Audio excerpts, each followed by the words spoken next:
ਉਹ ਕ੍ਰਿਸਟੀ ਨੋਇਮ ਆ, homeland security ਦੀ secretary, ਉਹਨਾਂ ਦੀ ਹੀਅਰਿੰਗ ਸੀ। ਉਸ ਹੀਅਰਿੰਗ ਦੇ ਵਿੱਚ ਕਾਫੀ ਜਿਹੜੇ ਕਾਂਗਰਸਮੈਨ ਸੀ, ਖਾਸ ਕਰਕੇ ਜਿਹੜੇ ਡੈਮੋਕ੍ਰੇਟ ਸੀ, ਉਹ ਕਾਫੀ ਅਪਸੈਟ ਸੀ, ਕਿਉਂਕਿ ਉਹਨਾਂ ਨੂੰ ਕਈ ਜਗ੍ਹਾ ਝੂਠ ਬੋਲਦੇ ਫੜਿਆ ਗਿਆ ਵੀ ਦੇਖੋ ਜੀ ਵੈਟਰਨਸ ਅਸੀਂ ਕੋਈ ਨਹੀਂ ਡਿਪੋਰਟ ਕੀਤਾ, ਜਦ ਕਿ ਉਹ ਸਾਊਥ ਕੋਰੀਆ ਤੋਂ ਇੱਕ ਵੈਟਰਨ ਨੂੰ ਲੈ ਆਏ। ਫਿਰ ਇੱਕ ਜਿਹੜਾ ਕੇਸ ਬੜਾ ਪੋਪੂਲਰ ਹੋਇਆ ਸੀ, ਜਿਹਦੇ ਤਿੰਨੇ ਮੁੰਡੇ ਮਰੀਨਸ ਆ, ਉਹਦਾ ਫਾਦਰ ਗਾਰਡਨਰ ਸੀ, ਉਹਨੂੰ ਪਿਕਅਪ ਕੀਤਾ। ਸੋ ਕਿੱਦਾਂ ਦੀ ਜਿਹੜੀ ਆ ਉਹਨਾਂ ਦੀ ਹੀਅਰਿੰਗ ਰਹੀ, ਤੇ ਉਹਦਾ ਕੁਝ ਅਸਰ ਪੈ ਸਕਦਾ ਆਉਣ ਵਾਲੇ ਸਮੇਂ 'ਚ? ਇਹ ਦੇਖੋ ਜੀ, ਪੋਲਿਟਿਕਸ ਜਿਹੜਾ ਵੈਟਰਨ ਸੀਗੇ ਕੋਰੀਆ ਵਾਲੇ, ਮੈਨੂੰ ਹੁਣ ਦੇਖੋ ਪੂਰੀ ਤਾਂ ਨਹੀਂ ਪਤਾ, ਉਹਦੇ ਵਿੱਚ ਇੰਨਾ ਜ਼ਰੂਰ ਸੀਗਾ ਕਿ PTSD ਸੀਗੇ, ਤੇ ਉਹ ਮਤਲਬ ਲੋਕਾਂ ਤੇ ਵਾਇਲੈਂਟ ਨਹੀਂ ਸੀਗਾ, ਤੇ ਥੋੜੀ ਡਰਗ ਯੂਜ਼ ਵੀ ਇਦਾਂ ਦੀ ਸੀਗੀ, ਕੋਈ ਮੁੱਦਾ ਸੀਗਾ। $80 ਦਾ ਸੀਗਾ ਸਿਰਫ ਜੀ। ਹਾਂਜੀ, ਪਰ ਗੱਲ ਉਹ ਨਹੀਂ ਹੈਗੀ। ਗੱਲ ਏਦਾਂ ਕਿ ਪੂਰੇ ਸਿਨੈਰੀਓ ਨਹੀਂ ਪਤਾ ਕਿੱਦਾਂ ਕੀ ਖਬਰ ਚੱਕੀ ਹੈ, ਕਿੱਥੋਂ ਚੱਕੀ ਹੈ। ਹੁਣ ਤੁਹਾਨੂੰ ਪਤਾ ਕਿ ਨੈਸ਼ਨਲ ਨਿਊਜ਼ ਬਣ ਜਾਂਦੀ ਹੈ, ਬੰਦਾ ਇੱਧਰਲੇ ਪਾਸੇ ਉੱਧਰਲੇ ਪਾਸੇ ਦੋਨੋਂ ਪਾਸੇ ਦੀਆਂ ਸੁਣਦਾ। ਬਟ ਇਹ ਹੈ ਕਿ ਵਿੱਚ ਇਹ ਸੀਗਾ ਕਿ ਵੈਟਰਨ ਸੀਗਾ, ਤਾਂ ਕਰਕੇ ਆਪਾਂ ਗੱਲ ਜਿਹੜੀ ਕਰ ਰਹੇ ਹਾਂ। ਜੇ ਕੋਈ ਆਮ ਬੰਦਾ ਹੁੰਦਾ ਹੁਣ ਨੂੰ ਤਾਂ ਉਹਨਾਂ ਨੇ ਕਹਿਣਾ ਸੀ ਕਿ ਸਹੀ ਡਿਪੋਰਟ ਜਿਹੜਾ ਕੀਤਾ। ਬਿਲਕੁਲ। ਤੇ ਵਾਕਈ ਉਹ PTSD ਵਗੈਰਾ ਜਿਹੜੇ ਵੀ ਹੁਣ ਕੰਬੈਟ ਜ਼ੋਨ ਤੋਂ ਜਿਹੜੇ ਆਉਂਦੇ ਆ, ਪ੍ਰੋਬਲਮ ਜਿਹੜੀਆਂ ਹੁੰਦੀਆਂ ਹੀ ਆ। ਤੇ ਅਸਲ ਫਿਰ ਮੁੱਦਾ ਤਾਂ ਉਤੋਂ ਪਰੇ ਆ ਕਿ ਉਹਨਾਂ ਨੂੰ ਰੀਹੈਬਿਲਿਟੇਸ਼ਨ ਦਾ ਇਮੀਗ੍ਰੇਸ਼ਨ ਨਾਲ ਤਾਂ ਨਹੀਂ ਸੰਬੰਧ ਹੈਗਾ। ਮਤਲਬ ਜਿਹੜੇ ਹੋਮਲੈਸ ਪ੍ਰੋਗਰਾਮ ਇਹਨਾਂ ਦੇ ਹੋ ਗਏ ਆ, ਉਹ ਹੁਣ $ਬਿਲੀਅਨਸ ਇੱਧਰਲੇ ਪਾਸੇ ਨੂੰ ਵੀ ਖਰਚੇ, ਇਹਨਾਂ ਨੇ ਲੜਾਈਆਂ ਤੇ ਵੀ ਖਰਚਦੇ ਆ। ਜੇ ਸਹੀ ਪ੍ਰੋਗਰਾਮ ਕਰਨ ਤਾਂ ਉਹ ਪ੍ਰੋਬਲਮ ਵੀ ਸੋਲਵ ਜਿਹੜੀ ਕਰ ਸਕਦੇ ਆ। ਬਾਕੀ ਦੂਜੀ ਗੱਲ ਇਹ ਹੈ ਕਿ ਕਈ ਕਹਿੰਦੇ ਆ ਕਿ ਟਰਾਮਾ ਹੀ ਇੰਨਾ ਜ਼ਿਆਦਾ ਹੁੰਦਾ ਕਿ ਜਿੰਨੇ ਮਰਜ਼ੀ ਪੈਸੇ ਖਰਚ ਲਵੇ ਸਰਕਾਰ, ਕੁਝ ਵੀ ਕਰ ਦੇਵੇ, ਜੇ ਬੰਦਾ ਆਪ ਮੋਟੀਵੇਟਡ ਨਹੀਂ ਹੋਵੇ ਉਹਨੂੰ ਕੋਈ ਸੁਧਾਰ ਨਹੀਂ ਸਕਦਾ। ਹੁਣ ਇਹ ਵੀ ਕਈ ਚੀਜ਼ਾਂ, ਤੇ ਉਹ ਜਿਹੜੀਆਂ ਇਹ ਹੀਅਰਿੰਗ ਜਿਹੜੀਆਂ ਇਹ ਕਰਦੇ ਆ, ਕੰਗਰੈਸ਼ਨਲ ਹੀਅਰਿੰਗਸ ਵਗੈਰਾ ਹੁੰਦੀਆਂ, ਇਹਨਾਂ ਦਾ ਪਰਪਸ ਇਹੀ ਹੁੰਦਾ। ਅੱਜ ਕੱਲ ਸੋਸ਼ਲ ਮੀਡੀਆ ਦਾ ਜ਼ਮਾਨਾ, ਉਹਦੇ ਵਿੱਚ ਸ਼ਾਰਟ ਜਿਹੜੀ ਤੁਸੀਂ ਕਹ ਲਓ ਕਿ ਇੱਕ ਕਲਿੱਕ ਬੇਟ ਟਾਈਪ ਵਾਲਾ, ਜਿਹੜਾ ਉਹਨੇ ਵੀ ਸਿੱਧੇ ਤਰ੍ਹਾਂ ਜਵਾਬ ਨਹੀਂ ਦਿੱਤਾ, ਇਹਨਾਂ ਨੇ ਵੀ ਉਹੀ ਕਿ ਵੈਟਰਨ ਆ। ਤੇ ਬਾਕੀ ਜਦੋਂ ਬੰਦਾ ਪੋਲੀਟੀਕਲ ਆਫਿਸ ਦੇ ਵਿੱਚ ਹੁੰਦਾ, ਇਹਦੇ ਵਿੱਚ ਹੁਣ ਚੱਲਦੇ ਰਹਿਣਾ ਜੀ ਇਹ। ਜੀ ਬਿਲਕੁਲ। ਸੋ ਦੂਸਰਾ ਇਹ ਵੀ ਸੀ ਵੀ 170 ਦੇ ਕਰੀਬ ਜਿਹੜੇ US ਦੇ ਸਿਟੀਜ਼ਨ ਅਰੈਸਟ ਕੀਤੇ ਗਏ ਆਈਸ ਵੱਲੋਂ, ਉਹ ਵੀ ਇਸ਼ੂ ਕਾਫੀ ਉੱਭਰਿਆ। ਉਹ ਆਪਾਂ ਬਾਰ-ਬਾਰ ਜਿੰਨੇ ਵੀ ਸਰੋਤੇ ਆ, ਤੁਸੀਂ ਫਿਰ ਇੱਕ ਵਾਰ ਰਿਮਾਈਂਡ ਕਰਾ ਦਿਓ ਵੀ ਕਿਹੜੀ ਜਿਹੜੀ ID ਆ ਉਹਨਾਂ ਨੂੰ ਜ਼ਰੂਰ ਕੋਲ ਰੱਖਣੀ ਚਾਹੀਦੀ ਹੈਗੀ ਜੀ। ਸੋ ਦੇਖੋ, ਹੁਣ ਐਡੇ ਮਾਸ ਲੈਵਲ ਤੇ ਜਦੋਂ ਪ੍ਰੋਗਰਾਮ ਇਹਨਾਂ ਨੇ ਕਰਨਾ, ਜਿਹੜੇ ਅਨਟ੍ਰੇਨਡ ਬੰਦੇ ਆ ਉਹਨਾਂ ਨੂੰ ਵੈਸਟਾਂ ਪਵਾ ਕੇ, ਜਿਹੜੇ ਤੁਸੀਂ ਕਹ ਲਓ ਕਿ ਸਿੱਧੇ ਲੋਕਾਂ ਨੂੰ ਫੜੋ ਜਾ ਕੇ। ਇਹ ਤਾਂ ਮੈਂ ਸਰਪ੍ਰਾਈਜ਼ ਹਾਂ ਕਿ ਸਿਰਫ 170 ਆ, ਕਹਿਣਾ ਕੋਈ ਹੋਰ ਜ਼ਿਆਦਾ ਗਲਤੀਆਂ ਨਹੀਂ ਹੋਈਆਂ ਜਿਹੜੇ ਹਜ਼ਾਰਾਂ ਦੇ ਹਿਸਾਬ ਨਾਲ ਇਹਨਾਂ ਨੇ, ਕਿਉਂਕਿ ਟ੍ਰੇਨਿੰਗ ਤਾਂ ਇਹਨਾਂ ਦੀ ਕੋਈ ਹੈ ਨਹੀਂ। ਦੂਸਰਾ ਇਹ ਹੈ ਕਿ ਬਰਾਊਨ ਬੰਦਾ ਦੇਖ ਕੇ ਚੱਕ ਲੈਂਦੇ ਆ ਸਿੱਧੇ ਹੀ। ਤੇ ਕਈ ਡਿਪੋਰਟ ਵੀ ਇਹਨਾਂ ਨੇ ਸਿਟੀਜ਼ਨ ਜਿਹੜੇ ਕੀਤੇ ਆ, ਕਈ ਜਿਹੜੇ ਹੁਣ ਤੁਸੀਂ ਦੇਖਿਆ ਹੋਣਾ ਕੋਰਟਾਂ ਦੇ ਆਰਡਰ ਨਾਲ ਵਾਪਸ ਵੀ ਜਿਹੜੇ ਡਿਪੋਰਟ ਹੋਏ ਬੰਦੇ ਲੈ ਕੇ ਆਏ ਆ। ਕਿਲਮਰ ਗਾਰਸੀਆ ਨੂੰ ਹੁਣ ਦੇਖ ਲਓ ਕਿੰਨਾ ਤੰਗ ਕੀਤਾ, ਹੁਣ ਜਾ ਕੇ ਜਿਹੜਾ ਉਹਨੂੰ ਰਿਲੀਜ਼ ਕੀਤਾ ਕੱਲ ਪਰਸੋਂ, ਜਿਹੜੀ ਉਹਦੀ ਖਬਰ ਲੱਗੀ ਸੀ। ਤੇ ਨਾਲ ਜੱਜ ਨੇ ਵੀ ਕਿਹਾ ਵੀ ਉਹਨੂੰ ਦੁਬਾਰਾ ਕਿਉਂ ਨਹੀਂ ਅਰੈਸਟ ਕਰ ਸਕਦੇ ਤੁਸੀਂ? ਹਾਂਜੀ, ਕਿਹਾ ਤਾਂ ਉਹਨੂੰ ਪਹਿਲਾਂ ਵੀ ਸੀਗਾ ਉਹ ਵੀ। ਤੇ ਜਿਹੜੀ ਸਰਕਾਰ ਆ ਉਹ ਵੀ ਬਿਲਕੁਲ ਤੁਸੀਂ ਕਹਿ ਲਓ ਕਿ ਔਨ ਦਾ ਲਾਈਨ ਹੀ ਜਿਹੜਾ ਪੰਗੇ ਲੈ ਲੂ ਕੇ ਦੇਖ ਕੇ ਕਿੱਥੇ ਤੱਕ ਲਾਅ ਸਟ੍ਰੈਚ ਹੋ ਸਕਦਾ। ਆਈਡੀਆਂ ਜਿਹੜੀਆਂ ਸੀਗੀਆਂ ਬੰਦੇ ਨੂੰ ਅਰੈਸਟ ਹੋਣ ਤੋਂ ਬਚਾਉਂਦੀਆਂ ਨਹੀਂ ਹੈਗੀਆਂ, ਕਿਉਂਕਿ ਜਿਹੜਾ ਲਾਅ ਇਹ ਹੈਗਾ ਕਿ ਜਿਹੜਾ ਬੰਦਾ ਕੱਚਾ ਸਟੇਟਸ ਦੀ ਵਾਇਲੇਸ਼ਨ 'ਚ ਹੈਗਾ ਉਹਨੂੰ ਅਰੈਸਟ ਕੀਤਾ ਜਾ ਸਕਦਾ। ਇਹਦੇ ਵਿੱਚ ਥੋੜੀ ਜਿਹੀ ਲੋਕਾਂ ਨੂੰ ਕਨਫਿਊਜ਼ਨ ਹੈਗੀ ਕਿ ਮੇਰਾ ਤਾਂ ਅਸਾਈਲਮ ਆਫਿਸ ਹੈਗਾ, ਮੈਨੂੰ ਨਹੀਂ ਅਰੈਸਟ ਕੀਤਾ ਜਾ ਸਕਦਾ, ਮੈਨੂੰ ਤਾਂ 2 ਸਾਲ ਤੋਂ ਉੱਤੇ ਹੋ ਗਏ, ਮੈਨੂੰ ਨਹੀਂ ਅਰੈਸਟ ਕੀਤਾ ਜਾ ਸਕਦਾ। ਇਹ ਹਰਜੋਤ ਜੀ ਉਹੀ ਪੁਰਾਣੀ ਗੱਲ ਆ ਕਿ ਇੱਕ ਵਾਰੀ ਜਦੋਂ ਸਭ ਤੋਂ ਪਹਿਲਾਂ ਵੀ ਆਪਾਂ ਖਬਰ ਰਨ ਕੀਤੀ ਸੀ ਕਿ ਇਦਾਂ ਹੋ ਸਕਦਾ, ਤੇ ਉਹ ਕਾਫੀ ਉਹਦੀ ਨੁਕਤਾਚੀਨੀ ਵੀ ਕੀਤੀ ਸੀ ਖਬਰ ਦੀ ਲੋਕਾਂ ਨੇ ਕਿ ਨਹੀਂ ਇਹਨਾਂ ਨੂੰ ਕਿਉਂ ਅਰੈਸਟ ਕਰਨਾ। ਅਰੈਸਟ ਉਹ ਕਿਸੇ ਨੂੰ ਵੀ ਕਰ ਸਕਦੇ ਜਿਹੜਾ ਬੰਦਾ ਜਿਹਦਾ ਸਟੇਟਸ ਸ਼ੋ ਨਹੀਂ ਹੁੰਦਾ ਸਿਸਟਮ ਦੇ ਵਿੱਚ। ਸਿਰਫ ਮੁੱਦਾ ਇਹ ਰਹਿ ਜਾਂਦਾ ਕਿ ਬੌਂਡ ਜਿਹੜਾ ਕਿਹਨੂੰ ਮਿਲਣਾ ਅੱਜ ਦੀ ਰੇਟ 'ਚ, ਉਹ ਵੀ ਸਿਚੁਏਸ਼ਨ ਜਿਹੜੀ ਚੇਂਜ ਹੋਈ ਜਾ ਰਹੀ ਹੈ ਟਾਈਮ ਤੋਂ ਟਾਈਮ। ਦੋਨਾਂ ਚੀਜ਼ਾਂ ਦੀ ਮੈਂ ਇਕੱਠੇ ਗੱਲ ਕਰ ਦੂੰਗਾ। ਸੋ ਅਰੈਸਟ ਜਦੋਂ ਉਹਨਾਂ ਨੇ ਕਿਸੇ ਨੂੰ ਕਰ ਲਿਆ ਕਿ ਉਹਨਾਂ ਜਿਹੜਾ ਹੁਣ ਜਿਹਦਾ ਅਸਾਈਲਮ ਪੈਂਡਿੰਗ ਹੈਗਾ ਉਹ ਬੰਦਾ ਸਟੇਟਸ ਦੇ ਵਿੱਚ ਨਹੀਂ ਹੈਗਾ, ਠੀਕ ਹੈ। ਜਿਹਦਾ ਅਸਾਈਲਮ ਆਫਿਸ ਨੇ ਅਸਾਈਲਮ ਦਾ ਕੇਸ ਟਰਮੀਨੇਟ ਕਰਤਾ, ਉਹਨੂੰ ਉਹ ਕਹਿੰਦੇ ਆਈਸ ਤੇ ਹਾਜ਼ਰੀ ਲਾ ਕੇ ਆਓ, ਆਈਸ ਦੇ ਉਹਨਾਂ ਨੇ ਜਾਣਾ ਹੁੰਦਾ। ਉਹ ਹੁਣ ਜਾ ਰਹੇ ਆ ਕਿ ਨਹੀਂ ਜਾ ਰਹੇ ਆ ਇਹ ਉਹਨਾਂ ਤੇ ਆ, ਪਰ ਉਹ ਜਿਹੜੇ ਉਹਨਾਂ ਨੂੰ ਫਿਊਜੀਟਿਵ ਕਈਆਂ ਨੂੰ ਕਰਾਰ ਦੇ ਦਿੱਤਾ ਗਿਆ, ਘਰੋਂ ਆ ਕੇ ਵੀ ਲੋਕੀ ਚੱਕੇ ਆ, ਪਾਰਕਿੰਗ ਲੋਟਾਂ ਚੋਂ ਵੀ ਚੱਕੇ ਆ। ਲੋਕਾਂ ਨੇ ਇਹ ਵੀ ਕਿਹਾ ਕਿ ਇਹ ਤਾਂ ਫੀਮੇਲ ਸੀਗੀ, ਇਹਦੇ ਜਵਾਕ ਛੋਟੇ ਆ, ਉਹ ਵੀ ਚੱਕੇ ਆ। ਤੇ ਉਹਨਾਂ ਨੇ ਜਦੋਂ ਕਹਿਣ ਦੀ ਕੋਸ਼ਿਸ਼ ਕੀਤੀ ਉਹਨਾਂ ਨੂੰ ਕਿ ਇਹਦੇ ਜਵਾਕਾਂ ਦਾ ਕੀ ਬਣੂਗਾ, ਇਹ ਤਾਂ ਸਕੂਲ ਪਾਰਕਿੰਗ ਲੋਟ 'ਚ, ਤੇ ਅਗਲੇ ਕਹਿੰਦੇ ਆ ਕਿ ਨਹੀਂ ਇਹ ਜਿਹੜੇ ਫੋਸਟਰ ਕੇਅਰ ਵਾਲੇ ਟੇਕ ਕੇਅਰ ਕਰੂਗੇ ਜਾਂ ਤੁਹਾਡੀ ਆਪਣੀ ਪ੍ਰੋਬਲਮ ਆ। ਤੇ ਹਸਬੈਂਡ ਵਾਈਫ ਕਈ ਕੇਸਾਂ 'ਚ ਦੋਨੋਂ ਹੀ ਜਿਹੜੇ ਉਹਨਾਂ ਨੇ ਚੱਕੇ ਆ। ਤੇ ਹੁਣ ਇਹਦੇ ਵਿੱਚ ਸਵਾਲ ਇਹ ਆ ਜਾਂਦਾ ਕਿ ਬੌਂਡ ਕਿਹਨੂੰ ਮਿਲਣਾ। ਇਹਦੇ ਵਿੱਚ ਦੱਸਿਆ ਸੀਗਾ ਕਿ ਉਹੀ ਜਿਹੜਾ 235 ਤੇ 236 ਦੋ ਇਹਨਾਂ ਨੇ ਸੈਕਸ਼ਨ ਜਿਹੜੇ ਲਾਏ ਸੀਗੇ। ਇਹ ਕਹਿੰਦੇ ਆ ਕਿ ਜਿਹੜੇ 235 ਥੱਲੇ ਆਏ ਆ ਉਹਨਾਂ ਨੂੰ ਬੌਂਡ ਜਿਹੜਾ ਨਹੀਂ ਜੱਜ ਦੇ ਸਕਦਾ। ਜਿਹੜੇ 236 ਥੱਲੇ ਆਏ ਆ, ਜਿਹੜੇ ਵੀਜ਼ਿਆਂ ਤੇ ਆਏ ਆ, ਇੰਸਪੈਕਟ ਹੋਏ, ਐਡਮਿਟ ਹੋਏ, ਉਹਨਾਂ ਨੂੰ ਜਿਹੜਾ ਬੌਂਡ ਇਹ ਦੇ ਸਕਦੇ ਆ। ਸੋ ਪਹਿਲੀ ਗੱਲ ਤਾਂ ਜਿਹੜੇ ਟੂਰਿਸਟ ਵੀਜ਼ੇ ਤੇ ਆਏ ਆ, ਜਿਹਨਾਂ ਦੇ ਅਸਾਲਮ ਆਫਿਸ ਦੇ ਮੂਹਰੇ ਹੈਗੇ ਆ, ਉਹ ਬੌਂਡ ਜਿਹੜੇ ਲੈ ਸਕਦੇ ਸੀਗੇ। ਜੱਜ ਕੋ ਅਥਾਰਟੀ ਹੈਗੀ ਆ ਹੀਅਰਿੰਗ ਦੇਣ ਦੀ। ਹੁਣ ਜੱਜ ਨੇ ਬੌਂਡ ਦੇਣਾ ਕਿ ਨਹੀਂ ਦੇਣਾ ਅਲੱਗ ਮਸਲਾ, ਪਰ ਉਹ ਇੱਕ ਹੀਅਰਿੰਗ ਮੰਗ ਸਕਦੇ ਆ। ਜਿਹੜੇ ਲੋਕੀ ਕੱਚੇ ਆਏ ਸੀਗੇ, ਇਹਦੇ ਵਿੱਚ ਪਿਛਲੇ 10-15 ਦਿਨਾਂ ਤੋਂ ਕਾਫੀ ਰੌਲਾ। ਜਿਹੜੇ ਬੰਦੇ ਕੱਚੇ ਆਏ ਸੀਗੇ ਉਹਨਾਂ ਨੂੰ ਇੱਕ ਜਿਹੜਾ ਕੈਲੀਫੋਰਨੀਆ ਦਾ ਕੋਰਟ ਸੀਗਾ, ਉਹਨੇ ਕਲਾਸ ਐਕਸ਼ਨ ਦੇ ਵਿੱਚ ਕਹਿ ਦਿੱਤਾ ਕਿ ਇਹ ਜਿਹੜੇ ਲੋਕੀ ਇਹ 236 ਦੇ ਥੱਲੇ ਆਣੇ ਚਾਹੀਦੇ, ਇਹਨਾਂ ਨੂੰ ਵੀ ਜੱਜ ਬੌਂਡ ਦੇਵੇ ਜੀ। ਸਾਨੂੰ ਇਹਦੇ ਵਿੱਚ ਮਿਕਸਡ ਸਕਸੈਸ ਜਿਹੜੀ ਹੋਈ ਆ। ਕਿਸੇ ਟਾਈਮ ਤੇ ਸਿੱਧੇ ਜੱਜ ਜਿਹੜੀਆਂ ਹੀਅਰਿੰਗਾਂ ਦੇ ਦਿੰਦੇ ਸੀਗੇ, ਕਿਸੇ ਟਾਈਮ ਤੇ ਸਿਰਫ ਹੇਬੀਅਸ ਦੇ ਨਾਲ, ਹੇਬੀਅਸ ਦੀ ਜਿਹੜੀ ਰਿਟ ਹੁੰਦੀ ਸੀਗੀ ਉਹਦੇ ਨਾਲ ਹੀਅਰਿੰਗ ਦਿੰਦੇ ਸੀਗੇ। ਹੁਣ ਪਿਛਲੇ ਕੁਝ ਦਿਨਾਂ ਤੋਂ ਉਹੀ ਬੰਦੇ ਬਾਹਰ ਆਏ ਆ ਜਿਨ੍ਹਾਂ ਨੇ ਹੇਬੀਅਸ ਦੀ ਰਿਟ ਕੀਤੀ ਆ, ਜਿਨ੍ਹਾਂ ਦੇ ਆਪਾਂ ਕਲਾਸ ਐਕਸ਼ਨ ਤੋਂ ਬਾਅਦ ਸਿੱਧੇ ਵੀ ਬੌਂਡ ਜਿਹੜੇ ਟਰਾਈ ਕੀਤੇ ਸੀਗੇ। ਉਹਨਾਂ ਦੇ ਜੱਜਾਂ ਨੇ ਬੌਂਡ ਜਿਹੜੇ ਸੀਗੇ, ਉਹਨਾਂ ਨੇ ਕਿਹਾ ਕਿ ਆਪਣੀ ਹੀਅਰਿੰਗ ਜਿਹੜੀ ਤੁਸੀਂ ਜਿਹੜੀ ਰਿਕੁਐਸਟ ਵਾਪਸ ਲੈ ਲਓ, ਕਿਉਂਕਿ ਜਿਹੜੇ ਕੋਰਟ ਹੈਗੇ ਉਹਨਾਂ ਕੋਲ ਅਥਾਰਟੀ ਨਹੀਂ ਹੈਗੀ, ਕਿਉਂਕਿ ਜਿਹੜੀ ਜਜਮੈਂਟ ਆ ਉਹ ਫਾਈਨਲ ਨਹੀਂ ਹੈਗੀ। ਇਹਦੇ ਉੱਤੇ ਹੁਣ 20 ਤਰੀਕ ਜਿਹੜੀ 20 ਦਸੰਬਰ ਉਸ ਤੋਂ ਬਾਅਦ ਜਿਹੜਾ ਫੈਸਲਾ ਜਿਹੜਾ ਇੱਕ ਡਿਊ ਹੈਗਾ ਕਿ ਕਲਾਸ ਐਕਸ਼ਨ ਜਿਹੜਾ ਹੈਗਾ ਕਿ ਉਹ ਫਾਈਨਲ ਜਜਮੈਂਟ ਬਣਦੀ ਹੈ ਕਿ ਨਹੀਂ, ਇਨਫੋਰਸੇਬਲ ਹੈਗੀ ਹੈ ਕਿ ਨਹੀਂ ਹੈਗੀ ਆ। ਕਹਿਣ ਦਾ ਮਤਲਬ ਇਹ ਹੈ ਕਿ ਜੇ ਅੱਜ ਦੀ ਡੇਟ ਦੇ ਵਿੱਚ ਕਿਸੇ ਨੂੰ ਬੌਂਡ ਚਾਹੀਦਾ, ਉਹਨੂੰ ਹੇਬੀਅਸ ਕਾਰਪਸ ਦੀ ਰਿਟ ਦੇ ਨਾਲ ਫੇਰ ਬੌਂਡ ਹੀਅਰਿੰਗ ਕਰਨੀ ਪੈਣੀ ਆ। ਜੇ ਤੁਸੀਂ ਸਿੱਧੇ ਬੌਂਡ ਹੀਅਰਿੰਗ ਮੰਗਦੇ ਆ ਤੇ ਉਹ ਤੁਹਾਡੇ ਜਿਹੜੇ ਸੀਗੇ ਪੈਸੇ ਵੇਸਟ ਹੋ ਸਕਦੇ ਆ। ਉਹ ਤੁਹਾਡਾ ਰਿਸਕ ਹੋਣਾ, ਕਿਉਂਕਿ ਜਿਹੜੇ ਕੋਰਟ ਆ ਉਹਨਾਂ ਨੇ ਆਪਣੀ ਪੋਜੀਸ਼ਨ ਬੜੀ ਕਲੀਅਰ ਕਰਤੀ। ਆਪਾਂ ਕਈ ਕੋਰਟਸ ਦੇ ਵਿੱਚ ਇਹ ਫਾਈਲ ਕਰਕੇ ਦੇਖ ਚੁੱਕੇ ਆ ਕਲਾਸ ਐਕਸ਼ਨ ਦੇ ਆਉਣ ਤੋਂ ਬਾਅਦ, ਤੇ ਉਹ ਉਹਨੂੰ ਰੈਕੋਗਨਾਈਜ਼ ਜਿਹੜੀ ਨਹੀਂ ਕਰ ਰਹੇ। ਸੋ ਹੁਣ ਜਦੋਂ 20 ਤਰੀਕ ਆਉਂਦੀ ਆ ਤੇ 20 ਤਰੀਕ ਤੋਂ ਬਾਅਦ ਜੇ ਆਪਣੀ ਜਜਮੈਂਟ ਜਦੋਂ ਫਾਈਨਲ ਹੋ ਜਾਂਦੀ ਆ, ਉਹਦੇ ਨਾਲ ਇਹ ਫਰਕ ਪਊਗਾ ਕਿ ਸਾਨੂੰ ਹੇਬੀਅਸ ਦੀ ਜਿਹੜੀ ਰਿਟ ਆ ਉਹ ਕਰਨ ਦੀ ਲੋੜ ਜਿਹੜੀ ਨਹੀਂ ਪੈਣੀ, ਕਿਉਂਕਿ ਹੇਬੀਅਸ ਵਾਲੇ ਵੀ ਹੁਣ ਜਿਹੜੇ ਵਕੀਲ ਆ ਕਾਫੀ ਜ਼ਿਆਦਾ ਬਿਜ਼ੀ ਆ, ਅਵੇਲੇਬਿਲਿਟੀ ਉਹਦੀ ਕਾਸਟ ਵੀ ਜਿਹੜੀ ਐਡ ਅਪ ਹੋ ਜਾਂਦੀ ਆ। ਤੇ ਉਹਦੇ ਵਿੱਚ ਕਈ ਸਾਰੀਆਂ ਸਾਨੂੰ ਇਨਕੁਆਇਰੀਆਂ ਆਈਆਂ ਸੀ। ਸਾਰਿਆਂ ਨੂੰ ਮੈਂ ਇਹੀ ਕਿਹਾ ਕਿ 20 ਤਰੀਕ ਦੀ ਤੁਸੀਂ ਵੇਟ ਕਰੋ। ਤੇ ਹੁਣ ਤੁਸੀਂ ਬੌਂਡ ਜਿਹੜਾ ਮੰਗਦੇ ਹੇਬੀਅਸ, ਉਹ ਥੋੜਾ ਜਿਹਾ ਅਨਸਰਟਨ ਇਸ ਵੇਲੇ ਹੈਗਾ। ਜੇ 20 ਤਰੀਕ ਨੂੰ ਪੂਰੀ ਕਲੈਰਿਟੀ ਹੋ ਜਾਂਦੀ ਹੈ ਕਿ ਹੇਬੀਅਸ ਕਰਨ ਦੀ ਲੋੜ ਨਹੀਂ ਪੈਣੀ, ਉਹਨਾਂ ਲੋਕਾਂ ਦੇ ਕਾਫੀ ਪੈਸੇ ਜਿਹੜੇ ਬਚ ਸਕਦੇ ਆ। ਸੋ ਇਹ ਜਿਹੜੇ ਮਸਲੇ ਚੱਲਦੇ ਆ। ਤੇ ਆਈਡੀ ਤੁਸੀਂ ਆਪਣੀ ਜਿਹੜੀ ਮਰਜ਼ੀ ਨਾਲ ਰੱਖੋ ਤਾਂ ਆਇਡੈਂਟੀਫਿਕੇਸ਼ਨ ਵਾਸਤੇ ਆ, ਪਰ ਇਹ ਹੈ ਕਿ ਜੇ ਅੰਡਰਲਾਈਨ ਤੁਸੀਂ ਕੱਚੇ ਆ, ਤੁਹਾਡਾ ਕੇਸ ਚੱਲਦਾ, ਉਹ ਤੁਹਾਨੂੰ ਫੜ ਸਕਦੇ ਆ ਜੀ। ਤੇ ਆਪਾਂ ਕੁਝ ਕੁਐਸਚਨ ਜਿਹੜੇ ਆ, ਨਵੀਂ ਜਿਹੜੀ ਫੋਟੋ ਪਾਲਿਸੀ ਆ USCIS ਦੀ, ਉਹਦੇ ਬਾਰੇ ਥੋੜਾ ਜਿਹਾ ਡਿਟੇਲ ਚ ਦੱਸੋ। ਸੋ ਬਾਈਡਨ ਸਰਕਾਰ ਨੇ ਕੋਵਿਡ ਦੇ ਵਿੱਚ ਪਾਲਿਸੀਆਂ ਜਿਹੜੀਆਂ ਬਣਾਈਆਂ ਸੀਗੀਆਂ ਕਿ 10 ਸਾਲ ਪੁਰਾਣੀ ਫੋਟੋ ਵੀ ਜਿਹੜੀ ਚੱਲ ਸਕਦੀ ਆ। ਤੇ ਟਰੰਪ ਐਡਮਿਨਿਸਟ੍ਰੇਸ਼ਨ ਨੇ ਕਿਹਾ ਕਿ ਫੋਟੋ ਜਿਹੜੀ ਸੀਗੀ 3 ਸਾਲ ਤੋਂ ਜ਼ਿਆਦਾ ਪੁਰਾਣੀ ਨਹੀਂ ਹੋਣੀ ਚਾਹੀਦੀ। ਤੇ ਹੁਣ ਜਿਹੜੀ ਫੋਟੋ ਆ ਸਿਰਫ ਜਿਹੜੇ USCIS ਵਾਲੇ ਉਹੀ ਖਿੱਚੂਗੇ। ਜਿੱਦਾਂ ਪਹਿਲਾਂ ਆਪਣੇ ਬੰਦੇ ਨੂੰ ਆਪਸ਼ਨ ਹੁੰਦੀ ਸੀਗੀ ਉਹ ਆਪਣੀ ਫੋਟੋ ਨਾਲ ਐਪਲੀਕੇਸ਼ਨ ਦੇ ਲਾ ਦਿੰਦਾ ਸੀਗਾ ਜੀ। ਤੇ ਉਹ ਕਹਿੰਦੇ ਆ ਕਿ ਇਹ ਚੀਜ਼ ਨਹੀਂ ਹੁਣ ਕਰਨੀ, ਸਾਰਿਆਂ ਦੀ ਸੈਂਟਰ ਤੇ ਜਿਹੜੀ ਫੋਟੋ ਖਿੱਚਿਆ ਕਰਨੀ ਆ ਤੇ ਉਹੀ ਫੋਟੋਆਂ ਜਿਹੜੀਆਂ ਯੂਜ਼ ਹੋਣੀਆਂ। ਤੇ ਉਹਨਾਂ ਨੂੰ ਉਹ ਇਹਦੇ ਵਿੱਚ ਇਹ ਕਹਿੰਦੇ ਆ ਕਿ ਇਹਦੇ ਵਿੱਚ ਲੋਕੀ ਝੂਠੀਆਂ ਫੋਟੋਆਂ ਲਾ ਦਿੰਦੇ ਆ, ਫਰਾਡ ਵਗੈਰਾ ਦਾ ਕੰਸਰਨ ਜਿਹੜਾ ਹੋ ਜਾਂਦਾ। ਜਿਹੜੀ ਫੇਸ਼ੀਅਲ ਰੈਕੋਗਨੀਸ਼ਨ ਟੈਕਨੋਲੋਜੀ ਸੀਗੀ ਉਹਦੇ ਕਰਕੇ ਜਿਹੜੇ ਸੀਗੇ ਲੋਕੀ ਕਈ ਝੂਠੀਆਂ ਫੋਟੋਆਂ ਲਾਉਣ ਲੱਗ ਪਏ ਸੀਗੇ। ਤੇ ਉਹ ਕਹਿੰਦੇ ਕਿ ਹੁਣ ਫੋਟੋ ਉਹਨਾਂ ਨੇ ਆਪ ਹੀ ਜਿਹੜੀ ਖਿੱਚ ਕੇ ਜਿਹੜੀ ਲਾਇਆ ਕਰਨੀ ਹੈ ਤੇ 3 ਸਾਲ ਬਾਅਦ ਫਿਰ ਦੁਬਾਰਾ ਜਿਹੜੀ ਉਹਨਾਂ ਨੂੰ ਦੁਬਾਰਾ ਫੋਟੋਗ੍ਰਾਫ ਲਈ ਜਾਂ ਫਿੰਗਰਪ੍ਰਿੰਟ ਲਈ ਜਿਹੜਾ ਬੁਲਾਇਆ ਜਾਊਗਾ। ਅੱਛਾ, ਇਹ ਪਾਸਪੋਰਟ ਲਈ ਵੀ ਹੋਊਗਾ ਜਾਂ ਜੇ ਕਿਸੇ ਨੇ ਪਾਸਪੋਰਟ ਬਣਾਉਣਾ ਜਾਂ ਸਿਰਫ ਇਮੀਗ੍ਰੇਸ਼ਨ ਰਿਲੇਟਡ ਮੈਟਰਸ ਆ?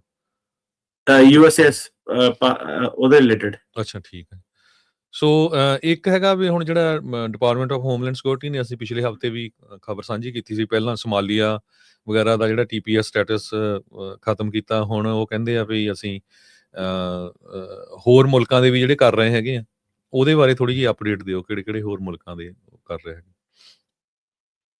ਸੋ ਦੋ ਚੀਜ਼ਾਂ ਜੀ, ਪਹਿਲੀ TPS ਹੋਰ ਚੀਜ਼ ਆ, ਇੱਕ ਹਿਊਮੈਨਿਟੇਰੀਅਨ ਪੇਰੋਲ ਪ੍ਰੋਸੈਸ ਹੁੰਦਾ। ਓਕੇ, ਦੋਨੋਂ ਹੀ ਦੱਸ ਦਿਓ। ਹਾਂਜੀ। ਸੋ ਇਹ ਜਿਹੜਾ ਸੀਗਾ ਫੈਮਿਲੀ ਰੀਯੂਨੀਫਿਕੇਸ਼ਨ ਪੇਰੋਲ ਪ੍ਰੋਗਰਾਮ ਇਹਨਾਂ ਨੇ ਇੱਕ ਸ਼ੁਰੂ ਕੀਤੇ ਸੀਗੇ FRP। ਇਹਦੇ ਥੱਲੇ ਉਹ ਜਿਹੜੇ ਕਈ ਦੇਸ਼ ਸੀਗੇ, Colombia, Cuba, Ecuador, El Salvador, Guatemala, Haiti ਤੇ ਹਾਂਡੂਰਸ।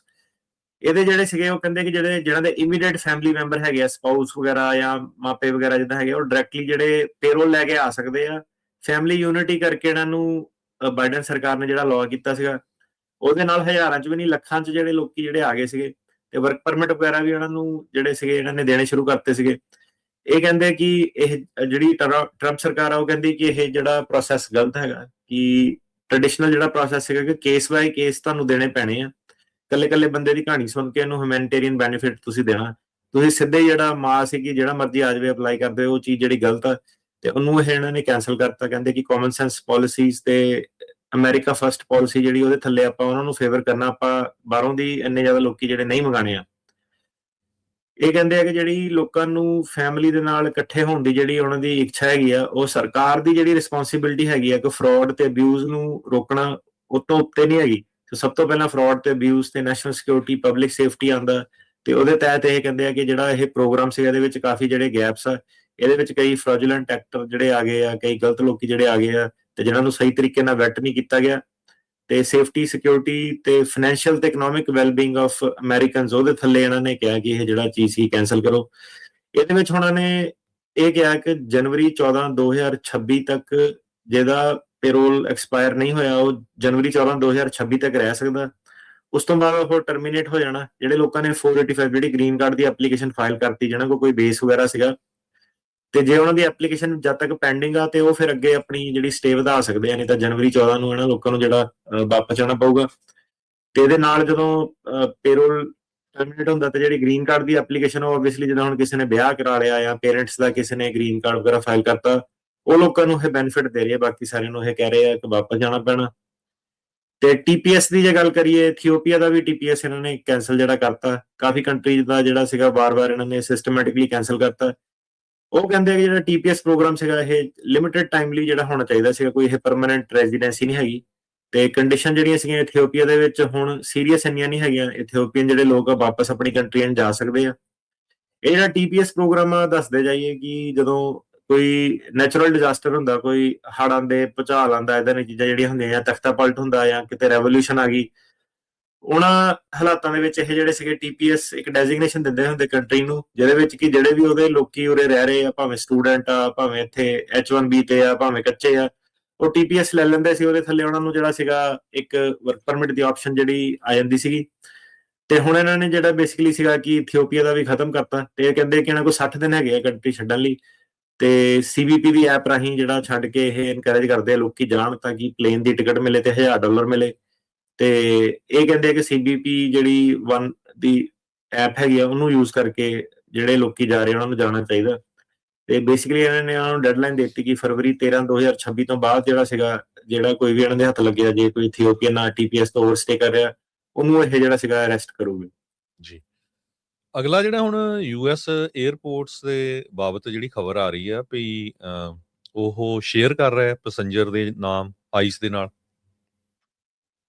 ਹਾਂਜੀ, ਸੋ TS ਵਾਲੇ ਜਿਹੜੇ ਹੈਗੇ ਆ, ਉਹ ਆਪਣਾ ਆਈਸ ਦੇ ਨਾਲ ਹੁਣ ਲਿਸਟਾਂ ਸ਼ੇਅਰ ਕਰ ਰਹੇ ਆ, ਟਰਾਂਸਪੋਰਟ ਸਿਕਿਉਰਿਟੀ ਐਡਮਿਨਿਸਟ੍ਰੇਸ਼ਨ।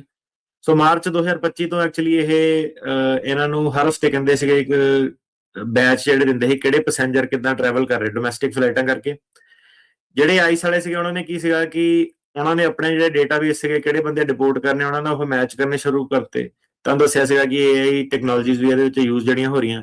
ਤੇ ਜਿਹਨਾਂ ਨੇ ਹੁਣ ਡੋਮੈਸਟਿਕ ਫਲਾਈਟ ਵਗੈਰਾ ਜਿਹੜੀ ਲੈ ਰਹੇ ਆ, ਉਹਨਾਂ ਨੂੰ ਆਈਸ ਵਾਲਿਆਂ ਨੇ ਫਿਰ ਕਈਆਂ ਨੂੰ 에ਅਰਪੋਰਟਾਂ ਤੇ ਵੀ ਫੜਿਆ ਤੇ ਕਈਆਂ ਨੂੰ ਬਾਅਦ ਚ ਵੀ ਆ ਕੇ ਜਿਹੜਾ ਚੱਕਿਆ। ਤੇ ਇਹਦਾ ਮੁੱਦਾ ਇਹ ਤਾਂ ਕਿਉਂਕਿ ਪਹਿਲਾਂ ਜਿਹੜੇ ਲੋਕੀ ਕਈ ਸਵਾਲ ਪੁੱਛਦੇ ਆ ਕਿ ਡੋਮੈਸਟਿਕ ਟਰੈਵਲ ਕਰ ਸਕਦੇ ਆ ਕਿ ਨਹੀਂ ਕਰ ਸਕਦੇ ਆ। ਕਿਸੇ ਟਾਈਮ ਤੇ ਜਵਾਬ ਸੀਗਾ ਕਿ ਜੇ ਕੇਸ ਤੁਹਾਡੇ ਚੱਲਦੇ ਆ ਤੁਸੀਂ ਕਰ ਸਕਦੇ ਹੋ, ਉਹਨਾਂ ਨੂੰ ਨਹੀਂ ਕੁਝ ਕਹਿੰਦੇ ਸੀਗੇ। ਲੱਗਦਾ ਹੁਣ ਵੀ ਇਹੀ ਹੈ ਕਿ ਜਿਹੜੇ ਡੀਪੋਰਟੇਸ਼ਨ ਵਾਲੇ ਬੰਦੇ ਆ, ਜਿਹਨਾਂ ਦੇ ਰਿਮੂਵਲ ਆਰਡਰ ਲੱਗ ਗਿਆ, ਉਹਨਾਂ ਤੇ ਜਿਹੜਾ ਫੋਕਸ ਕਰਦੇ ਆ। ਪਰ ਹੁਣ ਸਲਾਹ ਇਹੀ ਹੈ ਕਿ ਇਹ ਕਿਉਂਕਿ ਡੇਟਾਬੇਸ ਜਿਹੜਾ ਸਾਰਾ ਦੇ ਰਹੇ, ਸ਼ੇਅਰ ਕਰ ਰਹੇ ਆ, ਡੋਮੈਸਟਿਕ ਜਿਹੜੀ ਫਲਾਈਟ ਆ, ਕੋਈ ਵੀ ਜਿਹੜਾ ਬੰਦਾ ਕੱਚਾ ਉਹ ਟਰੈਵਲ ਨਾ ਕਰੇ, ਕਿਉਂਕਿ ਆਈਸ ਵਾਲਿਆਂ ਨੂੰ ਇਹ ਨੋਟੀਫਾਈ ਜਿਹੜੇ ਕਰ ਦਿੰਦੇ ਆ। ਤੇ ਉਹਦੇ ਵਿੱਚ ਪ੍ਰੋਬਲਮ ਇਹ ਹੋ ਸਕਦੀ ਹੈ ਕਿ ਤੁਹਾਡੀ ਜਿਹੜੀ ਡੈਸਟੀਨੇਸ਼ਨ ਫਲਾਈਟ ਹੈਗੀ ਆ, ਉੱਥੇ ਜਿੱਥੇ ਲੈਂਡ ਹੋਣੀ ਆ, ਉੱਥੇ ਤੁਹਾਨੂੰ ਅਰੈਸਟ ਕੀਤਾ ਜਾ ਸਕਦਾ। ਤੇ ਇਹਦੇ ਵਿੱਚ TSA ਕਹਿੰਦਾ ਕਿ ਨਹੀਂ, ਇਹ ਕੋਈ ਗਲਤ ਕੰਮ ਨਹੀਂ ਹੈਗਾ, ਇਹ ਸਹੀ, ਆਪਾਂ ਏਦਾਂ ਸ਼ੇਅਰ ਕਰ ਸਕਦੇ ਹਾਂ ਕਿਉਂਕਿ ਸਿਕਿਉਰਿਟੀ ਦੇ ਲਈ ਆਪਾਂ ਨੂੰ ਕਰਨਾ ਜ਼ਰੂਰੀ ਆ। ਪਹਿਲਾਂ ਗੱਲ ਇਹ ਸੀਗੀ ਕਿ ਟੈਰੋਰਿਜ਼ਮ ਦੇ ਰਿਲੇਟਡ ਇਹ ਜਿਹੜੀਆਂ ਪਾਵਰ ਸਾਰੀਆਂ ਸੀਗੀਆਂ, ਤੇ ਹੁਣ ਤੁਸੀਂ ਦੇਖ ਲਓ ਕਿ ਫਿੰਗਰਪ੍ਰਿੰਟ ਸਕੈਨ, ਆਪਣਾ ਰੈਟਨਾ ਸਕੈਨ, ਫੇਸ਼ੀਅਲ ਜਿਹੜਾ ਸੀਗਾ ਉਹ ਸਕੈਨ, 에ਅਰਪੋਰਟ ਤੇ ਵੀ ਕਾਫੀ ਟੈਕਨੋਲੋਜੀ ਅਪਗ੍ਰੇਡ ਜਿਹੜਾ ਤੁਸੀਂ ਦੇਖਿਆ ਹੋਣਾ ਕਿ ਸਾਲ ਦੇ ਅੰਦਰ ਕਰਤਾ। ਇਹਦੇ ਵਿੱਚ ਜਿਹੜੀ ਖਬਰ ਵੀ ਹੁਣ ਬੜੀ ਮਸ਼ਹੂਰ ਹੋਈ ਸੀ, 19 ਸਾਲਾਂ ਦੀ ਜਿਹੜੀ ਸੀਗੀ ਕੁੜੀ ਦੀ ਥੈਂਕਸਗਿਵਿੰਗ ਤੇ ਘਰੇ ਚੱਲੀ ਸੀਗੀ ਬੋਸਟਨ 에ਅਰਪੋਰਟ ਤੋਂ, ਉਹਨੂੰ ਫੜ ਲਿਆ ਸੀਗਾ ਤੇ ਡਿਪੋਰਟ ਕਰਤਾ ਸੀਗਾ ਹੌਂਡੂਰਸ। ਤੇ ਇਹਦਾ ਕੋਈ ਕਨੈਕਸ਼ਨ ਵੀ ਨਹੀਂ ਸੀਗਾ, ਮੇਰੇ ਖਿਆਲ ਬਹੁਤ ਛੋਟੀ ਸੀਗੀ ਜਦੋਂ ਉਰੇ ਅਮਰੀਕਾ ਚ ਆ ਗਈ ਸੀ। ਤੇ ਲੋਕਾਂ ਨੇ ਕਾਫੀ ਜਿਹੜੇ ਸਵਾਲ ਜਵਾਬ ਵੀ ਚੱਕੇ ਕਿ ਜਿਹੜੀ ਕੁੜੀ ਪੜ੍ਹ ਰਹੀ ਆ ਸਾਰਾ ਉਹ ਆ, ਉਹਨੂੰ ਕਿਉਂ ਤੁਸੀਂ ਡਿਪੋਰਟ ਕਰ ਰਹੇ ਆ। ਤੇ ਉਹਦੇ ਵਿੱਚ ਵੀ ਤੁਸੀਂ ਦੇਖ ਲਓ ਕਿ ਦੋ ਤਰਫਾ ਕਮੈਂਟ ਜਿਹੜੇ ਸੀਗੇ, ਤੇ ਕਈ ਲੋਕਾਂ ਦੇ ਥੱਲੇ ਜਿਹੜੇ ਕਮੈਂਟ ਸੀਗੇ ਕਿ ਲੈ ਇਹਨੇ ਤਾਂ ਬੈਨੀਫਿਟ ਯੂਜ਼ ਕਰ ਲਏ, ਹੈਲਥ ਕੇਅਰ ਯੂਜ਼ ਕਰ ਲਈ, ਟੈਕਸ ਪੇਅਰ ਦਾ ਮਨੀ ਯੂਜ਼ ਕਰ ਲਿਆ। ਤੇ ਬੇਸਿਕਲੀ ਜਿਹੜਾ ਸਵਾਲ ਇਹ ਆ ਗਿਆ ਹੁਣ ਕਿ ਕਈ ਲੋਕਾਂ ਦਾ ਕਿ ਜਿਹੜਾ ਟੈਕਸ ਪੇਅਰ ਮਨੀ ਆ ਉਹ ਕਿਉਂ ਵਰਤ ਹੋ ਰਿਹਾ ਇਮੀਗ੍ਰੈਂਟਸ ਦੀ ਜਿਹੜੀ ਸਪੋਰਟ ਕਰਨ ਦੇ ਲਈ, ਕਿ ਉਹ ਹੁਣ ਇਸ ਹਿਸਾਬ ਨਾਲ ਵੇਖਦੇ ਆ ਕਿ ਪਬਲਿਕ ਚਾਰਜ ਤਾਂ ਨਹੀਂ ਆ, ਬੈਨੀਫਿਟ ਕਿੱਧਰ ਨੂੰ ਜਾ ਰਹੇ ਆ, ਤੇ ਜਿਹੜਾ ਆਮ ਲੋਕੀ ਉਹਨਾਂ ਨੂੰ ਇਹੀ ਬੇਸਿਕਲੀ ਕਿਹਾ ਜਾ ਰਿਹਾ ਕਿ ਇਮੀਗ੍ਰੈਂਟ ਆਏ ਤੁਹਾਡੀਆਂ ਜੌਬਾਂ ਲੈ ਰਹੇ ਆ, ਇਹ ਤੁਹਾਡੇ ਪੈਸੇ ਵੇਸਟ ਕਰ ਰਹੇ ਆ, ਤੁਹਾਡੀ ਹੈਲਥ ਕੇਅਰ ਤੇ ਇਹ ਜਿਹੜਾ ਸੀਗਾ ਬਰਡਨ ਪਾ ਰਹੇ ਆ, ਤੁਹਾਡੇ ਐਜੂਕੇਸ਼ਨ ਸਿਸਟਮ ਤੇ ਜਿਹੜਾ ਬਰਡਨ ਪਾ ਰਹੇ ਆ। ਤੇ ਕੈਲੀਫੋਰਨੀਆ ਦਾ ਵੀ ਜਿਹੜਾ ਯੂਸੀ ਸਿਸਟਮ ਸੀਗਾ ਉਹਨਾਂ ਨੂੰ ਵੀ ਇਹ ਜਿਹੜਾ ਮੁਹਿੰਮ ਇਹਨਾਂ ਨੇ ਹੁਣ ਜਿਹੜੀਆਂ ਚਲਾਤੀਆਂ ਕਿ ਜਿਹੜੇ ਕੱਚੇ ਲੋਕੀ ਉਹਨਾਂ ਦੇ ਜਿਹੜੇ ਜਵਾਕ ਉਹਨਾਂ ਨੂੰ ਜਿਹੜੇ ਸਬਸਿਡਾਈਜ਼ ਜਿਹੜੀ ਸੀਗੀ ਐਜੂਕੇਸ਼ਨ ਨਹੀਂ ਦੇਣੀ, ਇਨ ਸਟੇਟ ਟਿਊਸ਼ਨ ਨਹੀਂ ਉਹਨਾਂ ਨੇ ਦੇਣੀ। ਸੋ ਇਦਾਂ ਦੇ ਕਈ ਪ੍ਰੋਗਰਾਮ ਆ ਜਿਹੜੇ ਇਹ ਹੁਣ ਅੱਗੇ ਲੈ ਕੇ ਜਾ ਰਹੇ ਆ। ਤੇ ਸਾਲ ਅਜੇ ਇਹਦਾ ਪਹਿਲਾਂ ਖਤਮ ਨਹੀਂ ਹੋਇਆ, ਜਾਂਦੇ ਜਾਂਦੇ ਵੀ ਜਿਹੜੇ 15 ਕੁ ਦਿਨ ਰਹਿੰਦੇ ਉਹ ਚ ਵੀ ਇਹ ਕਈ ਖਬਰਾਂ ਇਦਾਂ ਦੀਆਂ ਸਰਕਾਰ ਜਿਹੜੀ ਛੁੱਟੀ ਜਾ ਰਹੀ ਬੜੀ ਸਪੀਡ ਨਾਲ ਜਿਹੜੀ ਅੱਗੇ ਜਾ ਰਹੀ ਹੈ। ਤੇ ਦਿੱਕਤ ਇਹਦੇ ਵਿੱਚ ਇਹੀ ਹੈ ਕਿ ਹੁਣ ਤੁਹਾਡੇ ਨਾਲ ਆ ਕੇ ਕਵਰ ਕਰੀਦਾ, ਠੀਕ ਹੈ, ਤੇ ਤੁਸੀਂ ਖਬਰਾਂ ਜਿਹੜੀਆਂ ਸੁਣਿਆ ਕਰੋ, ਠੀਕ ਹੈ, ਸਪੈਸ਼ਲੀ ਜਿਹੜੇ ਆਨਲਾਈਨ ਆਪਣੇ ਟਿਕਟੌਕ ਵਗੈਰਾ ਸੋਸ਼ਲ ਮੀਡੀਆ ਤੇ ਵੀ ਜਿਹੜੇ ਜੁੜਦੇ ਆ ਯੰਗ ਆਡੀਅנס ਜਿਹੜੀ ਹੈਗੀ ਆ। ਤੇ ਇਹਦੇ ਵਿੱਚ ਇੱਕੋ ਗੱਲ ਜਿਹੜੀ ਮੈਂ ਕਹੂੰਗਾ ਕਿ ਕਈ ਵਾਰੀ ਕੀ ਹੁੰਦਾ ਕਿ ਕਮੈਂਟਾਂ ਦੇ ਵਿੱਚ ਕੋਈ ਜੋਕਰ ਬਣਿਆ ਹੁੰਦਾ ਜਾਂ ਕੋਈ ਉਦਾਂ ਹੀ ਜਿਹੜੀ ਫਾਲਤੂ ਗਿਆਨ ਜਿਹੜਾ ਹੁੰਦਾ, ਕਿਉਂਕਿ ਉਹ ਵਾਲਾ ਟਾਈਮ ਜਿਹੜਾ ਹੁਣ ਹੈ ਨਹੀਂਗਾ, ਇਹਨਾਂ ਨੇ ਕਿਸੇ ਨੇ ਤੁਹਾਡੀ ਮਦਦ ਕੁਝ ਨਹੀਂ ਕਰਨੀ, ਠੀਕ ਆ। ਪੈਰਾਲੀਗਲ ਹੋ ਗਿਆ ਕੋਈ, ਜਾਂ ਵਿੱਚ ਜਿਹੜੇ ਕਮਿਊਨਿਟੀ ਦੇ ਬੜੇ ਜਿਹੜੇ ਜਨਤਾ ਦੇ ਰਖਵਾਲੇ ਜਿਹੜੇ ਬਣੇ ਆ, ਤੇ ਖਬਰਾਂ ਜਿਹੜੀਆਂ ਤੁਹਾਡੇ ਮੂਹਰੇ ਐਂ ਲੈ ਕੇ ਆਣੀਆਂ ਜਿੱਦਾਂ ਸੀਗਾ ਤੁਸੀਂ ਹੁਣ ਜਿੱਦਾਂ 에ਅਰਪੋਰਟ ਵਾਲੀ ਆ ਤੁਹਾਨੂੰ ਸਿੱਧੇ ਡਾਇਰੈਕਟਲੀ ਦੱਸਦਾ ਕਿ ਇਹ ਚੀਜ਼ ਏਦਾਂ, ਠੀਕ ਆ। ਕੋਈ ਤੀਰ ਤੁੱਕੇ ਵਾਲੀ ਨਹੀਂ ਕਿ ਜਾਣਾ ਚਾਹੀਦਾ ਨਹੀਂ ਜਾਣਾ ਚਾਹੀਦਾ, ਤੇ ਉਹ ਤੁਸੀਂ ਆਪਣਾ ਜੀ ਸ਼ੋਅ ਤੋਂ ਡਾਇਰੈਕਟ ਜਿਹੜਾ ਫਾਇਦਾ ਚੁੱਕੋ, ਠੀਕ ਆ। ਆਪਣੇ ਜਿਹੜੇ ਕੇਸਾਂ ਵੱਲ ਜਿਹੜਾ ਧਿਆਨ ਦਿਓ। ਤੇ ਇੱਕ ਪਿਛਲੇ ਹਫਤੇ ਖਬਰ ਸ਼ੇਅਰ ਕੀਤੀ ਸੀਗੀ ਕਿ ਪੈਰਾਲੀਗਲ ਜਿਹੜੇ ਨਕਲੀ ਮੈਡੀਕਲ ਵਗੈਰਾ ਜਿਹੜੇ ਵਿੱਚ ਪਾ ਕੇ ਤੇ ਤਰੀਕਾ ਤੁਹਾਡੀਆਂ ਅੱਗੇ ਲੈਣ ਦੀ ਕੋਸ਼ਿਸ਼ ਕਰਦੇ ਆ, ਹੁੰਦੀਆਂ ਨਹੀਂ, ਪਰ ਤੇ ਡਬਲ ਜਿਹੜਾ ਨੁਕਸਾਨ ਹੋ ਜਾਂਦਾ। ਇਸ ਹਫਤੇ ਦੀਆਂ ਖਬਰਾਂ ਸਾਂਝੀਆਂ ਕਰਦੇ ਆ ਕਿ ਜੱਜ ਪੈਰਾਲੀਗਲਾਂ ਨੇ ਕੁਝ ਵਿੱਚ ਫਾਈਲ ਕੀਤਾ ਸੀਗਾ ਤੇ ਜੱਜਾਂ ਨੇ ਰਿਜੈਕਟ ਕਰਤਾ। ਉਹ ਕਹਿੰਦੇ ਨਹੀਂ, ਇਹ ਤੇਰੇ ਵਕੀਲ ਵੱਲੋਂ ਨਹੀਂ ਆਇਆ, ਵਿੱਚੋਂ ਦੀ ਜਿਹੜਾ ਫਾਈਲ ਹੋਇਆ ਉਹਨੂੰ ਆਪਾਂ ਮੰਨਦੇ ਨਹੀਂ। ਅੱਛਾ ਜੀ। ਕਿਸੇ ਦਾ ਵਾਵਾ ਦਾ ਕੇਸ ਕਿਤੇ ਕੁਛ ਪੈਰਾਲੀਗਲ ਵਿੱਚੋਂ ਦੀ ਕਿ ਨਹੀਂ, ਇਹਦਾ ਕੇਸ ਟਰਮੀਨੇਟ ਕਰੋ, ਲੋਕਾਂ ਨੂੰ ਝੂਠ ਜਿਹੜਾ ਕਹਿ ਦਿੰਦੇ ਆ। ਤੇ ਉਹ ਜੱਜ ਨੇ ਸਿੱਧੇ ਕਿਹਾ ਕਿ ਕਹਿੰਦਾ ਕਿ ਤੂੰ ਜਾਂ ਤਾਂ ਵਕੀਲ ਨੂੰ ਆਪਣੇ ਨੂੰ ਟਰਮੀਨੇਟ ਕਰ, ਫੇਰ ਆਪਣਾ ਪ੍ਰੋਸੇ ਆ, ਮਤਲਬ ਆਪਣੇ ਆਪ ਨੂੰ ਜੇ ਆਪ ਰੈਪਰੈਜ਼ੈਂਟ ਕਰਨਾ ਆਪ ਕਰ। ਸੋ ਕੀ ਹੋ ਰਿਹਾ ਸੀਗਾ ਕਿ ਪੈਰਾਲੀਗਲਾਂ ਨੇ ਵਿੱਚੋਂ ਦੀ ਜਿੱਦਾਂ ਹੁਣ ਵਕੀਲ ਕੰਮ ਕਰੇ ਉਹਦੇ ਵਿੱਚ ਜਾ ਕੇ ਸਿਸਟਮ ਦੇ ਵਿੱਚ ਲੋਕਾਂ ਨੂੰ ਜਿਹੜਾ ਸੀਗਾ $500,000 ਲੈ ਕੇ ਗਲਤ ਪਟੀਸ਼ਨਾਂ ਜਿਹੜੀਆਂ ਫਾਈਲ ਕਰਾ ਰਹੇ ਸੀਗੇ। ਉਹ ਮੈਂ ਪਿਛਲੇ ਹਫਤੇ ਵੀ ਖਬਰ ਕੀਤੀ ਸੀ ਤੁਹਾਡੇ ਨਾਲ ਸਾਂਝੀ, ਤੇ ਉਹ ਆਪਣੇ ਸੱਜਣ ਮਿੱਤਰਾਂ ਨਾਲ ਵੀ ਕਰੋ ਕਿ ਇਹਨਾਂ ਨੂੰ ਇੱਕ ਵਿਚੋਲਿਆਂ ਨੂੰ ਵਿੱਚੋਂ ਦੀ ਬਾਹਰ ਕੱਢੋ। ਇਹਨਾਂ ਦਾ ਟਾਈਮ ਜਿਹੜਾ ਸੀਗਾ ਉਹ ਖਤਮ ਹੋ ਗਿਆ। ਇਹਨਾਂ ਨੂੰ ਲੱਗਦਾ ਕਿ ਸ਼ੁਰੂ ਹੋਇਆ ਕਿ ਪਤਾ ਨਹੀਂ ਕੀ ਇਹਨਾਂ ਨੇ ਚੇਂਜ ਕਰ ਦੇਣਾ, ਤੇ ਉਹ ਇਹਨਾਂ ਨੇ ਸਾਰਿਆਂ ਨੇ, ਕਿਸੇ ਨੇ ਆਪਣੇ ਹਰਿਆਣੇ ਦੇ ਵਿੱਚ ਆਫਸ਼ੋਰ ਆਫਿਸ ਬਣਾਇਆ ਹੋਇਆ, ਕਿਸੇ ਨੇ ਪੰਜਾਬ ਦੇ ਵਿੱਚ ਆਫਸ਼ੋਰ ਬਣਾਇਆ ਹੋਇਆ, ਇਹਨਾਂ ਨੇ ਕਾਲ ਸੈਂਟਰ ਜੇ ਬਣਾਏ ਹੋਏ ਆ ਚੰਡੀਗੜ੍ਹ ਇੱਧਰ ਉੱਧਰ, ਉੱਥੇ ਇਹਨਾਂ ਨੇ ਬੰਦੇ ਰੱਖੇ ਹੋਏ ਆ, ਉੱਥੇ ਢਾਂਚੇ ਜਿਹੜੇ ਬਣਦੇ ਆ, ਤੇ ਛਾਪੇ ਪੈਣ ਚ ਥੋੜਾ ਟਾਈਮ ਰਹਿ ਗਿਆ ਇਹਨਾਂ ਦੇ, ਠੀਕ ਹੈ। ਤੇ ਤੁਹਾਨੂੰ ਸਿੱਧੇ ਉਹ ਮੈਂ ਕਈ ਵਾਰੀ ਗੱਲ ਕਹਿ ਰਿਹਾ, ਕਈ ਵਾਰੀ ਕੌੜੀ ਲੱਗ ਜਾਂਦੀ ਆ। ਪੈਰਾਲੀਗਲ ਵੀ ਫਿਰ ਬੈਕਫਾਇਰ ਜਿਹੜਾ ਕਰਦੇ ਆ, ਲੋਕਾਂ ਨੂੰ ਸਿਖਾ ਸਕੂ ਕੇ ਭੇਜਦੇ ਆ। ਤੇ ਉਹ ਚੀਜ਼ ਤੋਂ ਜਿਹੜਾ ਸੀਗਾ, ਜਿਹੜੀ ਸਰਕਾਰ ਹੈਗੀ ਉਹ ਕੋ ਬਿਲੀਅਨਸ ਆਫ ਡਾਲਰਸ ਦੀ ਜਿਹੜੀ ਫੰਡਿੰਗ ਹੈਗੀ ਆ, ਮਤਲਬ ਸਭ ਤੋਂ ਪਹਿਲਾਂ ਉਧਰ ਜਿਹੜਾ ਹੱਥ ਪੈਣਾ ਤੁਹਾਨੂੰ ਸਿੱਧੇ, ਮਤਲਬ ਡਾਇਰੈਕਟਲੀ ਉਹ ਜਿਹੜੀ ਚੀਜ਼ ਸੀਗੀ ਸਾਹਮਣੇ ਕਰਤੀ। ਉਹ ਚੀਜ਼ ਨੂੰ ਪਲੀਜ਼ ਜਿਹੜਾ ਸੀਗਾ ਉਹ ਕਰੋ, ਕਿਉਂਕਿ ਇਹਨਾਂ ਨੇ ਕੀ ਕਰਨਾ ਕਿ ਤੁਹਾਡੀ ਜਿਹੜੀ ਮੇਨ ਆਪਾਂ ਨੂੰ ਪ੍ਰੋਬਲਮ ਆਪਾਂ ਦੇਖਦੇ ਆ ਕੀ ਆ, ਇੱਕ ਦੂਜੇ ਦੀ ਜਿਹੜੀ ਕੇਸ ਆ ਉਹ ਵੇਚ ਦਿੰਦੇ ਆ, ਇੱਕ ਕਹਾਣੀ ਨੂੰ ਦੂਜੀ ਕਹਾਣੀ ਨੂੰ ਵੇਚ ਦਿੰਦੇ ਆ। ਉਹ ਕੰਮ ਜਿਹੜਾ ਉੱਥੇ ਬਹੁਤ ਜ਼ਿਆਦਾ ਗਿਣਤੀ ਜਿਹੜਾ ਚੱਲਦਾ। ਡਾਕਟਰ ਦੀਆਂ ਲੈਟਰਾਂ ਜਿਹੜੀਆਂ ਉਹਨਾਂ ਦੇ ਢਾਂਚੇ ਇਹ ਆਪਾਂ ਆਰਕੇ ਪੈਕੇਟਾਂ ਦੇ ਵਿੱਚ, ਕੋਟਾਂ ਦੇ ਵਿੱਚ ਜਿਹੜਾ ਦੇਖ ਰਹੇ ਆ। ਸੋ ਉਹ ਚੀਜ਼ ਉਧਰ ਨੂੰ ਚੀਜ਼ਾਂ ਜਿਹੜੀਆਂ ਜਾਣੀਆਂ ਸ਼ੁਰੂ ਹੋ ਜਾਣੀਆਂ। ਜਿਹੜੀ ਸਰਕਾਰ ਆ ਉਹ ਬਿਲਕੁਲ ਵੀ ਮਜ਼ਾਕ ਨਹੀਂ ਕਰ ਰਹੀ ਹੈਗੀ। ਉਹਨਾਂ ਨੇ ਮਤਲਬ ਵਾਰਨਿੰਗ ਜਿਹੜੀ ਦੇਤੀ ਹੈ ਕਿ ਇਹ ਇਦਾਂ। ਤੇ ਇਹ ਪਲੀਜ਼ ਤੁਹਾਨੂੰ ਸਾਰਿਆਂ ਨੂੰ ਰਿਕੁਐਸਟ ਜਿਹੜੀ ਹੈਗੀ ਆ, ਇਹਨੂੰ ਖਬਰ ਨੂੰ ਥੋੜਾ ਜਿਹਾ ਸੀਰੀਅਸਲੀ ਲਿਓ, ਠੀਕ ਆ। ਤੇ ਜਿਹੜਾ ਕੇਸ ਹੈਗੇ ਉਹਦੇ ਲੜਨ ਵੱਲ ਜਿਹੜਾ ਫੋਕਸ ਕਰੋ। ਜੱਜ ਕੋਈ ਕੰਟੀਨਿਊਏਸ਼ਨ ਜਾਂ ਕੁਝ ਨਹੀਂ ਦੇ ਰਹੇ। ਤੇ ਉਹਦੇ ਵਿੱਚ ਥੋੜਾ ਜਿਹੜਾ ਸੀਗਾ ਕਿ ਪੈਰਾਲੀਗਲਾਂ ਨੇ ਜਿਹੜਾ ਸੀਗਾ ਲੋਕਾਂ ਨੂੰ ਭੜਕਾਤਾ ਮਾੜਾ ਜਿਹਾ ਕਿ ਨਹੀਂ ਤੂੰ ਵਕੀਲ ਨਾਲ ਫੱਟਾ ਪਾਲਾ, ਏਦਾਂ ਹੋ ਜਾਣਾ ਉਦਾਂ ਹੋ ਜਾਣਾ, ਉਹ ਹੋਣਾ ਕੁਝ ਨਹੀਂ। ਐਂਡ 'ਚ ਵਕੀਲ ਨੇ ਵੀ ਆਪਣਾ ਪਹਿਲੂ ਰੱਖਣਾ ਹੁੰਦਾ ਤੇ ਲੈ ਦੇ ਕੇ ਜਿਹੜਾ ਇਹ ਹੈਗਾ ਕਿ ਕੇਸ ਦੀ ਜਿਹੜੀ ਤਿਆਰੀ ਕਰੋ, ਜਿਹੜੀ ਤਰੀਕ ਆਉਂਦੀ ਆ ਜੇ ਕੇਸ ਲੜਨਾ ਚਾਹੁੰਦੇ ਆ। ਜਿਹੜਾ ਨਹੀਂ ਲੜਨਾ ਚਾਹੁੰਦਾ ਵਲੰਟਰੀ ਡਿਪਾਰਚਰ ਲਵੇ। CBP1 ਦੀ ਐਪ ਆ, ਟਿਕਟ ਵੀ ਦੇ ਦਿੰਦੇ ਆ, $1000 ਵੀ ਦੇ ਦਿੰਦੇ ਆ, ਉਹ ਕਰੇ। ਸੋ ਵਿੱਚ ਵਿਚਾਲੇ ਜਿਹੜਾ ਸੀਗਾ ਉਹ ਨਾ ਤੁਸੀਂ ਜਿਹੜਾ ਕਰੋ। ਤੇ ਬੌਂਡ ਵਾਲੀ ਜਿਹੜੀ ਰਿਕੁਐਸਟ ਸੀਗੀ 20 ਤਰੀਕ ਤੱਕ ਵੇਟ ਕਰੋ। ਹੇਬੀਅਸ ਵਾਲਾ ਸਾਨੂੰ ਪਤਾ ਲੱਗ ਜਾਊਗਾ ਤੇ ਉਸ ਤੋਂ ਬਾਅਦ ਜਿਹਨੇ ਬੌਂਡ ਕਰਨਾ ਆਪਾਂ ਬੌਂਡ ਕਰ ਸਕਦੇ ਹਾਂ ਜੀ। ਬਿਲਕੁਲ। ਸੋ ਸਰੋਤਿਓ, ਹੁਣ ਆਪਾਂ ਬ੍ਰੇਕ ਲਵਾਂਗੇ। ਬ੍ਰੇਕ ਤੋਂ ਬਾਅਦ ਤੁਹਾਡੀਆਂ ਕਾਲਸ ਲਵਾਂਗੇ 408 272 5200। ਆਪਾਂ ਕੋਸ਼ਿਸ਼ ਕਰਾਂਗੇ ਜਿੰਨੀਆਂ ਵੀ ਵੱਧ ਤੋਂ ਵੱਧ ਤੁਹਾਡੀਆਂ ਕਾਲਸ ਲਈਆਂ ਜਾ ਸਕਣ। ਕੁਐਸਚਨ ਇੱਕ ਤੇ ਲਿਮਿਟ ਰੱਖਿਓ ਤੇ ਸਤਿ ਸ੍ਰੀ ਅਕਾਲ ਇੱਕੋ ਵਾਰੀ ਕਰ ਦੇਣੀ ਆ, ਤੇ ਮਿਨੀਮਮ ਜਿਹੜਾ ਬਹੁਤ ਜਿੰਨਾ ਵੀ ਘੱਟ ਤੋਂ ਘੱਟ ਤੁਸੀਂ ਪੁੱਛ ਸਕਦੇ ਆ, ਤੇ ਤਾਂ ਕਿ ਕਿਉਂਕਿ ਫਿਰ ਸਾਰਾ ਦਿਨ ਹੀ ਕਾਲਾਂ ਆਉਂਦੀਆਂ ਰਹਿੰਦੀਆਂ ਆਫਿਸ ਦੇ ਵਿੱਚ ਪੰਜਾਬੀ ਰੇਡੀਓ USA ਦੇ। ਸੋ ਆਪਾਂ ਕੋਸ਼ਿਸ਼ ਕਰਦੇ ਹਾਂ ਜਿੰਨੀਆਂ ਵੱਧ ਤੋਂ ਵੱਧ ਕਾਲਾਂ ਲੈਣੇ। ਸੋ ਲੈਣੇ ਆਪਾਂ ਇੱਕ ਬ੍ਰੇਕ।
ਸਤਿ ਸ਼੍ਰੀ ਅਕਾਲ ਇੱਕ ਵਾਰੀ ਫੇਰ ਸਰੋਤਿਆਂ ਨੂੰ ਜੀ ਆਇਆਂ ਨੂੰ ਤੇ ਬਹੁਤ ਹੀ ਪਿਆਰ ਤੇ ਸਤਿਕਾਰ ਭਰੀ ਸਤਿ ਸ਼੍ਰੀ ਅਕਾਲ।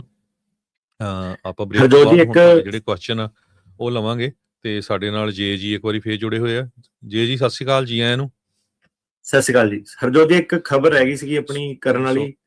ਇੱਕ ਆਪਾਂ ਕੋਰਟ ਦੇ ਵਿੱਚ ਕੀ ਦੇਖ ਰਹੇ ਹਾਂ ਕਿ ਇਸ ਹਫਤੇ ਤੋਂ ਸਪੈਸ਼ਲੀ ਜਿਹੜੇ ਸਦਰਨ ਕੈਲੀਫੋਰਨੀਆ ਵਾਲੇ ਜਿਹੜੇ ਸੈਂਟਰ ਵਾਲੇ ਜਿਹੜੇ ਕੋਰਟ ਹੈਗੇ ਉਹਦੇ ਵਿੱਚ ਇੱਕ ACA ਇੱਕ ਚੀਜ਼ ਹੁੰਦੀ ਆ, ਅਸਾਈਲਮ ਕੋਆਪਰੇਟਿਵ ਐਗਰੀਮੈਂਟ। ਉਹ ਇਹਨਾਂ ਨੇ ਹੁਣ ਪੰਜਾਬੀ ਕੇਸਾਂ ਦੇ ਵਿੱਚ ਕਾਫੀ ਜਿਹੜੇ ਫਾਈਲ ਕਰਨੇ ਸ਼ੁਰੂ ਕਰਤੇ ਆ ਕਿ ਇਹਨਾਂ ਨੂੰ ਥਰਡ ਕੰਟਰੀ ਦੇ ਵਿੱਚ ਭੇਜਿਆ ਜਾਵੇ, ਤੇ ਉਹਦੇ ਬੇਸ ਤੇ ਜਿਹੜੇ ਸੀਗੇ ਕਾਫੀ ਕੇਸ ਜਿਹੜੇ ਇਹਨਾਂ ਨੇ ਪ੍ਰੀ ਟਰਮਿਟ ਜਿਹੜੇ ਕਰਨੇ ਸ਼ੁਰੂ ਕਰਤੇ ਆ। ਤੇ ਜਿਹੜੀ ਸਰਕਾਰ ਸੀਗੀ ਉਹ ਵੀ ਬੇਸਿਕਲੀ ਕੀ ਹੈ ਕਿ ਕਾਫੀ ਕ੍ਰੀਏਟਿਵ ਤਰੀਕੇ ਨਾਲ ਜਿਹੜੀ ਅੱਗੇ ਆ ਕੇ ਅਸਾਈਲਮ ਦੇ ਪ੍ਰੋਗਰਾਮ ਨੂੰ ਜਿਹੜਾ ਓਵਰਆਲ ਜਿਹੜਾ ਅਟੈਕ ਜਿਹੜੀ ਕਰ ਰਹੀ ਆ, ਉਹ ਵੀ ਇੱਕ ਨਵੀਂ ਚੀਜ਼ ਜਿਹੜੀ ਕੇਸਾਂ ਦੇ ਵਿੱਚ ਹੁਣ ਬੜੀ ਹੈਵੀ ਮਾਤਰਾ ਦੇ ਵਿੱਚ ਤੁਸੀਂ ਕਹੋ ਕੋਈ ਫਾਈਲ ਹੋਣੀ ਸ਼ੁਰੂ ਹੋ ਗਈ ਹੈ।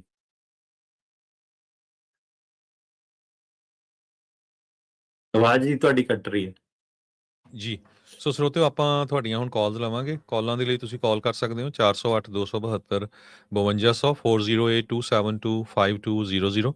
ਇੱਕ ਵਾਰੀ ਦੱਸਦੇ ਜਾਈਏ, ਜੇ ਤੁਸੀਂ ਅਟਾਰਨੀ ਜੇ ਤਿਰਕੀ ਆਣਾ ਉਹਨਾਂ ਦੇ ਆਫਿਸ ਦੇ ਵਿੱਚ ਕਾਲ ਕਰਨੀ ਆ ਤੇ ਵੀਕਡੇਜ਼ ਦੇ ਵਿੱਚ ਮੰਡੇ ਟੂ ਫਰਾਈਡੇ ਤੁਸੀਂ ਉਹਨਾਂ ਦੇ ਆਫਿਸ 415 909 0503 415 909 0503 ਤੇ ਕਾਲ ਕਰ ਸਕਦੇ ਹੋ। ਸੋ ਸਾਡੇ ਅੱਜ ਦੇ ਪਹਿਲੇ ਕਾਲਰ ਰਵਿੰਦਰ ਸਿੰਘ। ਰਵਿੰਦਰ ਜੀ। ਹਾਂਜੀ ਭਾਈ ਸਤਿ ਸ਼੍ਰੀ ਅਕਾਲ ਜੀ।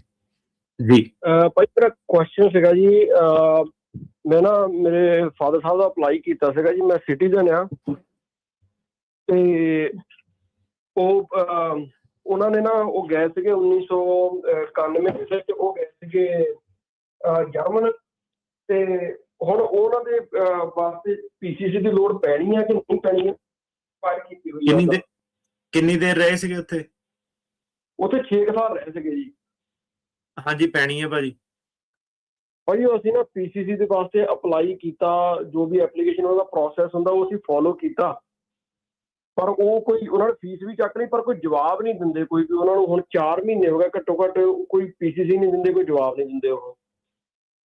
ਇਹਦੇ ਵਿੱਚ ਭਾਜੀ ਤੁਸੀਂ ਉਹਨਾਂ ਦੇ ਨਾ ਹਾਈ ਕਮਿਸ਼ਨ ਵਾਲਿਆਂ ਨੂੰ ਫੋਲੋ ਅਪ ਕਰਕੇ ਦੇਖੋ, ਜਰਮਨ ਵਾਲਿਆਂ ਦੇ।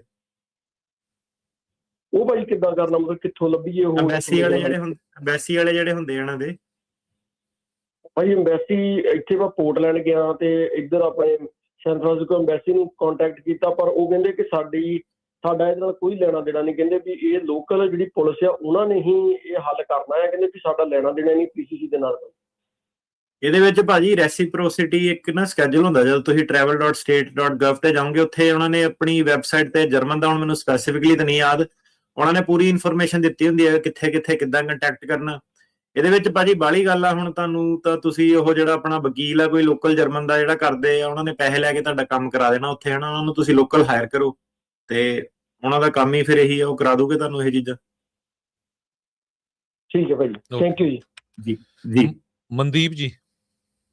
ਹਾਂਜੀ ਭਾਈ ਸਤਿ ਸ਼੍ਰੀ ਅਕਾਲ ਦੋਨੇ ਭਰਾਵਾਂ ਨੂੰ ਜੀ। ਸਤਿ ਸ਼੍ਰੀ ਅਕਾਲ ਭਾਜੀ। ਮੈਂ ਪੁੱਛਣਾ ਸੀ, ਮੇਰੇ ਕੋਲ ਨਾ ਗ੍ਰੀਨ ਕਾਰਡ ਸੀਗਾ, ਵਿਆਹ ਵਾਲਾ ਜੀ, ਤੇ ਮੈਂ ਆਪਣਾ ਸਿਟੀਜ਼ਨ ਕਿੰਨੇ ਕੁ ਟਾਈਮ ਬਾਅਦ ਭਰ ਸਕਦਾ ਜੀ? ਵਿਆਹ ਦੇ ਬੇਸ ਤੇ ਤੁਹਾਡੇ ਕੋਲ ਗ੍ਰੀਨ ਕਾਰਡ ਹੈਗਾ ਤੇ ਸਿਟੀਜ਼ਨ ਦੇ ਨਾਲ ਵਿਆਹ ਕਰਾਇਆ ਹੋਇਆ? ਹਾਂਜੀ। 3 ਸਾਲ ਦੇ ਰੂਲ ਦੇ ਬਾਅਦ 3 ਸਾਲ ਬਾਅਦ ਕਰ ਸਕਦੇ, 2 ਸਾਲ ਤੇ 10ਵੇਂ ਮਹੀਨੇ।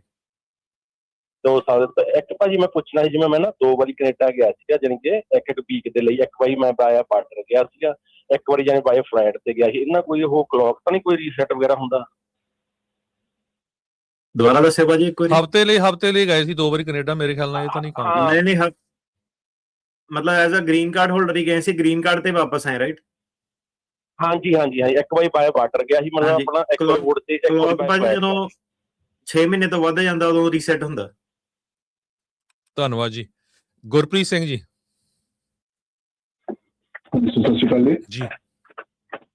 ਸਰ ਮੇਰਾ ਕੁਐਸਚਨ ਸੀ, ਜਿਹੜਾ ਹੁਣੇ ਆਪਣਾ ਟੀਡੀਐਸ ਸਰ ਹੁਣਾਂ ਨੇ ਮੈਂਸ਼ਨ ਕੀਤਾ ਹੈ ਕਿ ਨਿਊ ਪੰਜਾਬੀ ਕੇਸਾਂ ਦੇ ਵਿੱਚ ਜਿਹੜਾ ਕਿ ਉਹ ਫਾਈਲ ਕਰ ਰਹੇ ਨੇ, ਤੇ ਉਹਦੇ ਬਾਰੇ ਮੈਂ ਪੁੱਛਣਾ ਹੈ ਕਿ ਉਹਨੂੰ ਕਿਸੇ ਤਰੀਕੇ ਨਾਲ ਟੈਕਲ ਕੀਤਾ ਜਾ ਸਕਦਾ, ਤੇ ਉਹ ਸਿਰਫ ਵੈਸਟ ਸਾਈਡ ਜਾਂ ਈਸਟ ਕੋਸਟ ਵੀ ਤੁਸੀਂ ਕੁਝ ਕੇਸਿਸ ਦੇਖ ਰਹੇ ਹੋ ਉਹਦੇ ਰਿਗਾਰਡਿੰਗ?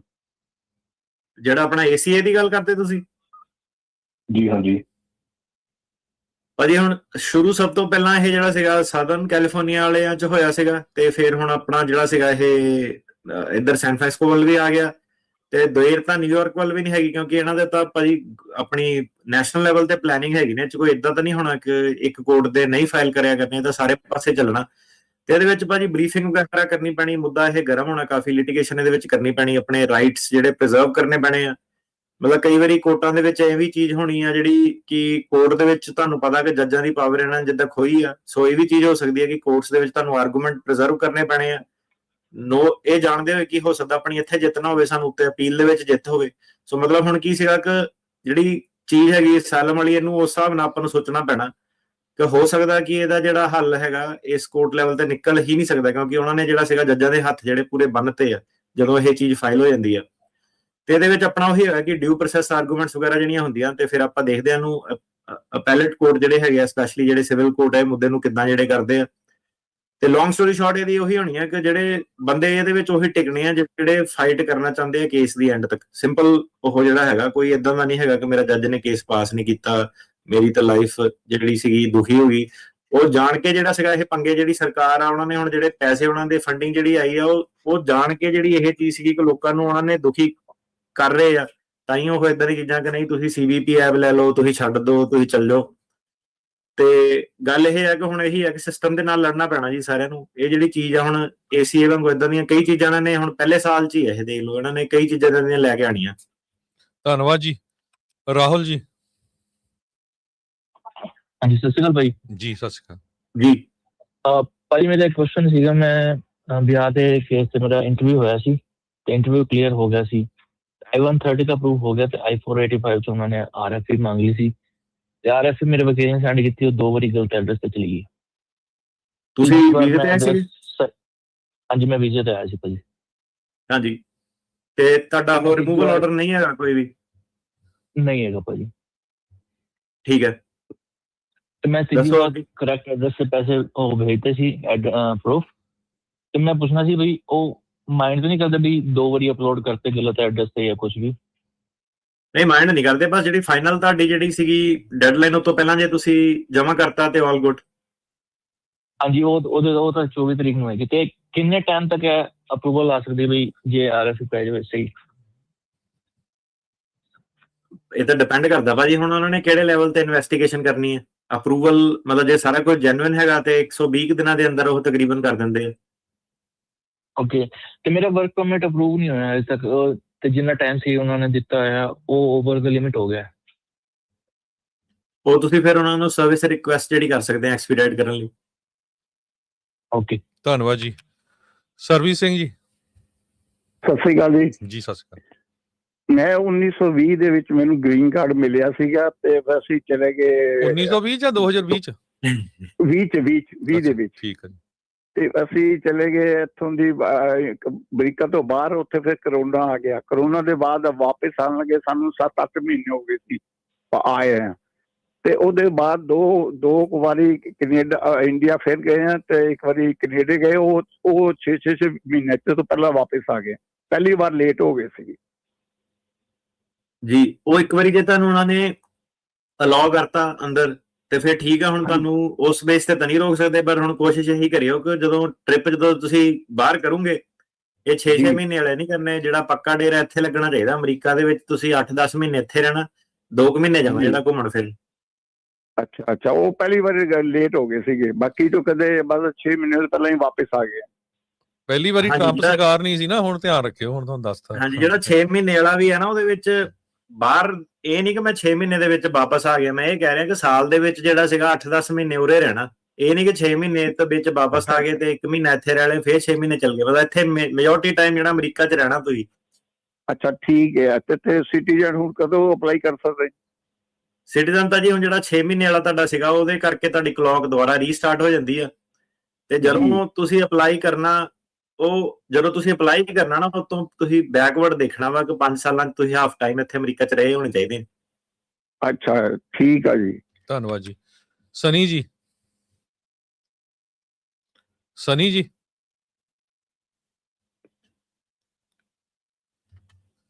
ਸੁੱਚਾ ਸਿੰਘ ਜੀ।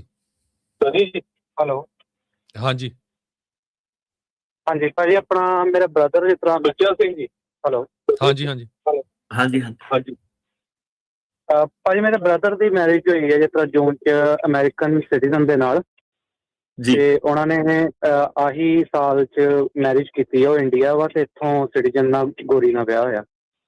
ਹਾਂਜੀ। ਤੇ ਉਹਨਾਂ ਦਾ ਇਸ ਤਰ੍ਹਾਂ ਵਾ ਕਿ 2014 'ਚ ਉਹਨਾਂ ਨੇ C1D ਵੀਜ਼ੇ ਲਈ ਇੰਟਰਵਿਊ ਦਿੱਤੀ ਸੀ ਕੈਲਕਟਾ ਐਮਬੈਸੀ US ਐਮਬੈਸੀ ਦੇ ਵਿੱਚ, ਤੇ ਜੀ। ਕਿਸੇ ਕਾਰਨ ਕਰਕੇ ਸਾਨੂੰ ਸੀਮੈਨ ਬੁੱਕ ਦੀ ਨੌਲੇਜ ਨਹੀਂ ਸੀ ਤੇ ਉਹਨਾਂ ਦੀ ਫਲਾਈਟ ਨਹੀਂ ਹੋ ਪਾਈ। ਤੇ ਹੁਣ ਉਹਦੇ ਲਈ ਕੋਈ ਸਾਨੂੰ ਐਡੀਸ਼ਨਲ ਡਾਕੂਮੈਂਟ ਉਹਦੇ ਲਈ ਸਬਮਿਟ ਕਰਨਾ ਪੈਣਾ ਆ। ਤੇ ਦੂਸਰਾ ਤੁਸੀਂ ਇਸ ਕੇਸ ਤੇ ਕੰਮ ਕਰ ਸਕਦੇ ਹੋ ਕਿਉਂਕਿ ਉਹਨਾਂ ਦਾ ਸਾਰਾ ਪ੍ਰੋਸੀਜਰ ਅੱਗੇ ਕਰਨਾ। ਸੋ ਉਹ ਅਮਰੀਕਾ 'ਚ ਕਿੱਦਾਂ ਆਏ ਸੀਗੇ? ਉਹ ਇੰਡੀਆ ਹੀ ਆ, ਇੱਥੋਂ ਕੁੜੀ ਉਹਨਾਂ ਦੀ ਜਿਸ ਤਰ੍ਹਾਂ ਸੋਸ਼ਲ ਮੀਡੀਆ ਤੇ ਗੱਲਬਾਤ ਹੋਈ ਅੱਛਾ। ਤੇ ਫਿਰ ਉਹਨਾਂ ਦਾ So, ਕੁੜੀ ਇੱਥੋਂ ਜਾ ਕੇ ਮੈਰਿਜ ਕਰਾ ਕੇ ਆਈ। ਪ੍ਰੋਵਾਈਡਡ ਕੇਸ ਜੈਨੂਇਨ ਹੈਗਾ, ਠੀਕ ਹੈ। ਪ੍ਰੋਵਾਈਡਡ ਕੇਸ ਜਿਹੜਾ ਜੈਨੂਇਨ ਹੈਗਾ, ਕਿਉਂਕਿ ਇਹ ਬਹੁਤ ਰੇਅਰ ਹੈਗਾ ਕਿ ਇੱਕ ਅਮਰੀਕਨ ਕੁੜੀ ਜਿਹੜੀ ਹੈਗੀ ਆ ਉਹ ਬੰਦੇ ਨੂੰ ਜਾਣਦੀ ਨਹੀਂ, ਜਾ ਕੇ ਇੰਡੀਆ ਵਿਆਹ ਕਰੇ। ਬਟ ਇਦਾਂ ਦੇ ਕਾਫੀ ਕੇਸ ਆਪਾਂ ਦੇਖੇ ਹੁਣ ਸੋਸ਼ਲ ਮੀਡੀਆ ਤੇ, ਕਾਫੀ ਕਪਲ ਜਿਹੜੇ ਪ੍ਰੋਵਾਈਡਡ ਜੇ ਸਾਰਾ ਕੁਝ ਜੈਨੂਇਨ ਆ, ਤੇ ਫਿਰ ਉਸ ਤੋਂ ਬਾਅਦ ਜਿਹੜੀ ਦੂਸਰੀ ਚੀਜ਼ ਆ ਜਾਂਦੀ ਆ ਇੱਕ ਪੁਰਾਣੀ ਜਿਹੜੀ ਇਮੀਗ੍ਰੇਸ਼ਨ ਦੀ ਹਿਸਟਰੀ ਜਿਹੜੀ ਹੈਗੀ ਆ ਜੀ, ਉਹਦੇ ਵਿੱਚ ਤੁਹਾਨੂੰ ਉਹਨਾਂ ਨੇ ਇਹ ਦੇਖਣਾ ਹੁੰਦਾ ਉਹਨਾਂ ਨੇ ਕਿ ਕੋਈ ਝੂਠ ਤਾਂ ਨਹੀਂ ਬੋਲਿਆ ਸੀਗਾ, ਜਿੱਦਾਂ ਤੁਸੀਂ ਕਹਿੰਦੇ ਕਿ ਸੀਮੈਨ ਦੀ ਨੌਲੇਜ ਨਹੀਂ ਸੀਗੀ। ਸੋ ਗੱਲ ਇਹ ਆ ਗਈ ਕਿ ਕੋਈ ਉਹਦੇ ਵਿੱਚ ਮਿਸ ਰਿਪਰੈਜ਼ੈਂਟੇਸ਼ਨ ਤਾਂ ਨਹੀਂ ਸੀਗੀ, ਠੀਕ ਆ। ਤੇ ਮੁੱਦਾ ਇਹ ਆ ਗਿਆ ਕਿ ਜਿਹੜੇ ਤੁਸੀਂ ਵਿਆਹ ਵਾਲੀ ਹੁਣ ਐਪਲੀਕੇਸ਼ਨ ਭਰਨੀ ਆ ਉਹਦੇ ਵਿੱਚ ਤੁਹਾਨੂੰ ਸਵਾਲ ਆਣਾ ਕਿ ਕਦੀ ਕੋਈ ਮਿਸ ਰਿਪਰੈਜ਼ੈਂਟੇਸ਼ਨ ਤਾਂ ਨਹੀਂ ਕੀਤੀ ਸੀਗੀ। ਸੋ ਉਹ ਤੁਹਾਡਾ $1 ਮਿਲੀਅਨ ਦਾ ਸਵਾਲ ਹੋ ਗਿਆ ਕਿ ਹੁਣ ਉਹਦੇ ਵਿੱਚ ਹਾਂ ਭਰਨਾ ਕਿ ਨਾ ਭਰਨਾ, ਠੀਕ ਆ। ਜੇ ਤੁਹਾਡੇ ਕੋਲ ਇੱਕ ਮੌਕਾ ਜ਼ਰੂਰ ਹੈਗਾ ਕਿ ਜੇ ਮਿਸ ਰਿਪਰੈਜ਼ੈਂਟੇਸ਼ਨ ਕੀਤੀ ਸੀਗੀ ਤਾਂ ਉਹਨਾਂ ਨੂੰ ਸਿੱਧੇ ਦੱਸ ਦਿਓ ਕਿ ਇਹ ਮਿਸ ਰਿਪਰੈਜ਼ੈਂਟੇਸ਼ਨ ਸੀਗੀ। ਪਤਾ ਉਹਨਾਂ ਨੂੰ ਫੇਰ ਵੀ ਹੋਣਾ, ਕਿਉਂ ਪਤਾ ਹੋਣਾ? ਕਿਉਂਕਿ ਤੁਹਾਡੇ ਫੈਕਟਸ ਹੀ ਬੜੇ ਅਲੱਗ ਹੈਗੇ। ਇੱਕ ਕੋਕੇਜੀਅਨ ਵੂਮਨ ਇੱਥੋਂ ਦੀ ਜਾ ਕੇ ਇੰਡੀਆ ਵਿਆਹ ਕਰਾ ਰਹੀ, ਪਹਿਲਾਂ ਉਹ ਇੱਕ ਰੈੱਡ ਫਲੈਗ ਹੈਗਾ, ਠੀਕ ਆ। ਮੰਨ ਲਓ ਕਿ ਉੱਤੋਂ ਤੁਸੀਂ ਪਾਰ ਕਰ ਜਾਂਦੇ ਹੋ। ਦੂਜਾ ਇਹ ਆ ਗਿਆ ਕਿ ਪੁਰਾਣੀ ਐਪਲੀਕੇਸ਼ਨ ਉਹਨਾਂ ਨੇ ਸਵਾਲ ਪੁੱਛਣੇ ਕਿ ਕਦੀ ਪਹਿਲਾਂ ਤਾਂ ਨਹੀਂ ਵੀਜ਼ਾ ਅਪਲਾਈ ਕੀਤਾ, ਉਹਦਾ ਰਿਜ਼ਲਟ ਕੀ ਸੀਗਾ, ਉਹ ਰਿਫਿਊਜ਼ ਕਿਉਂ ਹੋਇਆ। ਤਾਂ ਤੁਹਾਡੇ ਬੈਸਟ ਇੰਟਰਸਟ ਇਹ ਹੈਗਾ ਕਿ ਤੁਸੀਂ ਉਹਨੂੰ ਡਿਸਕਲੋਜ਼ ਕਰੋ ਸਾਰਾ। ਉਹਨਾਂ ਨੇ ਉਹਨੂੰ ਵੀਜ਼ੇ ਦੇ ਲਈ ਰਿਜੈਕਟ ਕਰਨਾ ਬੰਦੇ ਨੂੰ, ਤੇ ਫਿਰ ਤੁਸੀਂ ਇੱਕ ਚੀਜ਼ ਹੁੰਦੀ ਆ 601 ਵੇਵਰ ਸੋ 601 ਵੇਵਰ ਕਰਨਾ ਪੈਣਾ ਮਿਸ ਰਿਪਰੈਜ਼ੈਂਟੇਸ਼ਨ ਦੇ ਲਈ। ਤੇ ਉਹ ਵੇਵਰ ਮਤਲਬ ਇਹ ਲੱਗ ਜਾਣੇ ਤੁਹਾਨੂੰ 3-4 ਸਾਲ ਆਰਾਮ ਨਾਲ ਪ੍ਰੋਸੈਸ ਦੇ ਵਿੱਚ। ਤੇ ਇਹਦੇ ਵਿੱਚ ਬਸ ਇਹੀ ਹੋ ਸਕਦਾ ਕਿ ਜੇ ਸਿੱਧੇ ਉਹਨਾਂ ਨੇ ਵੀਜ਼ਾ ਤੁਹਾਨੂੰ ਦੇ ਦਿੱਤਾ, ਤੁਸੀਂ ਸਹੀ ਡਿਸਕਲੋਜ਼ਰ ਕਰਦੇ ਆ ਤੇ ਉਹਨਾਂ ਨੇ ਦੇ ਦਿੱਤਾ, ਉਹ ਤੁਹਾਡੀ ਕਿਸਮਤ। ਬਟ ਮੋਸਟ ਲਾਈਕਲੀ ਇਹ ਕੇਸ ਲੰਕੂਗਾ। ਧੰਨਵਾਦ ਜੀ। ਇੱਕ ਵਾਰੀ ਫੇਰ ਸਰੋਤਿਆਂ ਨੂੰ ਦੱਸ ਦਈਏ, ਸਾਡਾ ਟੈਲੀਫੋਨ ਨੰਬਰ ਹੈਗਾ 408 272 5200 408 272 5200। ਕੁਝ ਮਿੰਟ ਆਪਾਂ ਕਾਲਾਂ ਲਵਾਂਗੇ ਹੋਰ, ਤੇ ਲਾਈਵ ਪ੍ਰੋਗਰਾਮ ਇਹ ਚੱਲ ਰਿਹਾ ਹੈਗਾ। ਤੇ ਅਗਲੇ ਸਾਡੇ ਕਾਲਰ ਹੈਗੇ ਆ ਸੁੱਚਾ ਸਿੰਘ ਜੀ। ਸੁੱਚਾ ਸਿੰਘ ਜੀ। ਜੀ ਸਰ। ਜੀ ਬੋਲੋ ਜੀ। ਮੇਰਾ ਬੇਟਾ ਆਇਆ ਸੀ ਇੱਥੇ ਬਾਰਡਰ ਕ੍ਰਾਸ ਕਰਕੇ, ਤੇ ਅਸੀਂ ਉਹਦਾ ਕੇਸ ਇੱਥੇ ਲਾਇਆ ਸੀਗਾ ਫੈਮਿਲੀ ਕੇਸ ਵੱਲੋਂ ਇਮੀਗ੍ਰੇਸ਼ਨ। ਉਹਦਾ ਇਮੀਗ੍ਰੇਸ਼ਨ ਸਾਡਾ ਕੇਸ ਜਿਹੜਾ ਸੀਗਾ ਇਮੀਗ੍ਰੇਸ਼ਨ ਤੋਂ ਅਪਰੂਵਲ 21-22 ਚ ਅਪਰੂਵਲ ਹੋ ਕੇ NBC ਕੋਲ ਚਲੇ ਗਿਆ ਸੀਗਾ ਜੀ। ਤੇ ਮੁੜ ਕੇ ਹਜੇ ਤੱਕ ਉਹਦਾ ਕੋਈ ਨਹੀਂ ਪ੍ਰੋਸੈਸ ਲੱਭਾ ਹੋਇਆ ਹੈ। ਤੇ ਕੋਈ ਇਹਦੇ ਬਾਰੇ ਤੁਸੀਂ ਇਹ ਕਹਿ ਰਹੇ ਕਿ ਤੁਸੀਂ ਉਰੇ ਪੱਕੇ ਆ ਤੇ ਤੁਸੀਂ ਆਪਣੇ ਬੇਟੇ ਦਾ ਫਾਈਲ ਕੀਤਾ? ਹਾਂਜੀ, ਅਸੀਂ ਬੇਟੇ ਦਾ ਫਾਈਲ ਕੀਤਾ ਸੀ। ਇੱਥੇ ਆਇਆ ਹੋਇਆ ਸੀਗਾ, ਸਾਡੇ ਆਉਣ ਤੋਂ ਪਹਿਲਾਂ ਇੱਥੇ ਸੀਗਾ ਉਹ। ਨਹੀਂ ਅੱਛਾ ਭਾਜੀ, ਤੁਸੀਂ ਨਾ ਇੱਥੇ ਕਿੱਥੇ ਏਦਾਂ ਉਦਾਂ ਕੁਛ ਨਹੀਂ ਪਤਾ ਲੱਗਦਾ ਬੰਦੇ ਨੂੰ। ਜਿਹੜਾ ਸਵਾਲ ਦਾ ਇਹ ਦੱਸੋ, ਆਇਆ ਕਿੱਦਾਂ ਸੀਗਾ? ਬਾਰਡਰ ਟੱਪ ਕੇ ਆਇਆ ਸੀਗਾ? ਟੱਪ ਕੇ ਆਇਆ ਸੀਗਾ ਜੀ।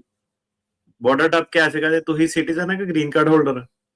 ਨਹੀਂ, ਅਸੀਂ ਜਦੋਂ ਅਪਲਾਈ ਕੀਤਾ ਸੀ ਉਦੋਂ ਅਸੀਂ ਗ੍ਰੀਨ ਕਾਰਡ ਸੀਗਾ, ਹੁਣ ਅਸੀਂ ਸਿਟੀਜ਼ਨ ਆ। ਤੇ ਇਹ ਅਨਮੈਰਿਡ ਰਿਹਾ ਥਰੂ? ਅਨਮੈਰਿਡ, ਹਾਂਜੀ ਅਨਮੈਰਿਡ। ਤੇ ਹੁਣ ਤੁਸੀਂ ਇਹ ਕਹਿੰਦੇ ਕਿ ਤੁਹਾਡਾ ਜਿਹੜਾ ਉੱਥੇ ਨੰਬਰ ਬੋਲਣ ਲੱਗ ਪਿਆ, ਰਾਈਟ, ਆਪਣਾ ਇੰਡੀਆ ਦੇ ਵਿੱਚ? ਨਹੀਂ, ਉਹ ਆ ਨਹੀਂ ਨਾ ਰਿਹਾ ਹਾਲੀ। NBC ਕੋਲ ਸਾਡਾ ਕੇਸ ਚਲੇ ਗਿਆ ਸੀਗਾ 21-22 ਚ ਅਪਰੂਵ ਹੋ ਕੇ ਇਮੀਗ੍ਰੇਸ਼ਨ ਤੋਂ। ਹਾਂਜੀ, ਨਹੀਂ ਇਹਨੂੰ ਤਾਂ ਭਾਜੀ ਟਾਈਮ ਲੱਗਦਾ, ਤੁਹਾਨੂੰ ਪਤਾ। ਤੇ ਇਹਦੇ ਵਿੱਚ ਕੰਟਰੀ ਆਊਟ ਉਹਨੂੰ ਕਰਨਾ ਪੈਣਾ ਵੇਵਰ ਲੈ ਕੇ। ਸੋ ਅਜੇ ਤਾਂ ਇਹਦਾ ਕੁਝ ਨਹੀਂ ਹੋਣਾ ਉਹਦਾ। ਠੀਕ ਹੈ ਸਰ, ਠੀਕ ਹੈ। ਧੰਨਵਾਦ ਜੀ। ਗੁਰਦੀਪ ਸਿੰਘ ਜੀ। ਹੈਲੋ। ਹਾਂਜੀ ਗੁਰਦੀਪ ਜੀ। ਸਤਿ ਸ੍ਰੀ ਅਕਾਲ ਜੀ। ਸਤਿ ਸ਼੍ਰੀ ਅਕਾਲ। ਭਾਜੀ ਗੱਲ ਪੁੱਛਣੀ ਸੀ, ਜਿਵੇਂ ਅਸੀਂ 2021 ਦਸੰਬਰ 'ਚ ਆਏ ਸੀ ਫੈਮਿਲੀ ਦੇ ਨਾਲ, ਤੇ ਸਾਡਾ ਕੇਸ ਅਸੀਂ ਲਾਤਾ ਸੀ ਇੱਥੇ ਆ ਕੇ 2-3 ਮਹੀਨੇ ਬਾਅਦ ਅਪਲਾਈ ਕਰਤਾ ਸੀ ਸਾਲਾਂ ਦਾ, ਤੇ ਵਰਕ ਪਰਮਿਟ ਆ ਗਿਆ ਸੀ ਤੇ ਸਭ ਕੁਝ ਹੋ ਗਿਆ। ਪਰ ਹਾਲੇ ਤੱਕ ਨਾ ਤੇ ਸਾਡੀ ਕੋਈ ਤਰੀਕ ਆਈ ਨਾ ਕੁਛ ਆਇਆ। ਤੇ ਕੀ ਕਰਨਾ? ਤੁਸੀਂ ਚਾਹੁੰਦੇ ਤਰੀਕ ਲੈ ਕੇ ਆਣੀ? ਨਾ, ਅਸੀਂ ਤਾਂ ਚਾਹੁੰਦੇ ਨਹੀਂ। ਬਸ ਫੇਰ ਕਾਹਦੀ ਟੈਨਸ਼ਨ ਆ, ਜੇ ਚਾਹੁੰਦੇ ਨਹੀਂ ਤਾਂ ਫਿਰ ਨਹੀਂ ਆਈ, ਤਾਂ ਫਿਰ ਵਧੀਆ, ਫੇਰ ਸਵਾਲ ਕਾਹਦਾ ਹੋਇਆ ਇਹਦੇ ਵਿੱਚ। ਨਹੀਂ ਭਾਜੀ, ਉਹ ਪੁੱਛਣਾ ਸੀ ਕਿ ਜਿਵੇਂ ਹੁਣ ਮੇਰਾ ਬੇਟਾ ਹੈ, ਉਹ ਮਤਲਬ ਵੱਡਾ ਹੈ, ਮਤਲਬ 25 ਸਾਲ ਦਾ ਹੈਗਾ, ਤੇ ਉਹਦੇ ਮੈਰਿਜ ਵਾਸਤੇ ਕੋਈ ਲੱਭਦੇ ਪਿਆ, ਤੇ ਉਹਦੇ ਕੋਲ ਵਿਆਹ ਹੋ ਜਾਵੇ ਉਹਦਾ। ਤੇ ਮਤਲਬ ਹੈ ਕਿ ਭਾਜੀ ਕੋਈ ਸਾਨੂੰ ਟੈਨਸ਼ਨ ਤੇ ਨਹੀਂ ਨਾ, ਮੈਂ ਬਸ ਇਸੇ ਕਰਕੇ ਪੁੱਛਣਾ ਚਾਹੁੰਦਾ। ਮੈਂ 2-3 ਵਾਰ ਤੁਹਾਡੇ ਆਫਿਸ ਵੀ ਕਾਲ ਕੀਤੀ ਸੀ, ਪਰ ਉੱਥੇ ਤੁਹਾਡੇ ਨਾਲ ਅਸੀਂ ਗੱਲ ਕਰਨਾ ਚਾਹੁੰਦੇ ਹਾਂ, ਸਾਡੇ 2-3 ਕੇਸ ਹੈਗੇ ਆ, ਤੇ ਉਹਦੇ ਵਾਸਤੇ ਸਾਨੂੰ ਪਲੀਜ਼ ਤੁਸੀਂ ਆਪਣਾ ਟਾਈਮ ਦੇ ਦਿਓ ਕਿਸੇ ਤਰੀਕੇ। ਨਹੀਂ ਉਹ ਭਾਜੀ ਆਫਿਸ ਦੇ ਵਿੱਚ ਕਰੋ ਤੁਸੀਂ, ਉਹਨਾਂ ਨੇ ਕੰਸਲਟੇਸ਼ਨ ਤੁਹਾਡੀ ਸੈੱਟ ਕਰ ਦੇਣੀ ਆ। ਜੇ ਉਦਾਂ ਸਵਾਲ ਪੁੱਛਣੇ ਆ, ਆਫਿਸ ਫ੍ਰੀ ਵੀ ਦੱਸ ਦਿੰਦਾ ਵਾ, ਤੇ ਉਹ ਤੁਸੀਂ ਉਹਨਾਂ ਨੂੰ ਪੁੱਛ ਸਕਦੇ ਹੋ। ਗੱਲ ਕਰਨੀ ਭਾਜੀ, ਬਸ ਹੋਰ ਕੁਝ ਨਹੀਂ।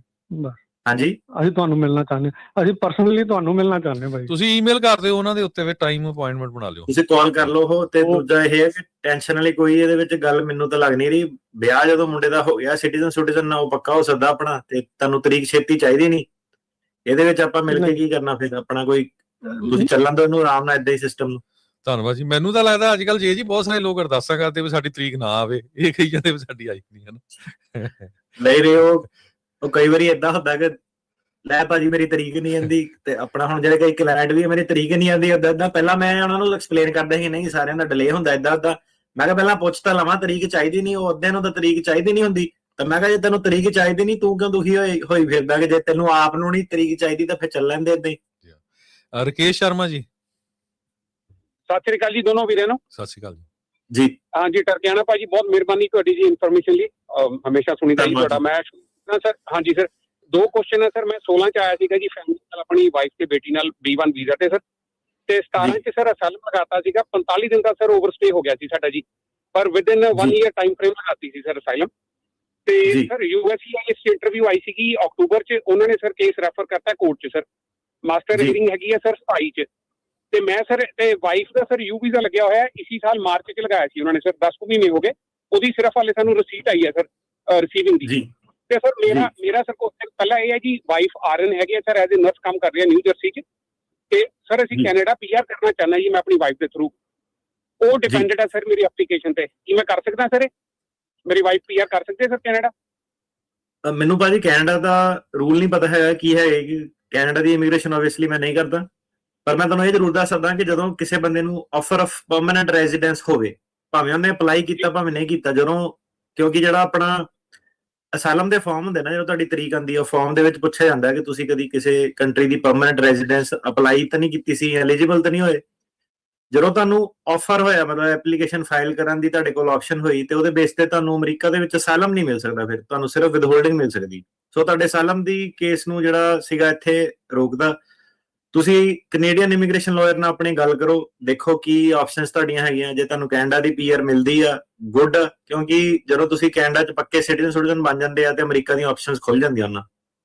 ਬਹੁਤ ਮਿਹਰਬਾਨੀ ਕਰਕੇ ਨਾ ਭਾਜੀ। ਬਸ ਬੇਟੀ ਸਰ 20 ਸਾਲ ਦੀ ਹੈ ਜੀ, ਤੇ ਇਹੀ ਹੈ ਜੀ ਜੇ ਉੱਥੇ ਚਲੇ ਗਏ ਸਰ ਤੇ 45 ਦਿਨ ਦਾ ਓਵਰਸਟੇ ਸੀਗਾ, ਕੋਈ ਬਾਹਰ ਲੱਗੂਗੀ ਸਰ ਸਾਡੇ ਤੇ ਜੀ? ਨਹੀਂ 45 ਦਿਨ ਦਾ ਓਵਰਸਟੇ ਨਹੀਂ ਸੀਗਾ, ਤੁਸੀਂ 6 ਮਹੀਨੇ ਦੀ ਤੁਹਾਨੂੰ ਐਂਟਰੀ ਮਿਲੀ ਸੀਗੀ, ਤੇ ਤੁਸੀਂ ਸਾਲ ਦੇ ਖਤਮ ਹੋਣ ਤੋਂ 45 ਦਿਨ ਪਹਿਲਾਂ ਆਇਆ ਸੀ, ਰਾਈਟ? ਸਰ 3 ਨਵੰਬਰ ਤੱਕ ਜਿੱਦਾਂ ਐਂਟਰੀ ਸੀਗੀ ਸਰ, 3 ਨਵੰਬਰ ਨੂੰ 6 ਮਹੀਨੇ ਹੋ ਗਏ, ਤੇ 2017 ਜਨਵਰੀ ਚ ਸਰ USCIS ਨੇ ਕੇਸ ਰਿਸੀਵ ਕਰ ਲਿਆ ਸੀ ਸਾਡਾ। ਨਹੀਂ ਬਾਹਰ ਨਹੀਂ ਲੱਗਣੀ ਫਿਰ, 45 ਦਿਨ ਦੀ ਓਵਰਸਟੇ ਦੀ ਬਾਹਰ ਨਹੀਂ ਹੁੰਦੀ। ਤੇ ਬਟ ਇਹ ਆ ਕਿ ਦੇਖੋ ਇੱਕ ਹੋਰ ਚੀਜ਼ ਜਿਹੜੀ ਹੁੰਦੀ ਹੈ, ਇੰਟੈਂਟ ਦੇ ਬੇਸ ਤੇ ਇੱਕ ਬਾਰ ਜ਼ਰੂਰ ਹੁੰਦੀ ਹੈ ਕਿ ਬੰਦੇ ਦੀ ਟੈਂਪਰੇਰੀ ਇੰਟੈਂਟ ਸੀਗਾ, ਇਹਨੇ ਉਹਨੂੰ ਫੋਲੋ ਨਹੀਂ ਕੀਤਾ, ਓਵਰਸਟੇ ਕਰ ਗਿਆ। ਮਤਲਬ ਕਹਿੰਦਾ ਇਦਾਂ ਕਿ ਤੁਸੀਂ ਦੁਬਾਰਾ ਉਹਨਾਂ ਨੇ ਟੂਰਿਸਟ ਵੀਜ਼ੇ 'ਚ ਨਹੀਂ ਆਉਣ ਦੇਣਾ, ਕਿਉਂਕਿ ਤੁਸੀਂ ਟਰਮਸ ਜਿਹੜੀਆਂ ਵਾਇਲੇਟ ਕੀਤੀਆਂ ਆਲਰੇਡੀ, ਰਾਈਟ? ਸੋ ਗੱਲ ਸੇਮ ਹੀ ਆ ਜਾਂਦੀ ਹੈ ਕਿ ਉਹਨਾਂ ਨੇ ਐਂਟਰ ਨਹੀਂ ਕਰਨ ਦੇਣਾ ਇਹਦੇ ਵਿੱਚ। ਪਰ ਜਦੋਂ ਤੁਸੀਂ ਕੈਨੇਡਾ ਪੱਕੇ ਹੋ ਜਾਂਦੇ ਆ ਤਾਂ E2 ਵੀਜ਼ਾ ਵਗੈਰਾ ਉਹ 'ਚ ਤੁਹਾਡੀਆਂ ਆਪਸ਼ਨ ਜਿਹੜੀਆਂ ਖੁੱਲ ਜਾਂਦੀਆਂ। ਧੰਨਵਾਦ ਜੀ। ਅਨੂਪ ਸਿੰਘ ਜੀ। ਹਾਂਜੀ ਸਤਿ ਸ਼੍ਰੀ ਅਕਾਲ ਜੀ। ਸਤਿ ਸ਼੍ਰੀ ਅਕਾਲ ਜੀ। ਹਾਂਜੀ ਤਰਕੇਨ ਸਾਹਿਬ ਜੀ, ਮੇਰੇ ਨਾ 2005 ਚ ਡੈਪੂਟੇਸ਼ਨ ਲੱਗੀ ਸੀ ਜੀ, ਤੇ ਮੈਂ ਵਿਆਹ ਕੀਤਾ ਸੀ, ਵੀਜ਼ੇ ਤੇ ਆਇਆ ਸੀ, ਤੇ 2011 ਚ ਫਿਰ ਮੈਂ I-30 130 ਲਾਈ, ਉਹ ਅਪਰੂਵ ਹੋ ਗਈ। ਤੇ ਆ ਹੁਣ ਜਦੋਂ ਟਰੰਪ ਆਇਆ, ਉਦੋਂ ਮੈਂ ਵਕੀਲ ਨੂੰ ਪੁੱਛਿਆ ਜਿਹਨਾਂ ਕੋਲ ਕੇਸ ਲਾਇਆ, ਉਹ ਕਹਿੰਦਾ ਜੀ, ਮੈਂ ਕਿਹਾ ਮੈਨੂੰ ਇਹਨਾਂ ਨੇ ਰਿਪੋਰਟ ਕਿਉਂ ਨਹੀਂ ਕੀਤਾ ਅਜੇ ਤੱਕ? ਤੇ ਉਹ ਕਹਿੰਦਾ ਤੈਨੂੰ ਕਰਨਾ ਹੁੰਦਾ ਤੇ ਕਰ ਦੇਣਾ ਸੀ, ਹੁਣ ਤੇਰਾ ਸਹੀ ਹੈ। ਫਿਰ ਮੈਂ ਕਾਲ ਕੀਤੀ ਏਜੰਟ ਨੰਬਰ ਤੇ, ਆਪਣਾ ਇਹ ਨੰਬਰ ਪਾਇਆ, ਤੇ ਉਹ ਕਹਿੰਦੇ ਤੇਰੀ ਡੈਪੂਟੇਸ਼ਨ ਰਿਮੂਵਲ ਹੋ ਗਈ। ਜਦ ਕਿ ਮੈਂ ਨਾ ਕੋਈ ਵਕੀਲ ਨੇ ਪੇਪਰ ਪਾਇਆ ਤੇ ਨਾ ਹੀ ਮੈਂ ਕੋਈ ਪਾਇਆ। ਅੱਛਾ, ਤੇ ਇਹਦਾ ਕੋਈ ਦੱਸ ਸਕਦੇ ਹੋ? ਦੇਖੋ ਭਾਜੀ, ਤੁਸੀਂ ਕਾਲ ਤੇ ਉਹਨਾਂ ਨੇ ਤੁਹਾਨੂੰ ਕਿਸੇ ਨੇ ਵੀ ਨਹੀਂ ਇਹ ਚੀਜ਼ ਦੱਸਣੀ ਕਿ ਤੇਰੀ ਡੈਪੂਟੇਸ਼ਨ ਟੁੱਟ ਗਈ ਹੈ, ਠੀਕ ਹੈ। ਤੇ ਵਕੀਲ ਜਿਹੜੇ ਤੁਸੀਂ ਕਹਿ ਰਹੇ ਕਿ ਉਹਨੇ ਤੁਹਾਨੂੰ ਕਿਹਾ ਕਿ ਹੁਣ ਤੈਨੂੰ ਟੈਨਸ਼ਨ ਲੈਣ ਦੀ ਲੋੜ ਨਹੀਂ, ਤੇਰਾ ਸਾਰਾ ਸਹੀ ਹੈ, ਉਹਦਾ ਕੋਈ ਮਤਲਬ ਨਹੀਂ ਨਿਕਲਦਾ ਗੱਲ ਦਾ। ਸਹੀ ਹੈ ਦਾ ਕੀ ਮਤਲਬ? ਡੈਪੂਟੇਸ਼ਨ ਤੇ ਡੈਪੂਟੇਸ਼ਨ ਹੀ ਹੈ ਨਾ, ਰਿਮੂਵਲ। ਉਹ ਤੇ ਜਦੋਂ ਬੰਦੇ ਦੇ ਹੱਥ ਕੋਈ ਕਿਸੇ ਦੇ ਲੱਗੇ ਤੁਸੀਂ ਤੇ ਉਹਨਾਂ ਨੇ ਰਿਮੂਵ ਤੁਹਾਨੂੰ ਕਰ ਦੇਣਾ ਆਲਰੇਡੀ। ਤੇ ਜਿਹੜੇ ਸਿਵਲ ਫਾਈਨ ਵੀ ਤੁਹਾਡੇ ਜੇ ਉਹ ਬਿੱਲ ਵੀ ਕਈਆਂ ਨੂੰ ਭੇਜ ਦਿੰਦੇ ਆ ਕਿ ਇਹਨਾਂ ਤੁਹਾਡਾ ਬਿੱਲ ਜਿਹੜਾ ਬਣਦਾ। ਜਿਹੜਾ ਤੁਸੀਂ ਵਿਆਹ ਵਾਲਾ ਕੇਸ ਜਿਹੜਾ ਕੀਤਾ ਸੀਗਾ ਉਹਦੇ ਵਿੱਚ ਅੱਗੇ ਸਟੈਪ ਲੈਣੇ ਬਣਦੇ ਸੀਗੇ, ਤੁਸੀਂ ਹੁਣ ਕਹਿੰਦੇ 2012 ਚ ਕੀਤਾ, ਠੀਕ ਆ। ਤੇ ਇਹਦੇ ਵਿੱਚ ਭਾਜੀ ਤੁਹਾਡੇ ਹੱਲ ਹੀ ਹੈ ਨਾ ਕਿ ਤੁਸੀਂ ਵਕੀਲ ਨੂੰ ਅੱਗੇ ਹਾਇਰ ਕਰਨਾ ਸੀਗਾ ਡੈਪੂਟੇਸ਼ਨ ਤੁੜਾਉਣ ਦੇ ਵਿੱਚ, 212 ਦੇ ਵਿੱਚ, 601 ਦੇ ਵਿੱਚ, ਠੀਕ ਆ। ਹੁਣ ਤੁਸੀਂ ਜੇ ਆਪ ਹੀ ਹੱਥ ਧਰ ਕੇ ਬੈਠੇ ਰਹੇ ਆ ਤੇ ਕੁਝ ਕੀਤਾ ਨਹੀਂ ਅੱਗੇ, ਇਹਦੇ ਵਿੱਚ ਨਾ ਤੁਹਾਡੇ ਵਕੀਲ ਦੀ ਗਲਤੀ ਨਿਕਲਦੀ ਆ, ਨਾ ਤੁਸੀਂ ਇਮੀਗ੍ਰੇਸ਼ਨ ਵਾਲਿਆਂ ਤੇ ਸੁੱਟ ਸਕਦੇ ਕਿ ਉਹਨਾਂ ਨੇ ਤੁਹਾਨੂੰ ਕਿਹਾ ਸਾਰਾ ਕੁਝ ਸਹੀ ਆ। ਕਿਉਂਕਿ ਤੁਹਾਨੂੰ ਵੀ ਪਤਾ ਜਦੋਂ ਤੁਸੀਂ 9 ਸਰਕਟ ਜਾ ਕੇ ਇੱਕ ਵਾਰੀ ਡੀਪੋਰਟੇਸ਼ਨ ਹੀ ਲੱਗ ਗਈ ਤੇ ਤੁਹਾਨੂੰ ਵੀ ਤਾਂ ਪਤਾ ਹੀ ਹੈ ਨਾ ਕਿ ਇਹ ਕੰਮ ਜਿਹੜਾ ਖਰਾਬ ਆ ਤੇ ਇਹਨੂੰ ਹੁਣ ਸੈੱਟ ਕਰਨਾ ਪੈਣਾ। 9 ਸਰਕਟ ਚ ਮੈਂ ਲਾਈ ਸੀ ਅਪੀਲ, ਐਲਏ ਲਾਈ ਸੀ ਸਕਰੀਨ ਥਰੂ। ਉਹ ਉਸ ਟਾਈਮ ਉਹਨਾਂ ਨੇ ਇੱਕ ਮਿੰਟ ਮੈਂ ਰੋਕਦਾ, ਮੈਨੂੰ ਕਾਲ ਇੱਥੇ ਕੱਟਣੀ ਪੈਣੀ ਕਿਉਂਕਿ ਸਾਡੇ ਸ਼ੋਅ ਦਾ ਪਹਿਲਾ ਰੂਲ ਇਹ ਹੈਗਾ ਕਿ ਆਪਾਂ ਪਲੇਟਫਾਰਮ ਜਿਹੜਾ ਇਸ ਵਾਸਤੇ ਨਹੀਂ ਬਣਾਇਆ ਕਿ ਕਿਸੇ ਵਕੀਲ ਨੂੰ ਆ ਕੇ ਕੋਈ ਨਿੰਦਿਆ ਹੋਵੇ ਜਾਂ ਡਿਸਕਸ਼ਨ ਹੋਵੇ। ਸੋ ਇਹ ਸਾਨੂੰ ਕਾਲ ਇੱਥੇ ਡਿਸਕਨੈਕਟ ਕਰਨੀ ਪੈਣੀ ਹੈ। ਉਹਦਾ ਰੀਜ਼ਨ ਸਿੰਪਲ ਇਹ ਹੈਗਾ ਕਿ ਮੈਂ ਤੁਹਾਡੀ ਵਨ ਸਾਈਡਡ ਗੱਲ ਸੁਣੂੰਗਾ, ਠੀਕ ਆ, ਉਹ 'ਚ ਜਨਤਾ ਸਵਾਦ ਲਊਗੀ, ਮੈਨੂੰ ਦੂਜੇ ਵਕੀਲ ਦਾ ਨਹੀਂ ਪਤਾ ਕੀ ਪਹਿਲੂ ਹੈਗਾ। ਸੋ ਇਹ ਆਪਾਂ ਆਪਣੇ ਸ਼ੋਅ 'ਚ ਨਹੀਂ ਅਲਾਉ ਕਰ ਸਕਦੇ। ਧੰਨਵਾਦ ਜੀ।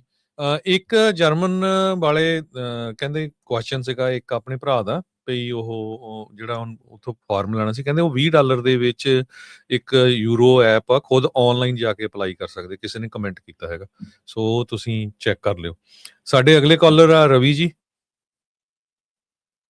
ਸਤਿ ਸ਼੍ਰੀ ਅਕਾਲ ਭਾਜੀ। ਹਾਂਜੀ, ਸਤਿ ਸ਼੍ਰੀ ਅਕਾਲ ਭਾਜੀ। ਮੇਰਾ ਕੁਐਸਚਨ, ਮੈਂ ਯੂ ਸਿਟੀਜ਼ਨ ਹੈਗਾ ਵਾ 2011 ਤੋਂ, ਮੈਂ ਇੰਡੀਆ ਟਰੈਵਲ ਕਰਨਾ ਤੇ ਸੇਫ ਹੋ ਜਾਣ ਨੂੰ ਭਾਜੀ? ਹਾਂਜੀ ਭਾਜੀ, ਬਸ ਆਪਣੀਆਂ ਫਾਈਲਾਂ ਸਾਰੀਆਂ ਕਢਾ ਕੇ ਪੜ੍ਹ ਕੇ ਜਾਇਓ ਪੂਰਾ, ਤਾਂ ਕਿ ਜੇ ਕੋਈ ਸਵਾਲ ਜਵਾਬ ਹੁੰਦਾ ਤੇ ਤੁਸੀਂ ਸ਼ੌਕ ਨਾ ਹੋਵੋ। ਬਾਕੀ ਹਾਂਜੀ, ਸਿਟੀਜ਼ਨ ਨੂੰ ਕੋਈ ਪ੍ਰੋਬਲਮ ਤਾਂ ਨਹੀਂ। ਪਰ ਹਾਂਜੀ, ਮੈਂ ਵਿਆਹ ਕਰਾਇਆ ਗ੍ਰੀਨ ਕਾਰਡ, ਵਿਆਹ ਕਰਾ ਕੇ ਸਿਟੀਜ਼ਨ ਹੋਇਆ ਸੀਗਾ 2008 ਵਿੱਚ, ਗ੍ਰੀਨ ਕਾਰਡ ਅਪਰੂਵ ਹੋਇਆ ਸੀ, 2011 ਸਿਟੀਜ਼ਨ ਹੋਇਆ ਸੀ ਵਿਆਹ ਤੇ।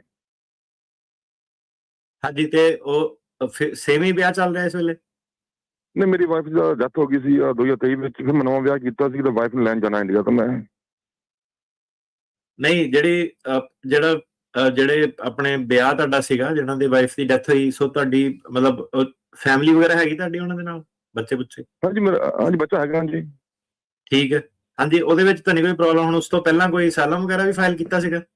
ਹਾਂਜੀ, ਮੈਂ ਅਸਾਈਲਮ ਫਾਈਲ ਕੀਤਾ ਸੀ 2004 ਦੇ ਵਿੱਚ, ਤੇ ਨਾ ਉਹ ਮੇਰਾ ਜੱਜ ਨੇ ਅਪਰੂਵ ਕਰਤਾ ਸੀ ਕੋਰਟ ਦੇ ਵਿੱਚ, ਤੇ ਉੱਥੇ ਮੇਰਾ ਵਿਆਹ ਦਾ ਕੇਸ ਅਪਰੂਵ ਕਰਤਾ ਸੀ ਉਹਨਾਂ ਨੇ, ਕੇਸ ਬੰਦ ਕਰਕੇ। ਅਸਾਈਲਮ ਫਿਰ ਵਿਡਰਾ ਕਰ ਲਿਆ ਸੀਗਾ? ਹਾਂਜੀ, ਅਸਾਈਲਮ ਵਿਡਰਾ ਕਰ ਲਿਆ ਸੀਗਾ ਨਾ? ਹਾਂਜੀ ਹਾਂਜੀ, ਮੈਂ ਵਕੀਲ ਨੇ ਵਿਡਰਾ ਕਰ ਲਿਆ ਸੀਗਾ ਤੇ ਮੇਰਾ ਕੇਸ, ਵਿਆਹ ਦਾ ਕੇਸ ਅਪਰੂਵ ਕਰਤਾ ਜੀ ਉਹਨਾਂ ਕੋਰਟ 'ਚ। ਹਾਂਜੀ, ਤੁਸੀਂ ਫੇਰ ਵੀ ਆਪਣੀਆਂ ਨਾ ਫਾਈਲਾਂ ਕਢਾ ਕੇ ਪੜ੍ਹ ਕੇ ਜਾਇਓ ਕਿ ਕੀ ਸੀਗਾ, ਤੁਹਾਨੂੰ ਪਤਾ ਹੋਣਾ ਚਾਹੀਦਾ। ਹੁੰਦਾ ਕੋਈ ਲਿੰਕ, ਕੋਈ ਵੈਬਸਾਈਟ ਹੁੰਦੀ ਇਹਦਾ ਪਤਾ ਕਰਨ ਵਾਸਤੇ? ਫੋਇਆ ਦਾ ਇੱਕ ਪ੍ਰੋਸੈਸ ਹੁੰਦਾ, ਤੇ ਲਿੰਕ ਤਾਂ ਨਹੀਂ ਕੋਈ ਹੁੰਦਾ ਭਾਜੀ। ਉਹ ਤਾਂ ਏਦਾਂ ਲਿੰਕਾਂ ਤੇ ਨਿਕਲਣਾ ਪਈਆਂ ਫਾਈਲਾਂ, ਫਿਰ ਤਾਂ ਗੱਲ ਹੀ ਕੀ ਸੀ। ਉਹ ਆਪਣੇ ਵਕੀਲ ਨਾਲ ਸੰਪਰਕ ਕਰੋ ਤੁਸੀਂ, ਤੇ ਉਹ ਤੁਹਾਡੀ ਹੈਲਪ ਕਰੂਗਾ। ਜਾਂ ਜੇ ਕਿਸੇ ਨੂੰ ਇੰਟਰਨੈਟ ਵਗੈਰਾ ਚਲਾਉਣਾ ਆਉਂਦਾ ਤੇ ਫਰੀडम ਆਫ ਇਨਫੋਰਮੇਸ਼ਨ ਐਕਟ ਇੱਕ ਪ੍ਰੋਸੈਸ ਹੁੰਦਾ, ਉਹ 'ਚ ਨੋਟਰੀ ਸ਼ੋਟਰੀ ਕਰਕੇ ਤੁਹਾਨੂੰ ਰਿਕੁਐਸਟ ਜਿਹੜੀ ਪਾਣੀ ਪੈਂਦੀ ਆ ਤੇ ਉਹ ਦੇ ਦਿੰਦੇ ਆ ਤੁਹਾਨੂੰ ਫਾਈਲਾਂ 2-3 ਹਫ਼ਤਿਆਂ 'ਚ। ਵੈਸੇ ਇੰਡੀਆ ਟਰੈਵਲ ਕਰ ਚੁੱਕਾ ਮੈਂ 5-6 ਵਾਰੀ, ਪਹਿਲਾਂ ਤਾਂ ਕੋਈ ਪ੍ਰੋਬਲਮ ਆਈ ਨਹੀਂ ਕੋਈ। ਤੇ ਹਾਂਜੀ, ਧੰਨਵਾਦ ਜੀ। ਨਹੀਂ, ਉਹ ਤਾਂ ਫਿਰ ਹੁਣ ਤੁਸੀਂ ਤੁਹਾਡੇ ਤੇ ਹੈ ਨਾ ਕਿ ਕਿੱਦਾਂ। ਹੁਣ ਜਿਹੜੀ ਮੈਂ ਇਨਫੋਰਮੇਸ਼ਨ ਦੇਣੀ ਸੀ ਕਿ ਤੁਸੀਂ ਫਾਈਲਾਂ ਪੜ੍ਹ ਲਓ, ਨਹੀਂ ਪੜ੍ਹਨੀਆਂ ਫਿਰ ਤੁਹਾਡੀ ਆਪਣੀ ਮਰਜ਼ੀ ਹੈ। ਧੰਨਵਾਦ ਜੀ। ਇੱਕ ਵਾਰੀ ਮੈਂ ਬੇਨਤੀ ਕਰਦਾ ਜਾਵਾਂ, ਸਾਡੇ ਕੋਈ ਕੁਐਸਚਨ ਪੁੱਛ ਰਹੇ ਸੀ ਵੀ ਹਿੰਦੀ, ਤੁਸੀਂ ਕੋਈ ਵੀ ਕੁਐਸਚਨ ਚਾਹੇ ਉਹ ਪੰਜਾਬੀ, ਹਿੰਦੀ ਤੇ ਇੰਗਲਿਸ਼ ਤਿੰਨਾਂ ਲੈਂਗੁਏਜ ਪੁੱਛ ਸਕਦੇ ਆ, ਨੋ ਪ੍ਰੋਬਲਮ। 408 272 5200 ਤੇ। ਜਸ਼ਨਪ੍ਰੀਤ ਸਿੰਘ ਜੀ। ਹੈਲੋ, ਹਾਂਜੀ ਸਰ, ਸਤਿ ਸ਼੍ਰੀ ਅਕਾਲ ਜੀ। ਸਤਿ ਸ਼੍ਰੀ ਅਕਾਲ ਜੀ। ਜੀ ਹਾਂਜੀ ਸਰ, ਮੇਰਾ ਨਾ, ਮੈਂ ਅਸਾਈਲਮ ਬੇਸ ਤੇ ਗ੍ਰੀਨ ਕਾਰਡ ਅਪਲਾਈ ਕੀਤਾ 2 ਸਾਲ ਹੋ ਗਏ ਆ, ਤੇ ਉਹਨਾਂ ਨੂੰ ਮੈਂ ਕਾਲ ਕੀਤੀ ਸੀ USCIS ਵਾਲਿਆਂ ਨੂੰ। ਉਹਨਾਂ ਕਹਿੰਦੇ ਕਿ ਤੇਰੀ ਫਾਈਲ ਅਸੀਂ ਸੈਕਰਾਮੈਂਟੋ ਫਿਲਾਡੈਲਫੀਆ ਭੇਜਤੀ ਆ ਤੇ ਇੰਟਰਵਿਊ ਲਈ। ਹੁਣ ਇੱਥੇ ਪਤਾ ਕਿੰਨਾ ਟਾਈਮ ਲੱਗਦਾ ਇੰਟਰਵਿਊ ਲਈ ਆਉਣ ਲਈ? ਇਹ ਭਾਜੀ ਇਹਨਾਂ ਨੇ ਨਵੇਂ ਪ੍ਰੋਸੈਸ ਜਿਹੜੇ ਪਾਏ ਆ ਹੁਣ, ਕਿ ਜਿਹੜੇ ਅਸਾਈਲਮ ਵਾਲੇ ਆ ਸਾਰਿਆਂ ਤੇ ਹੋਲਡ ਲਾ ਕੇ ਤੇ ਉਹਨਾਂ ਦੀ ਇੰਟਰਵਿਊ ਕਰੋ, ਸਕਰੀਨਿੰਗ ਕਰੋ, ਤੇ ਹਾਂਜੀ ਇਹ ਜਿਹੜਾ ਅਨਾਉਂਸਮੈਂਟ ਇਹਨਾਂ ਨੇ ਥੋੜੇ ਦਿਨ ਪਹਿਲਾਂ ਹੀ ਕੀਤੀ ਸੀਗੀ ਤੇ ਉਸ ਤੋਂ ਬਾਅਦ ਹੁਣ ਪਤਾ ਨਹੀਂ ਇਹਨਾਂ ਦਾ ਕਿ ਕਿੰਨਾ ਟਾਈਮ ਇਹਨਾਂ ਨੇ ਲਾਣਾ। ਉਹ ਅੱਛਾ ਮੇਰੀ ਇੱਥੇ ਫਾਈਲ ਆਈ ਨੂੰ ਆਈ ਥਿੰਕ ਮਹੀਨੇ ਤੋਂ 1.5 ਮਹੀਨਾ ਹੋ ਗਿਆ ਵਾ ਉਦੋਂ ਦੀ ਭੇਜੀ ਹੋਈ ਆ ਜੇ ਵੇਟ ਹੀ ਕਰਦਾ ਹਾਂ। ਹਾਂਜੀ ਹਾਂਜੀ ਤੁਸੀਂ ਬਸ ਇਹ ਹੈਗਾ ਆਪਣੀ ਫਾਈਲਾਂ ਜਿਹੜੀਆਂ ਸੀਗੀਆਂ ਨਾ, ਜਿਹੜੇ ਪੇਪਰ ਵਗੈਰਾ ਸੀਗੇ, ਜਿੱਦਾਂ ਮੈਂ ਪਹਿਲੇ ਕਾਲਰ ਨੂੰ ਦੱਸਿਆ, ਉਹ ਸਾਰੀਆਂ ਕਢਾ ਕੇ ਤੇ ਉਹਨੂੰ ਜਿਹੜਾ ਮੇਕ ਸ਼ੋਰ ਕਰਿਓ ਕਿ ਤੁਹਾਨੂੰ ਸਾਰੀ ਨੌਲੇਜ ਹੋਵੇ, ਕਿਉਂਕਿ ਇੰਟਰਵਿਊ 'ਚ ਤੁਹਾਨੂੰ ਹਰੇਕ ਚੀਜ਼ ਪੁੱਛੀ ਜਾ ਸਕਦੀ ਹੈ। ਹਾਂਜੀ ਉਹ ਮੇਰੇ ਤੋਂ ਹੈਗੀਆਂ ਸਾਰੀਆਂ, ਜੋ ਵੀ ਆਪਣੇ ਜਦੋਂ ਸਾਇਲਮ ਗ੍ਰਾਂਟ ਹੋਇਆ ਸਾਰਾ ਪੇਪਰ ਵਰਕ ਮੇਰੇ ਤੋਂ ਪਿਆ ਇੱਥੇ ਘਰੇ ਹੀ। ਹਾਂਜੀ ਹਾਂਜੀ ਬਸ ਠੀਕ ਹੈ, ਫਿਰ ਆਪਣਾ ਉਹੀ ਹੈ, ਵੇਟ ਕਰੋ ਕਿੱਦਾਂ, ਤੇ ਦੈਟਸ ਅਬਾਊਟ ਇਟ, ਹਨਾ। ਵਕੀਲ ਨੂੰ ਤੁਸੀਂ ਨਾਲ ਖੜ ਸਕਦੇ ਜੇ ਤੁਹਾਨੂੰ ਲੱਗਿਆ, ਨਹੀਂ ਤੇ ਹਾਂ ਆਪ ਹੀ ਸੈਲਫ ਸਟੱਡੀ ਕਰੋ। ਧੰਨਵਾਦ ਜੀ। ਅਗਲੇ ਸਾਡੇ ਕਾਲਰ ਆ ਸੰਘੇੜਾ ਜੀ। ਮੇਰਾ ਲੜਕਾ ਬੋਲਦਾ ਨਹੀਂ ਗਾ, ਬੋਲ ਨਹੀਂ ਸਕਦਾ ਤੇ ਆਇਆ ਠੀਕ ਅਪਲਾਈ ਕਰਕੇ ਆਇਆ ਸੀਗਾ ਤੇ ਅਸੀਂ ਸਿਟੀਜ਼ਨ ਲੈਣੀ ਚਾਹੁੰਦੇ ਹਾਂ, ਕੋਈ ਉਹਨੂੰ ਪਹਿਲ ਹੈ ਤਾਂ ਕੁਛ ਨਹੀਂ। ਭਾਜੀ ਤੁਹਾਡੇ ਨਾ ਬੜੇ ਲਾਗੇ ਬੋਲਦੇ, ਥੋੜੇ ਦੁਬਾਰਾ ਉਹਨਾਂ ਦਾ ਕੁਐਸਚਨ ਭਾਜੀ ਇਹ ਹੈ ਵੀ ਉਹਨਾਂ ਦਾ ਲੜਕਾ ਜਿਹੜਾ ਉਹ ਕਹਿੰਦੇ ਬੋਲ ਨਹੀਂ ਸਕਦਾ ਤੇ ਸਿਟੀਜ਼ਨਸ਼ਿਪ ਲੈਣਾ ਚਾਹੁੰਦਾ, ਕਿਹੜੇ ਆਪਸ਼ਨ ਤੇ ਉਹਨਾਂ ਨੂੰ ਮਿਲ ਸਕਦੀ ਹੈ? ਲੈਂਗੁਏਜ ਜੇ ਤੁਹਾਡੇ ਜੈਨੂਇਨ ਇਸ਼ੂ ਹੈਗਾ ਤੁਹਾਨੂੰ ਫਿਰ ਮੈਡੀਕਲ ਡਾਕੂਮੈਂਟੇਸ਼ਨ ਆਪਣੀ ਕਰਨੀ ਪੈਣੀ ਹੈ ਕਿ ਇਹੋ ਜਿਹੇ ਲੈਂਗੁਏਜ ਵਾਲਾ ਜਿਹੜਾ ਟੈਸਟ ਆ ਉਹ ਜੇ ਮਾਫ ਕਰ ਦੇਣ ਉਹਦੇ ਬੇਸ ਦੇ ਉੱਤੇ। ਤੇ ਹਾਂਜੀ ਉਹ ਡਿਸੇਬਿਲਿਟੀ ਅਕੋਮੋਡੇਸ਼ਨ ਜਿਹੜਾ ਉਹਦੇ ਫਾਰਮ ਵਗੈਰਾ ਸਹੀ ਤਰ੍ਹਾਂ ਨਾਲ ਭਰਿਓ, ਤੇ ਜੇ ਉਹਨਾਂ ਦੀ ਲੈਜਿਟ ਉਹਦੀ ਡਿਸੇਬਿਲਿਟੀ ਆ ਤੇ ਫਿਰ ਉਹ ਉਹਨੂੰ ਐਕਸਕਿਊਜ਼ ਕਰ ਸਕਦੇ ਆ।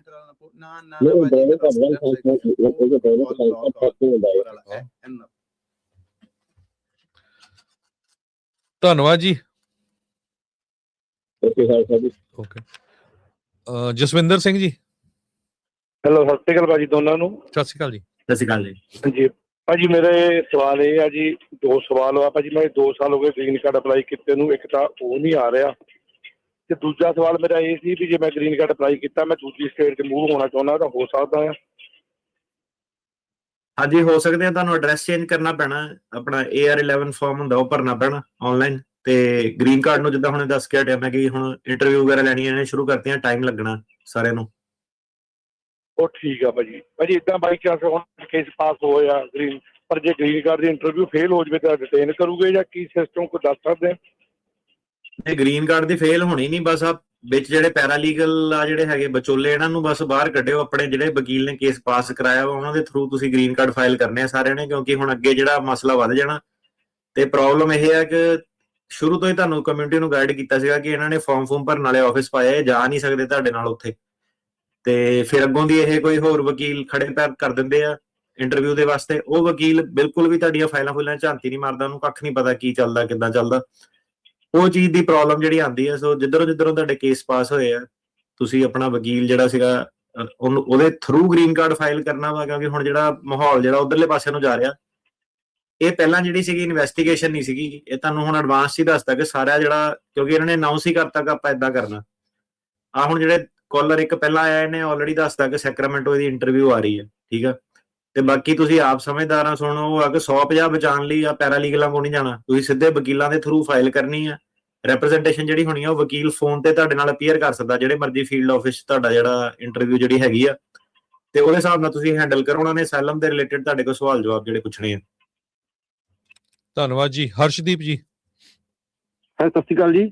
ਜੀ ਸਤਿ ਸ਼੍ਰੀ ਅਕਾਲ ਭਾਜੀ। ਮੇਰਾ ਸਵਾਲ ਸੀਗਾ ਜੀ, ਮੇਰੇ ਕੋਲ ਜਿੱਦਾਂ ਅਸਾਈਲਮ ਦਾ ਕੇਸ ਮੈਂ ਆਪਣਾ ਐਡਮਿਨ ਕਲੋਜ਼ ਕਰਾਇਆ ਸੀ ਤੇ ਮੈਂ ਵਿਆਹ ਦੇ ਥਰੂ ਆਪਣੇ I-130 ਅਪਰੂਵ ਹੋ ਗਿਆ ਜੀ, ਤੇ 601 ਵੇਵਰ ਲੱਗਾ ਜੀ, ਤੇ ਕੋਰਟ ਨੇ ਜਿੱਦਾਂ ਮੇਰਾ ਕੇਸ ਜਿਹੜਾ ਅਸਾਈਲਮ ਵਾਲਾ ਉਹ ਰੀਕੈਲੰਡਰ ਕਰ ਦਿੱਤਾ ਜੀ, ਤੇ ਉਹ ਮੈਨੂੰ ਇਸ਼ੂ ਹੋ ਸਕਦਾ ਜੀ 601 ਡਿਨਾਈ ਹੋਣ 'ਚ?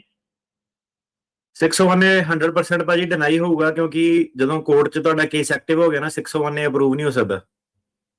ਠੀਕ, ਇਹਦੇ ਲਈ ਹੁਣ ਮੈਂ ਕੀ ਕਰ ਸਕਦਾ ਜੀ? ਕੇਸ ਲੜਨਾ ਪੈਣਾ ਭਾਜੀ।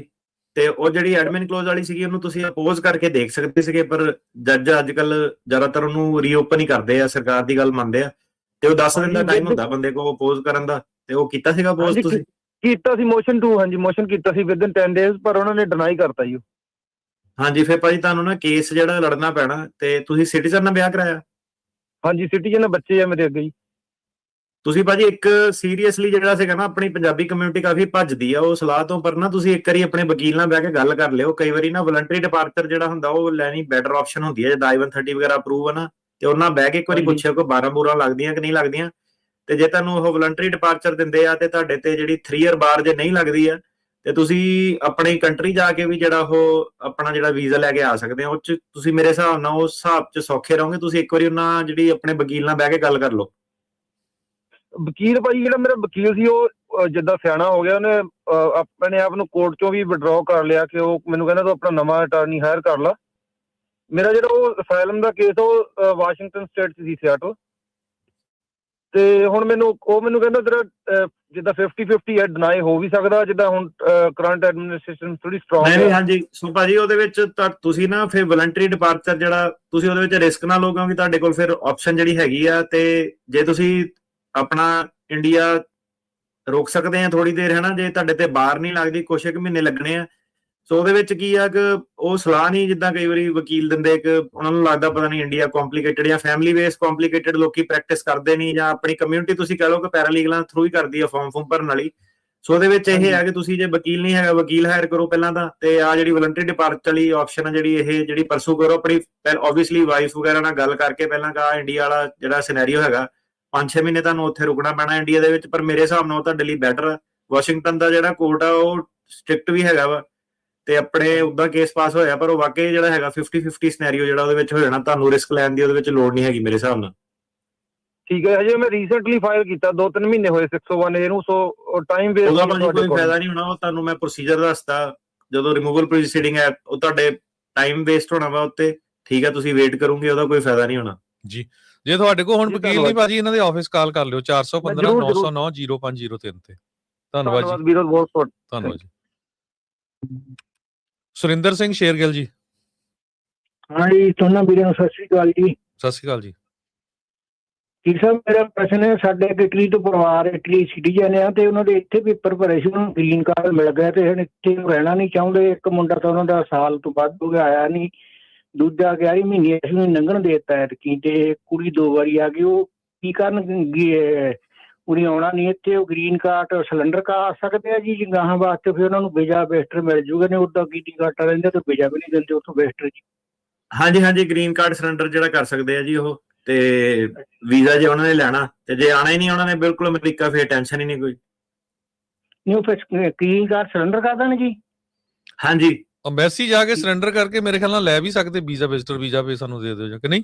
ਹਾਂਜੀ ਤੇ ਉਹ ਸਰੈਂਡਰ ਦਾ ਜੀ ਫਾਰਮ ਭਰਨਾ ਪੈਂਦਾ ਤੇ ਉਹ ਫਾਰਮ ਭਰ ਕੇ ਜਿਹੜਾ ਸੀਗਾ ਆਪਣਾ ਮੇਲ ਕਰਨਾ ਪੈਂਦਾ ਡਾਕ ਰਾਹੀਂ। ਠੀਕ ਆ, I-407 407 ਫਾਰਮ ਹੁੰਦਾ ਉਹ।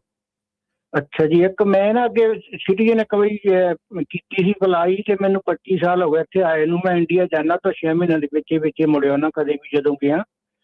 ਤੇ ਮੇਰੇ ਉਹਨੀ ਸਵਾਲ ਤਾਂ ਮੈਂ ਸਾਰੇ ਕਰਤੇ ਸੀ, ਮੈਨੂੰ ਲਿਖਣਾ ਨਾ ਸੀ ਆਇਆ ਤੇ ਫਿਰ ਵੀ ਡਿਨਾਈ ਕਰਤਾ ਸੀ। ਹੁਣ ਮੈਂ ਦੁਬਾਰਾ ਸਿਟੀਜ਼ਨਸ਼ਿਪ ਲੈਣੀ ਆ, ਉਹ ਕਰ ਸਕਦਾ ਅਪਲਾਈ ਜੀ?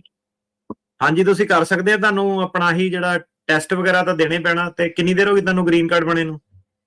25 ਸਾਲ ਹੋ ਗਏ ਜੀ। ਕਈ ਜਿਹੜੇ ਟੈਸਟ ਹੈਗੇ ਨੇਟਿਵ ਲੈਂਗੁਏਜ ਤੁਸੀਂ ਆਪਣੇ ਦੇ ਸਕਦੇ ਆ, ਪਰ ਹਾਂਜੀ ਦੁਬਾਰਾ ਟਰਾਈ ਕਰਕੇ ਦੇਖੋ। 32 ਤੇ ਹਜੇ ਮੇਰਾ ਹੈਗਾ ਗ੍ਰੀਨ ਕਾਰਡ। ਮੈਂ ਅਗਰ ਫਿਰ ਲੰਘ ਲੈਂਦੀ ਇਹਦਾ ਟਾਈਮ ਕਿ ਕਰ ਲਈਏ ਪਹਿਲਾਂ ਹੀ? ਨਹੀਂ ਕਰੋ ਕੋਈ ਚੱਕਰ ਨਹੀਂ। ਠੀਕ ਹੈ ਜੀ, ਧੰਨਵਾਦ ਜੀ। ਧੰਨਵਾਦ ਜੀ। ਜੀ ਹਰਿੰਦਰ ਸਿੰਘ ਜੀ। ਸਤਿ ਸ਼੍ਰੀ ਅਕਾਲ ਭਾਈ। ਸਤਿ ਸ਼੍ਰੀ ਅਕਾਲ ਜੀ। ਭਾਈ ਮੈਂ ਨਾ 2 ਵੀਕ ਪਹਿਲੇ ਵੀ ਕਾਲ ਕੀਤੀ ਸੀਗੀ। ਮੇਰਾ ਕੋਲੇ ਗ੍ਰੀਨ ਕਾਰਡ ਆ ਅਸਾਈਲਮ ਦੇ ਥਰੂ ਤੇ, ਤਾਂ ਮੈਨੂੰ ਨਾ DUI ਮਿਲੀ ਸੀਗੀ ਤੇ ਤੁਸੀਂ ਮੈਨੂੰ ਇਹ ਸਵਾਲ ਪੁੱਛਿਆ ਸੀਗਾ ਕਿ ਉਹ ਤੈਨੂੰ DUI ਜਿਹੜੀ ਮਿਲੀ ਸੀਗੀ ਗ੍ਰੀਨ ਕਾਰਡ ਆਉਣ ਤੋਂ ਪਹਿਲਾਂ ਮਿਲੀ ਸੀਗੀ। ਐਂਡ ਬਟ ਮੈਂ ਸਾਰਾ ਜਾ ਕੇ ਚੈੱਕ ਕੀਤਾ ਬੈਕ ਹਿਸਟਰੀ ਤੇ, ਉਹ 2 ਮਹੀਨੇ ਮਤਲਬ 2 ਮਹੀਨੇ ਬਾਅਦ ਚ ਗ੍ਰੀਨ ਕਾਰਡ ਆਇਆ ਸੀਗਾ। ਤਾਂ ਹੁਣ ਮੈਂ ਸਿਟੀਜ਼ਨਸ਼ਿਪ ਅਪਲਾਈ ਕਰਨੀ ਆ, ਬਟ ਇਜ਼ ਦੇयर ਐਨੀ ਵੇ ਕਿ ਲਾਈਕ ਹੁਣ ਆਪਾਂ ਉਹਦਾ ਕੁਝ ਕਰ ਸਕਦੇ ਹਾਂ ਕਿ ਜਸਟ ਫਿਰ ਮੈਂ ਸਿਟੀਜ਼ਨਸ਼ਿਪ ਅਪਲਾਈ ਕਰਦਾ? ਜਿਹੜੀ DUI ਹੈਗੀ ਉਹ ਪਿਛਲੇ 5 ਮਤਲਬ ਸਿਟੀਜ਼ਨ ਦੇ ਪਿਛਲੇ 5 ਸਾਲ ਦੇਖਦੇ ਉਹਦੇ ਵਿੱਚ ਆ ਕਿ ਉਤੋਂ ਉੱਤੇ 5 ਸਾਲ ਤੋਂ ਜ਼ਿਆਦਾ ਹੋ ਗਏ? 5 ਸਾਲ ਤੋਂ ਜ਼ਿਆਦਾ ਹੋ ਗਏ ਭਾਜੀ, ਇਹਨੂੰ 6 ਸਾਲ ਹੋ ਗਏ ਇਹਨੂੰ। ਹੁਣ ਭਾਜੀ ਦੇਖੋ ਜੀ, ਜੇ ਬਾਹ ਕਿਸੇ ਨੇ ਮਰੋੜਨੀ ਹੋਵੇ ਬਹਾਨਾ ਲੱਭ ਕੇ ਉਹ ਮਰੋੜ ਸਕਦਾ, ਉਹੀ ਗੱਲ ਆ ਜਾਂਦੀ ਆ। ਠੀਕ ਆ, ਮੇਰੇ ਹਿਸਾਬ ਨਾਲ ਕੋਈ ਬਿਗ ਡੀਲ ਨਹੀਂ ਹੈਗੀ ਤੁਹਾਡਾ ਜਿੱਦਾਂ।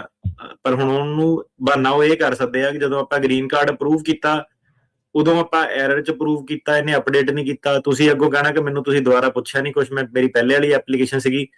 ਸੋ ਸਟੈਂਡ ਸਟਿਲ ਜੇ ਚ ਤੁਸੀਂ ਫਸੇ ਹੋਏ ਆ। ਪਰ ਐਂਡ ਆਫ ਦਾ ਡੇ ਕੋਈ ਏਦਾਂ ਦੀ ਫੈਲਨੀ ਨਹੀਂ ਸੀਗੀ, DUI ਸੀਗੀ ਤੇ ਡਿਸਕੁਆਲੀਫਾਈਂਗ ਕ੍ਰਾਈਮ ਨਹੀਂ ਸੀਗਾ। ਤੇ ਕੋਈ ਐਕਸੀਡੈਂਟ ਤੁਹਾਨੂੰ- ਵਗੈਰਾ ਤਾਂ ਨਹੀਂ ਸੀ ਵਿੱਚ ਜਾਂ ਕੁਝ? ਨਹੀਂ, ਕੁਝ ਨਹੀਂ ਸੀਗਾ ਭਾਜੀ। ਨਹੀਂ, ਮੈਨੂੰ ਯਾਦ ਆ ਇਹਨਾਂ ਦਾ ਸਵਾਲ ਇਹਨੇ ਪੁੱਛਿਆ ਸੀਗਾ। ਹਾਂਜੀ। ਤੇ ਅਲਟੀਮੇਟਲੀ ਕੀ ਡਿਸਮਿਸ ਹੋ ਗਈ ਸੀਗੀ ਪੂਰੀ, ਕਿ DUI ਦੀ ਕਨਵਿਕਸ਼ਨ ਹੋਈ ਸੀ? ਕਨਵਿਕਸ਼ਨ ਹੋਈ ਸੀਗੀ, ਬਟ ਹਾਂਜੀ, ਜੋ ਵੀ ਤੁਸੀਂ ਉਹਨੂੰ ਸਟੇਟ ਚਾਰजेस ਸੀਗੇ ਉਹਨਾਂ ਨੇ ਮੇਰਾ ਲਾਇਸੈਂਸ ਸਸਪੈਂਡ ਕੀਤਾ ਸੀਗਾ। ਦੈਨ ਫਿਰ ਜੋ ਵੀ ਉਹਨਾਂ ਦੇ ਚਾਰजेस ਸੀਗੇ, ਜੋ ਵੀ ਸੀਗੇ ਕੋਰਟ ਵੱਲੋਂ ਆਪਾਂ ਉਹ ਹਾਂਜੀ ਮਤਲਬ ਭਾਜੀ, ਮੇਰੇ ਹਿਸਾਬ ਨਾਲ ਹਾਂਜੀ। ਕੋਈ ਇਹਦੇ ਵਿੱਚ ਪ੍ਰੋਬਲਮ ਉਦਾਂ ਦੇਖੋ ਦੇਖਣ ਨੂੰ ਤਾਂ ਇਹ ਲੱਗਦਾ ਨਹੀਂ ਕੋਈ ਐਡਾ ਮਸਲਾ, ਕਿਉਂਕਿ ਤੁਸੀਂ ਕੋਈ ਜਾਣ ਬੁੱਝ ਕੇ ਤਾਂ ਗਲਤੀ ਕੀਤੀ ਨਹੀਂ ਕਿ ਤੁਸੀਂ ਇੰਟੈਂਸ਼ਨਲੀ ਕੋਈ ਉਹ ਕੀਤਾ। ਤੇ ਤੁਸੀਂ ਜੇ ਤੁਸੀਂ ਸਿਟੀਜ਼ਨਸ਼ਿਪ ਕਰਨੀ ਹੈ, ਤੁਸੀਂ ਆਪਣਾ ਫੁੱਲ ਡਿਸਕਲੋਜ਼ਰ ਕਰ ਦਿਓ ਉਹਨਾਂ ਨੂੰ, ਆਹ ਚੀਜ਼ਾਂ ਹੋਈਆਂ ਸੀਗੀਆਂ, ਏਦਾਂ ਹੋਈਆਂ ਸੀਗੀਆਂ, ਉਹ ਕਰਨਾ ਵੀ ਤੁਹਾਨੂੰ ਪੈਣਾ। ਤੇ ਰਿਸਕ ਇਹਦੇ ਵਿੱਚ ਇਹੀ ਹੁੰਦਾ ਕਿ ਜੇ ਫਾਲਤੂ ਦੇ ਵਿੱਚ ਉਹ ਪੈ ਗਏ ਕਿ ਪਹਿਲਾਂ ਆਪਾਂ ਕੋ ਐਰਰ। ਤੇ ਗ੍ਰੀਨ ਕਾਰਡ ਮਿਲਿਆ ਕਿੱਦਾਂ ਸੀਗਾ ਤੁਹਾਨੂੰ, ਕਿਹੜੇ ਬੇਸ ਤੇ? ਅਸਾਈਲਮ ਬੇਸ ਤੇ ਮਿਲਿਆ ਸੀ ਭਾਈ। ਮੈਂ ਕਹਿੰਦਾ ਬੇਟੇ ਕਰ ਲੈਂਦੇ ਨੇ। ਦੇਖੋ ਹੁਣ ਕੀ ਹੁੰਦਾ ਕਿ ਵਕੀਲਾਂ ਤੇ ਡਾਕਟਰਾਂ ਦਾ ਇਦਾਂ ਦਾ ਕੰਮ ਆ ਕਿ ਜਦੋਂ ਲੋਕੀ ਪ੍ਰੋਬਲਮ 'ਚ ਪੈਂਦੇ ਨਾ, ਉਦੋਂ ਇਹਨਾਂ ਦਾ ਕੰਮ ਵੱਧਦਾ। ਠੀਕ ਹੈ, ਸਿੱਧੀ ਗੱਲ ਆ, ਤੁਹਾਨੂੰ ਮੈਂ ਦੱਸ ਰਿਹਾ। ਹਾਂਜੀ ਹਾਂਜੀ। ਤੁਹਾਡੇ ਫਾਇਦੇ ਲਈ ਉਹ ਹੈ ਕਿ ਜੇ ਤੁਸੀਂ ਵੇਟ ਕਰ ਸਕਦੇ ਆ ਕਿ ਮੁਸੀਬਤ 'ਚ ਪਓਏ ਨਾ, ਠੀਕ ਆ, ਤੇ ਉਹ ਤੁਹਾਡੇ ਲਈ ਬੈਟਰ ਆ। ਕਿਉਂਕਿ ਜੇ ਹੁਣ ਉਧਰੋਂ ਦੀ ਇਹ ਗ੍ਰੀਨ ਕਾਰਡ ਤੋਂ ਸ਼ੁਰੂ ਹੋ ਗਏ ਆਲ ਦਾ ਵੇ, ਮਤਲਬ ਹਾਰਡ ਟਾਈਮ, ਤਾਂ ਮੈਂ ਕਿਹਾ ਜੇ ਹੁਣ ਸਰਕਾਰ ਕੋ ਮੈਂ ਕਿਹਾ ਫੰਡਿੰਗ ਹੀ ਇਹਨਾਂ ਕੋ ਇੰਨੀ ਅਫਸਰ ਨੌਕਰੀਆਂ ਵਾਧੂ, ਇਹਨਾਂ ਕੋ ਕੋਈ ਏਦਾਂ ਦਾ ਹੈ ਨਹੀਂ ਕਿ ਇਹਨਾਂ ਨੂੰ ਕਾਹਲੀ ਆ ਕੋਈ ਇਹ ਸ਼ਾਰਟ ਸਟਾਫ ਦਾ ਜਾਂ ਕੁਛ। ਤੇ ਤੁਹਾਡੀ ਮਰਜ਼ੀ ਆ, ਹੁਣ ਚ ਏਦਾਂ ਕਿ ਤੁਸੀਂ ਅਪਲਾਈ ਕਰੋਗੇ ਕੁਛ ਨਹੀਂ ਹੋਣਾ, ਸਿੱਧੇ ਉਹਨਾਂ ਨੇ ਕਰ ਦੇਣਾ ਕਿ ਅੱਗੇ ਫਰਦਰ ਨਹੀਂ ਦੇਖਣਾ। ਪਰ ਇਹ ਸਰਕਾਰ ਦੀ ਉਦਾਂ ਇਹ ਹੈ ਕਿ ਇਹ ਅਸਾਈਲਮ ਵਾਲਿਆਂ ਨੂੰ ਕਾਫੀ ਹਾਰਡ ਟਾਈਮ ਜਿਹੜਾ ਦੇ ਰਹੇ ਆ। ਠੀਕ ਹੈ ਭਾਈ, ਥੈਂਕ ਯੂ, ਧੰਨਵਾਦ। ਠੀਕ ਹੈ, ਹਾਂਜੀ।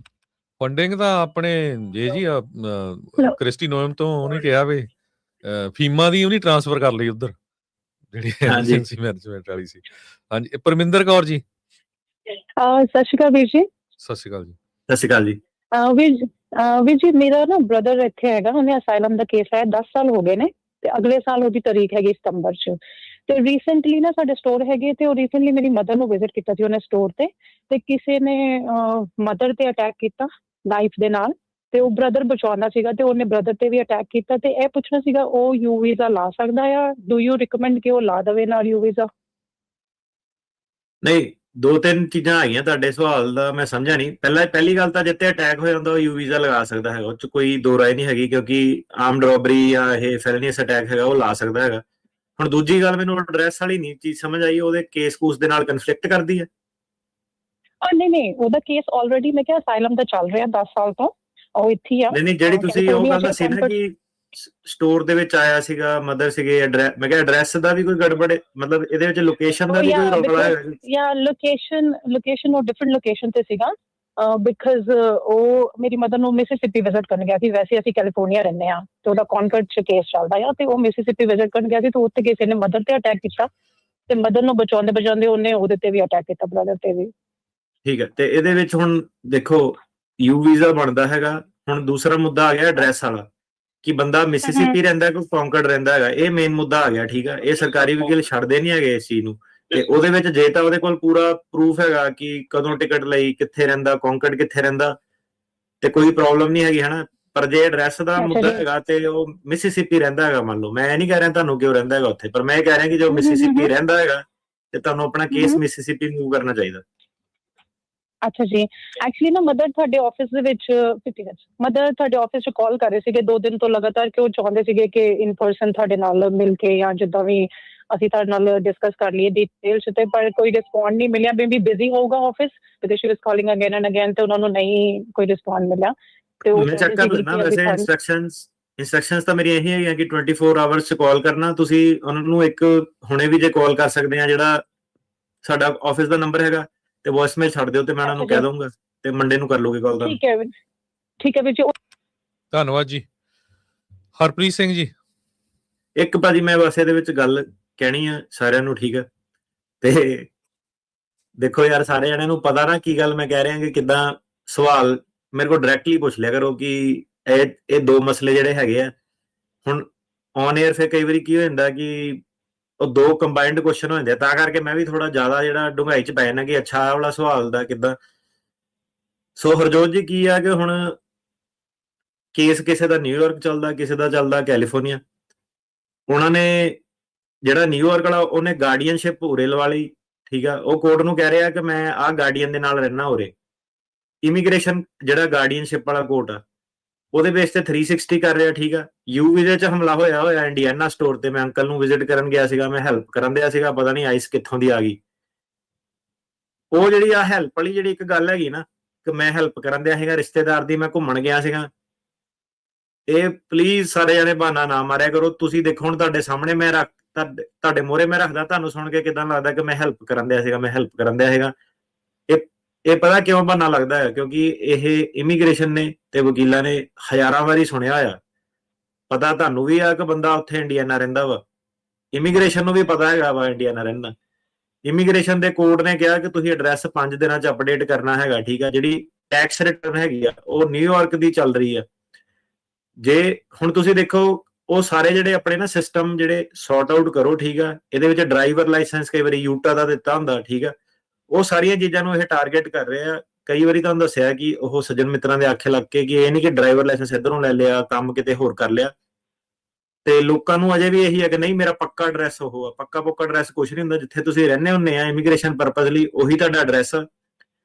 ਐਡਰੈਸ ਦੀ ਇਹਨਾਂ ਨੇ ਜਿਹੜਾ ਕਾਨੂੰਨ ਬਣਾਇਆ ਸੀਗਾ ਕਿ ਜੇ ਐਡਰੈਸ ਦਾ ਘਪਲਾ ਹੈਗਾ ਉਹਦੇ ਵਿੱਚ ਇਹਨਾਂ ਨੇ 6 ਮਹੀਨੇ ਤੱਕ ਦੀ ਸਜ਼ਾ ਵੀ ਜਿਹੜੀ ਦਿੱਤੀ ਸੀਗੀ, ਉਹਦਾ ਬੌਂਡ ਨਾਲ ਕੋਈ ਲੈਣਾ ਦੇਣਾ ਨਹੀਂ ਹੈਗਾ। ਉਹ ਚੀਜ਼ ਦੇ ਵਿੱਚ ਵੀ ਲੋਕੀ ਜਿਹੜੇ ਸੀਗੇ ਹੁਣ ਕਈ ਫੜ ਹੋਏ ਆ। ਤੇ ਤੁਸੀਂ ਉਹ ਪਲੀਜ਼ ਆਪਣੇ ਜਿਹੜੇ ਐਡਰੈਸ ਆ ਉਹ ਸੈੱਟ ਕਰੋ। ਕਈ ਵਾਰੀ ਲੋਕਾਂ ਨੂੰ ਲੱਗਦਾ ਕਿ ਪਤਾ ਨਹੀਂ ਆਈਸ ਨੂੰ ਐਡਰੈਸ ਦੇਣਾ ਨਹੀਂ, ਉਹਨਾਂ ਨੂੰ ਜੈਨੂਇਨਲੀ ਲੱਗਦਾ ਕੋਈ ਘਪਲਾ ਨਹੀਂ ਕਰਨਾ ਚਾਹੁੰਦੇ, ਉਹਨਾਂ ਨੂੰ ਲੱਗਦਾ ਕਿ ਇਹ ਇੱਕ ਟੈਕਟਿਕ ਹੈਗਾ ਕਿ ਇਹਨਾਂ ਬਚ ਜਾਊਗੇ ਤੇ ਉਹ ਜਿਹੜਾ ਸੀਗਾ ਹੋਰ ਫਸ ਜਾਂਦੇ ਆ। ਸੋ ਆਪਣੇ ਐਡਰੈਸ ਜਿਹੜੇ ਹੈਗੇ ਆ ਨਾ ਕਿੱਥੋਂ ਆ ਉਹ ਪਲੀਜ਼ ਉਹਨਾਂ ਨੂੰ ਸੈੱਟ ਕਰਕੇ ਰੱਖੋ। ਇਹਦਾ ਬਹੁਤ ਜ਼ਿਆਦਾ ਪੰਗਾ ਜਿਹੜਾ ਅੱਜ ਕੱਲ ਆਪਾਂ ਵੇਖ ਰਹੇ ਹਾਂ।